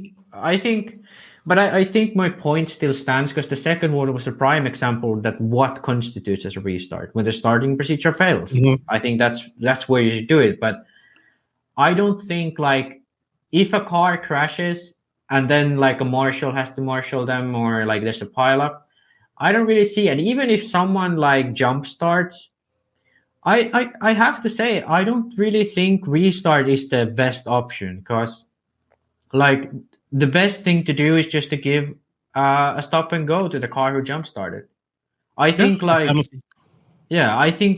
the best way because unless it's like one guy like crazily jumps the grid, jumps the tone like 5 seconds before the tone goes, and then everyone else kind of goes with him. I think then it's again everyone goes without the tone, so it's a false start. But then if only one car goes before the tone and everyone else goes at the tone, I think then just give penalty to the guy who went before the tone. But I've seen situations where like the starting procedure has taken like really long, like here, and then some guy goes and then kind of everyone like reacts to that and go with it. Like, yeah, then it's a false start again. But I don't think I have to go back and listen to this. Yeah, but I don't think pileups in any form or way, be it so that if someone's like at the end of the straight crashed and then like the whole grid has to pass by, yeah, that's just like it's the way of the game, first laps are important and you have to take them safe. All right, Cade, go ahead, give your last opinion. I'm going to try and figure out if that's what happened. Well, like I said, I think I kind of agree with Max on the whole. If it's like a jump start, give a penalty. If it's everyone's jump start, then it's a false start. But I still latch on to whole. If it's unsafe for a marshal to marshal like a pileup of nitro cars and it takes a long time for him to get to it, or he has to wait for whatever reason, like for example, like at North Georgia Shootout, a lot of people would go off the track at the first turn due to like bumping and stuff like that. And the first marshal would have to go through like 15 different cars before he was able to get to everyone. And he has to do that with other cars going down the straight at full speed. That's not safe. Yeah, I do. In some sense, I do agree with that. Like when there's a point on the track that, like for example, at EOS one year, there was this. The end of the straight essentially was like kind of like a corner tabletop but it was so that it was like a 180. So you went up it, and then you stepped downstairs, and then you did a 180 again. So you'd have two 180s in a row, and between them was this like really steep stair section that was actually quite short. So if someone would crash on the top of the stairs, obviously the whole grid would follow and get into a pileup. And Scotty called a lot of restarts that time. And I think like there was this one occasion where I think Kilic was running two-wheel drive then in the B main, and he was starting from like 5th or 6th, you know, and he got into 1st because there was a pileup in front of him. And then Scotty called for a restart, like when a midpoint of the lap. So he was obviously pissed because he made it all the way from 6th to 1st. And yeah, the going for a Marshall to go into the stair section. Yeah, this was 10 scale, but even for 8 scale, yeah, it's dangerous. But I think, you know, in those situations, the Marshall does what he can do. He picked the car up first that's closest to them. And then when there's, you know, sections where, like I know tracks where, you know, after like a straightaway, there's like a steep hill or a rocky, you know, ditch or whatever, and the cars go over there. To be honest, I think that's more of like a track design issue. And I think those kind of things should be thought of much more beforehand. Granted, in some scenarios, it's hard to do that, but then you kind of, if you end up there, it's just like bad luck for you as a racer. And because at the start, no matter how big of a grid you have, the Marshall will have at least 20 seconds to clear the cars were like flipped over before any other cars will come. So I think the safety issue isn't really that big. Like, I don't know how many cars you'd need to have in a pileup to take more than 20 seconds. That's kind of where I think, because if it was any other part of the race, I agree with the point that, you know, it's really dangerous. But when it's the start, you'll have at least 20 seconds to clear the whole field when it's 8 scale. I agree with you on making it spread out enough where you can build tracks where they can have a start. Yeah, and the first just to confirm, I did go back and listen to it just now. So Matt did said after the start out that the time didn't go off, but prior to that, he said, "Oh, that's calamity at the back. That should be a restart." So the first one was actually a false start according to the RD.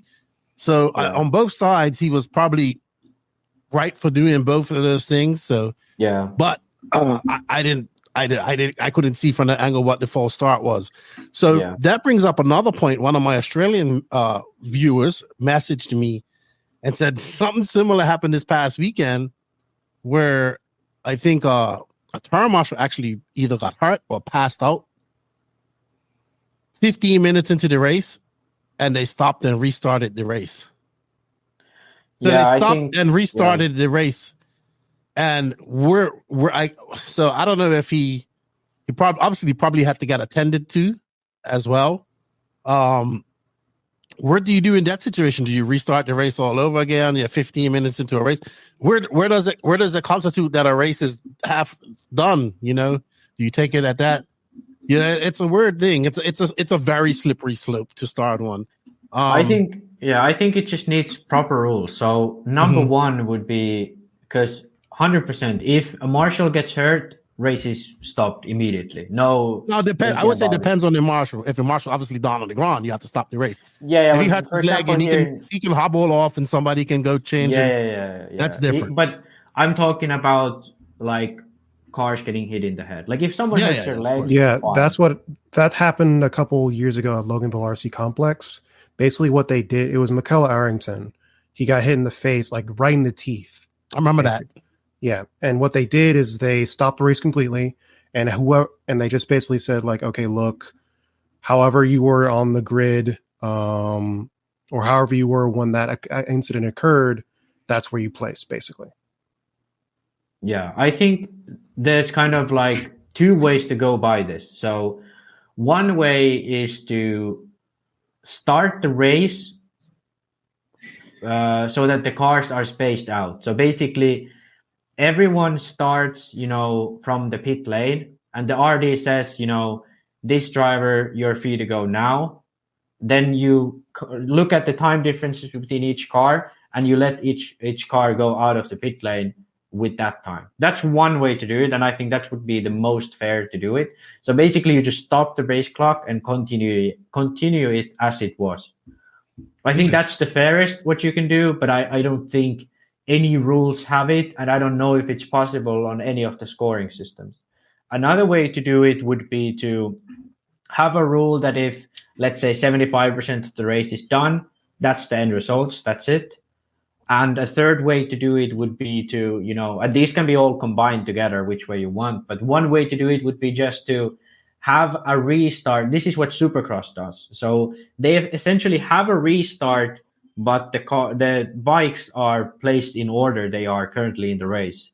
So this could be done in RC, just basically put all the cars to the grid. But if you are first during the time of the race stoppage, then you start first. So there's two ways to do the start, and then one way to kind of control, okay, do we run the whole main always, or do we, have a cutoff time? And I think those three things should be added to the rules for sure. I don't think any rule book has them, but I think they should be for sure added, because I've had a race stopped, I think twice, not my own race, but I've been at a race where the race has been stopped twice because of a martial injury, and then at least 2 to 3 times because of weather, like heavy rain during the main. So, and there just isn't any procedure how to continue. Okay. So I would say, in our general opinion, after now looking at the evidence of the restarts, was the RD justified? First he said full start and then said time didn't go off. So that's 2 restarts, but justified. 100%, I agree. Okay. I would have to agree with you on that one. Full start and not hitting the button to get the time off. Unfortunate for the people that get good starts, though. Yeah. Very unfortunate. I can understand being upset, but at that point, there's not much you can really do about it. Yeah. But I would reiterate, restarting a race because of a big pileup and all that stuff, I'm not for. I'm for this type of stuff. I don't think in any scenario where the incident is caused or is only involving, driver errors. I think, in those situations, you never do a restart. If it's a full grid jump start, then yes. But that, I think, is a starting procedure error. I would count it as that. All right. So, I don't know. Maybe Barry was mad for nothing. He's probably going to message me and be mad at me for saying this. Maybe, but I don't know. Sure. Like, we don't know why the first start was a false start. I don't know either. I don't know. Yeah, because it could be that the reason why he called false start isn't justified. It may be actually we wouldn't see it as a false start. But if it actually was like that, the starting procedure didn't go as it's supposed to go, then yeah, it's a justifiable way. But it could be that it was just because of the pileup. Who knows? Who knows? Maybe all right. We need to ask him. Yeah. All right. So next up on the hot race part is hot or cold. Hot or cold? Who's hot? Who's cold? Let's go, Max, because this is you. This is me. This is you. What did you have? I put hot. Okay. Or maybe we should start with the cold this week. Well, we did talk about this a little bit. I think the cold is going to be more interesting to start out with. The hot is kind of bring it to a happy ending. I have the Viking and Bruno Coelho as cold. Bruno, you have as cold. Yeah, and the reasoning why Bruno is cold, he lost straight up to Michal Orlowski at the GP3F. He went to SnowBirds.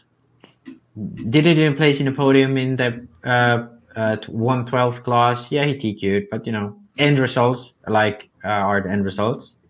In touring, Kevin Hebert beat him straight up, finished second. That's not the Bruno I'm used to. I'm used to the Bruno who wins in first 2A mains, and it's boring because he's so dominating. So to me, this Bruno, it's a little cold. It's a little cold. Not an iced coffee, like I'd say like a little bit above room temperature. Lukewarm, yeah. Like a lukewarm Bruno right now. Okay. And you have cold. What your thoughts on that, Cade, before we move on? I mean, from what I remember looking at the race that you showed me before, didn't he come in like, I know he was in the A main, but he came like 10th or something like that? It was EOS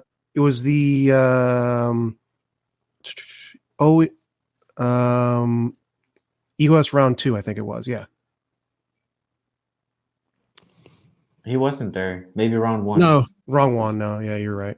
It was He was good. He was good in round 1 though. I can't remember what he did in two-wheel drive, but wheel drive he was really good. Okay. I don't know. I'd say 2023 he ended quite hot, but then this year it's been a little cold.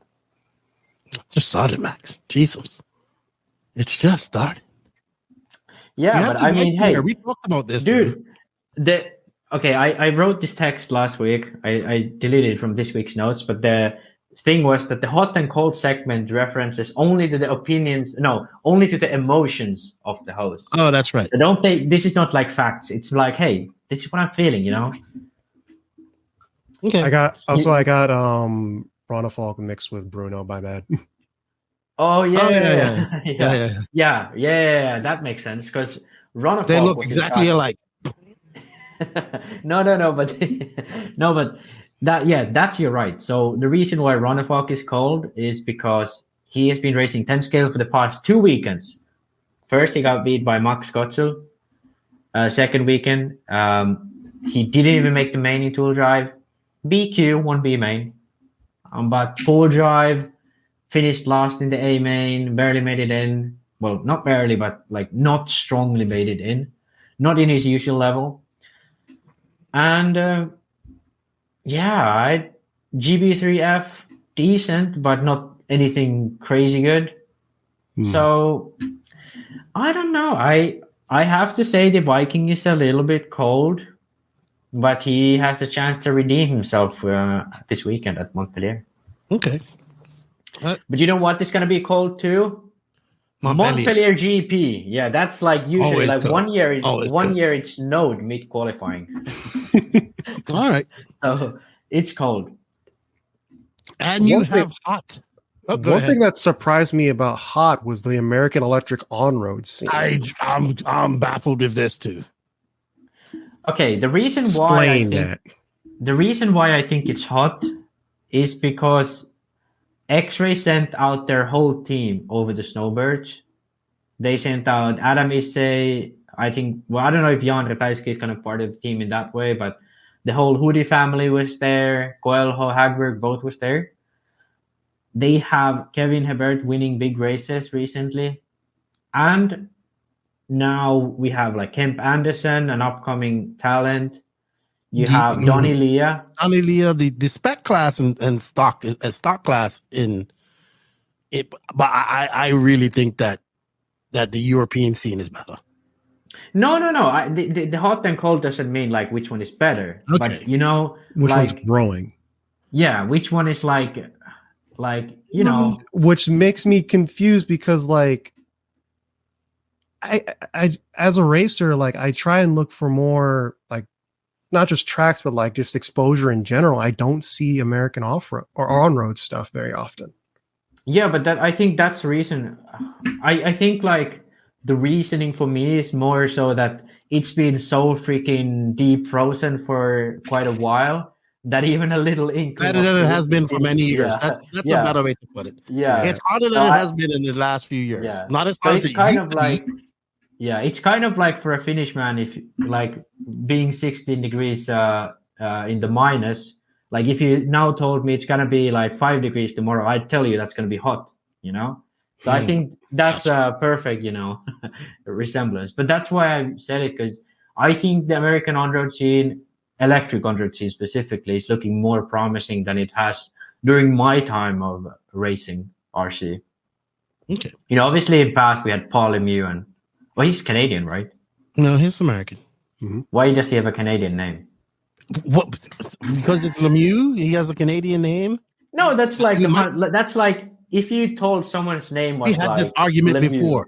We had this discussion before. It's like so freaking Canadian as it can be. It is definitely French. That's what you're thinking of. Yeah. French. There's a lot of French names in like the Southeast, like specifically Louisiana. Yeah, of course. Come on, Max. hot. The European 10 scale scene. Oh, yes. Especially after your boy Joona done well this weekend. It is the hottest thing out for you right now.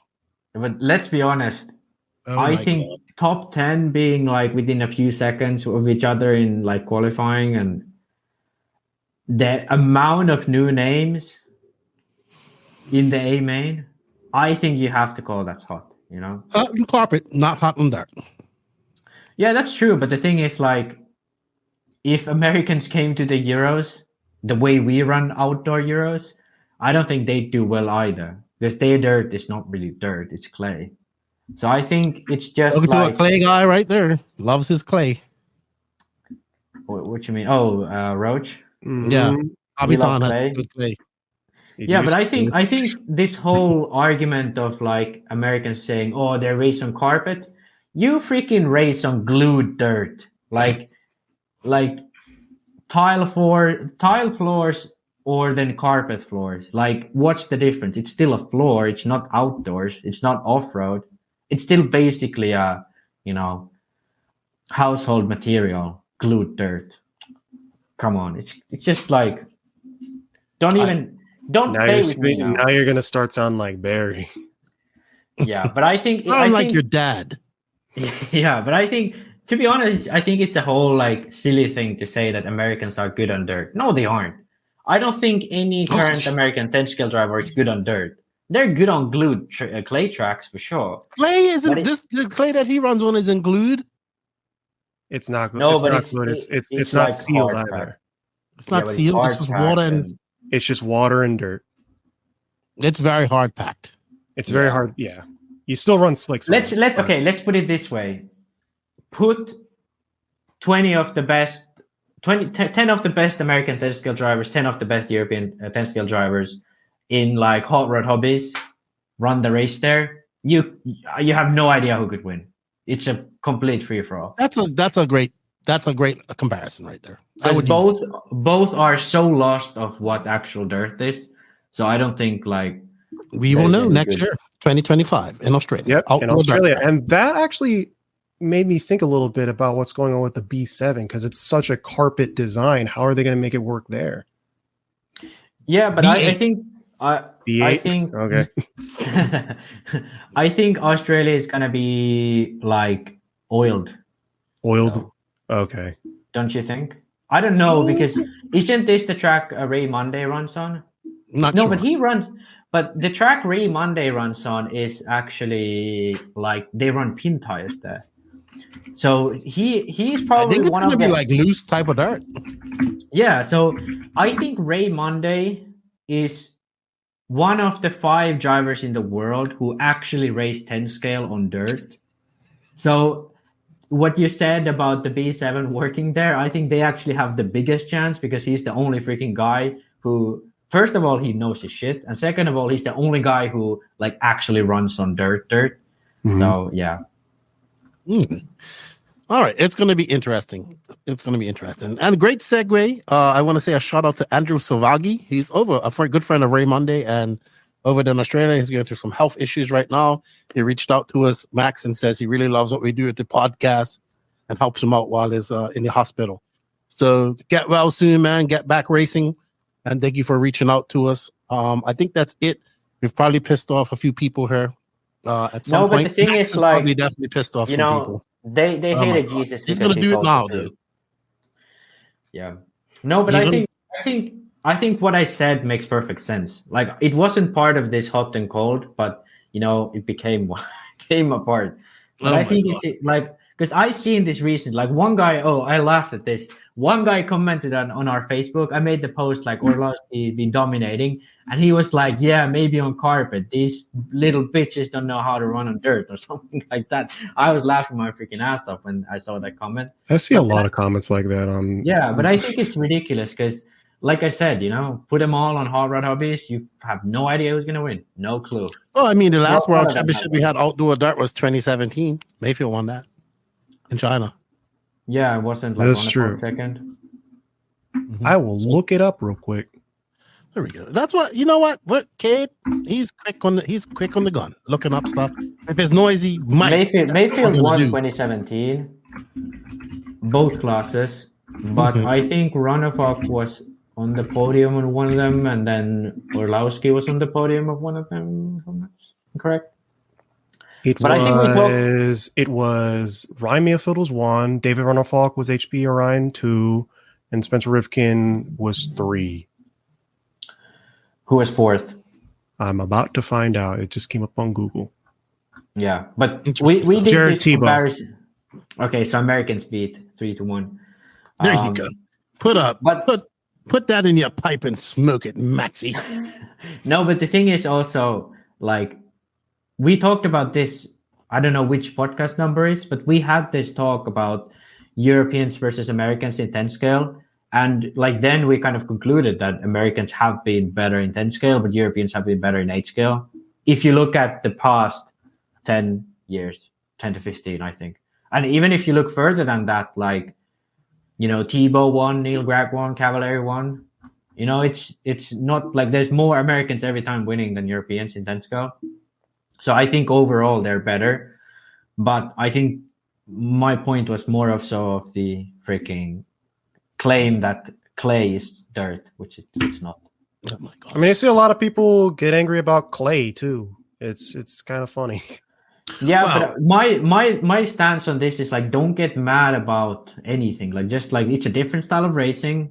It is what it is. It's like, you know, some people run on this, like even on like motocross and supercross. Like some people are better at supercross, some people are better at motocross, some people like loose track, sand track, some people like clay tracks. You know, it's a different aspect of the sport, and it is how it is. You know, I think it's not like one is worse than the other in terms of skill or something. Also, to correct myself, for before you put it in the comment section, Ryan Mayfield won 2-wheel drive and 4-wheel drive in 2017. David Ronafalk came in second in 4-wheel drive, but 5th in 2-wheel drive. And yeah, just making sure, just covering my bases. Wasn't Orlowski second in 2-wheel drive or 3rd? Orlowski was not in the main. Really? Jesus, Max. Put that one.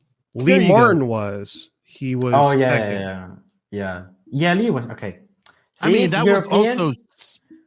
Oh no! I'm sorry. No, 7 years ago. Michal Orlowski was 8th in 2-wheel drive. Okay, but he didn't make the main in 4-wheel drive. I remember that. No, he did not. He's not. Yeah. But it was Lee Martin was second. That was like Yokomo domination days. Shinadachi, the new Mugen designer, was designer of that car. Won 2 victory at 2-wheel drive Worlds in 2017. You know, since then he left Yokomo. They have gone down. Everybody left Yokomo. Everyone left. Yeah. I left think Yokomo. Yeah, I think 2 Ryans left Yokomo in that time. Sweet. Well, I think we're gonna wrap it out. Huh? Did you have something else to say? After the 2017 Worlds, after 2017 Worlds, 1 Ryan got in, 2 Ryans went out. So it wasn't a good deal for Yokomo. You know what? We forgot to mention. Kudos to Little Bump. He made the main. Bumped into the main at at the SnowBirds. Little Bump is like the freaking craziest character in RC. By the way, when you did that Sidewinder ad read, I was like, oh, this is my chance. Because Lil Bump, he's like the top dog of Sidewinder Fuel. And I was like, hey, Lil Bump made the main at SnowBirds in modified touring cars. But then you just kept going. Didn't have my chance. No, I know how you feel. I know how you feel. All right, we're gonna wrap this up. Roach, thank you for joining us. I hope you enjoyed yourself. I hope we get you back on her. It's always good to have a third party in her. I appreciate you having start me going here. into science mode with Max here. Max, thank you for your time. We'll be back for next week's podcast to do questions. So if you have any questions, put them in the comments on our questions post. We are going to tackle them. We're threatening to drop 2 podcasts here shortly. We're going to have a guest next week to interview. Going to be interviewing more people as well next week. Next week, we're going to get together and talk about the Montpellier GP. Hopefully, fingers crossed, we get some good coverage. Good luck to everybody there this weekend. Good luck to everybody at the Asian Buggy Challenge in New Zealand as well. Be tuning into that. I'll be posting all those links on our YouTube channel, or Max will be, or we'll both be posting them on our YouTube, not on our YouTube, on our Facebook channel. Also sure to YouTube as well. Roach, when can we expect your next video? Probably next weekend, more than likely. Right. Go over to Roach RC on YouTube. Hit that like, sub, notification button for him. Also, go to, if you're listening to this on the audio only, go to our YouTube. Hit that like, sub, notification button. We are struggling to get to 5K. I'm hoping to get there. This was supposed to be Keelan's Christmas present, and we fucked it up. Yes, you did. Yes, you did. Yes, we did. But we appreciate Roach you coming on, and I just wanted to say thank you to everybody out there, the NNRC squad. We can't do this without you guys. Thank you for all the continued support. Thank you to the YouTube members and patrons of the No Name RC podcast, and thank you to these companies for their continued support. They are Invisible Speed, High Tech RC, Corsa Tech USA, Sidewinder Fuel, Mayako, Beach RC, Techno RC, Clinic RC, Stacked RC, Racecraft USA, RC Box Clubs, Donovan RC, Cal RC, Elite RC Productions, Florida RC Championships, RC Body Armor, SJ Racing Builds, House of RC, RCGP, and shout out to our drivers, David Runafelt, Jared Tebow, Robert Bettier, Alexander Hagberg, Matty G, Pekko Ivanen, and now newly crowned and knighted, Joona Haatanen. Thank you, Joona, for your time. Thank you, Max. Thank you, Cade. Would you guys like to say goodbye? Ta-ta, everyone. Ta-ta, he says. I like that. You could become like a voice actor. I like that. You could be a voice actor. So very. You look like some guy from the Full House. Oh no. Full House. What's it called? The one Will Smith's in. Prince of Bel-Air. Oh no, that's the wrong one. The one Bill Cosby's in. Oh, the Cosby Show? No, it's called some house. You're thinking of Family Matters. If Steve Urkel? I don't know. Some like OG American, you know. So it's not a soap opera. What's it called? It's not even a sitcom. What's that called? I don't freaking know. A sitcom. Just end the podcast. No, it's not a sitcom. Yeah, you messed up, Max. You couldn't even remember who you looked like. And you remember who you looked like. Yeah. Just give everybody a salute and say goodbye. No, but the way he said hi kind of reminded me of that. Okay. See you guys next week. Yeah. I'm going to go to sleep. Go to sleep. Get some sleep. Tired. Go to sleep. Bye-bye. Bye, everybody. Thank you.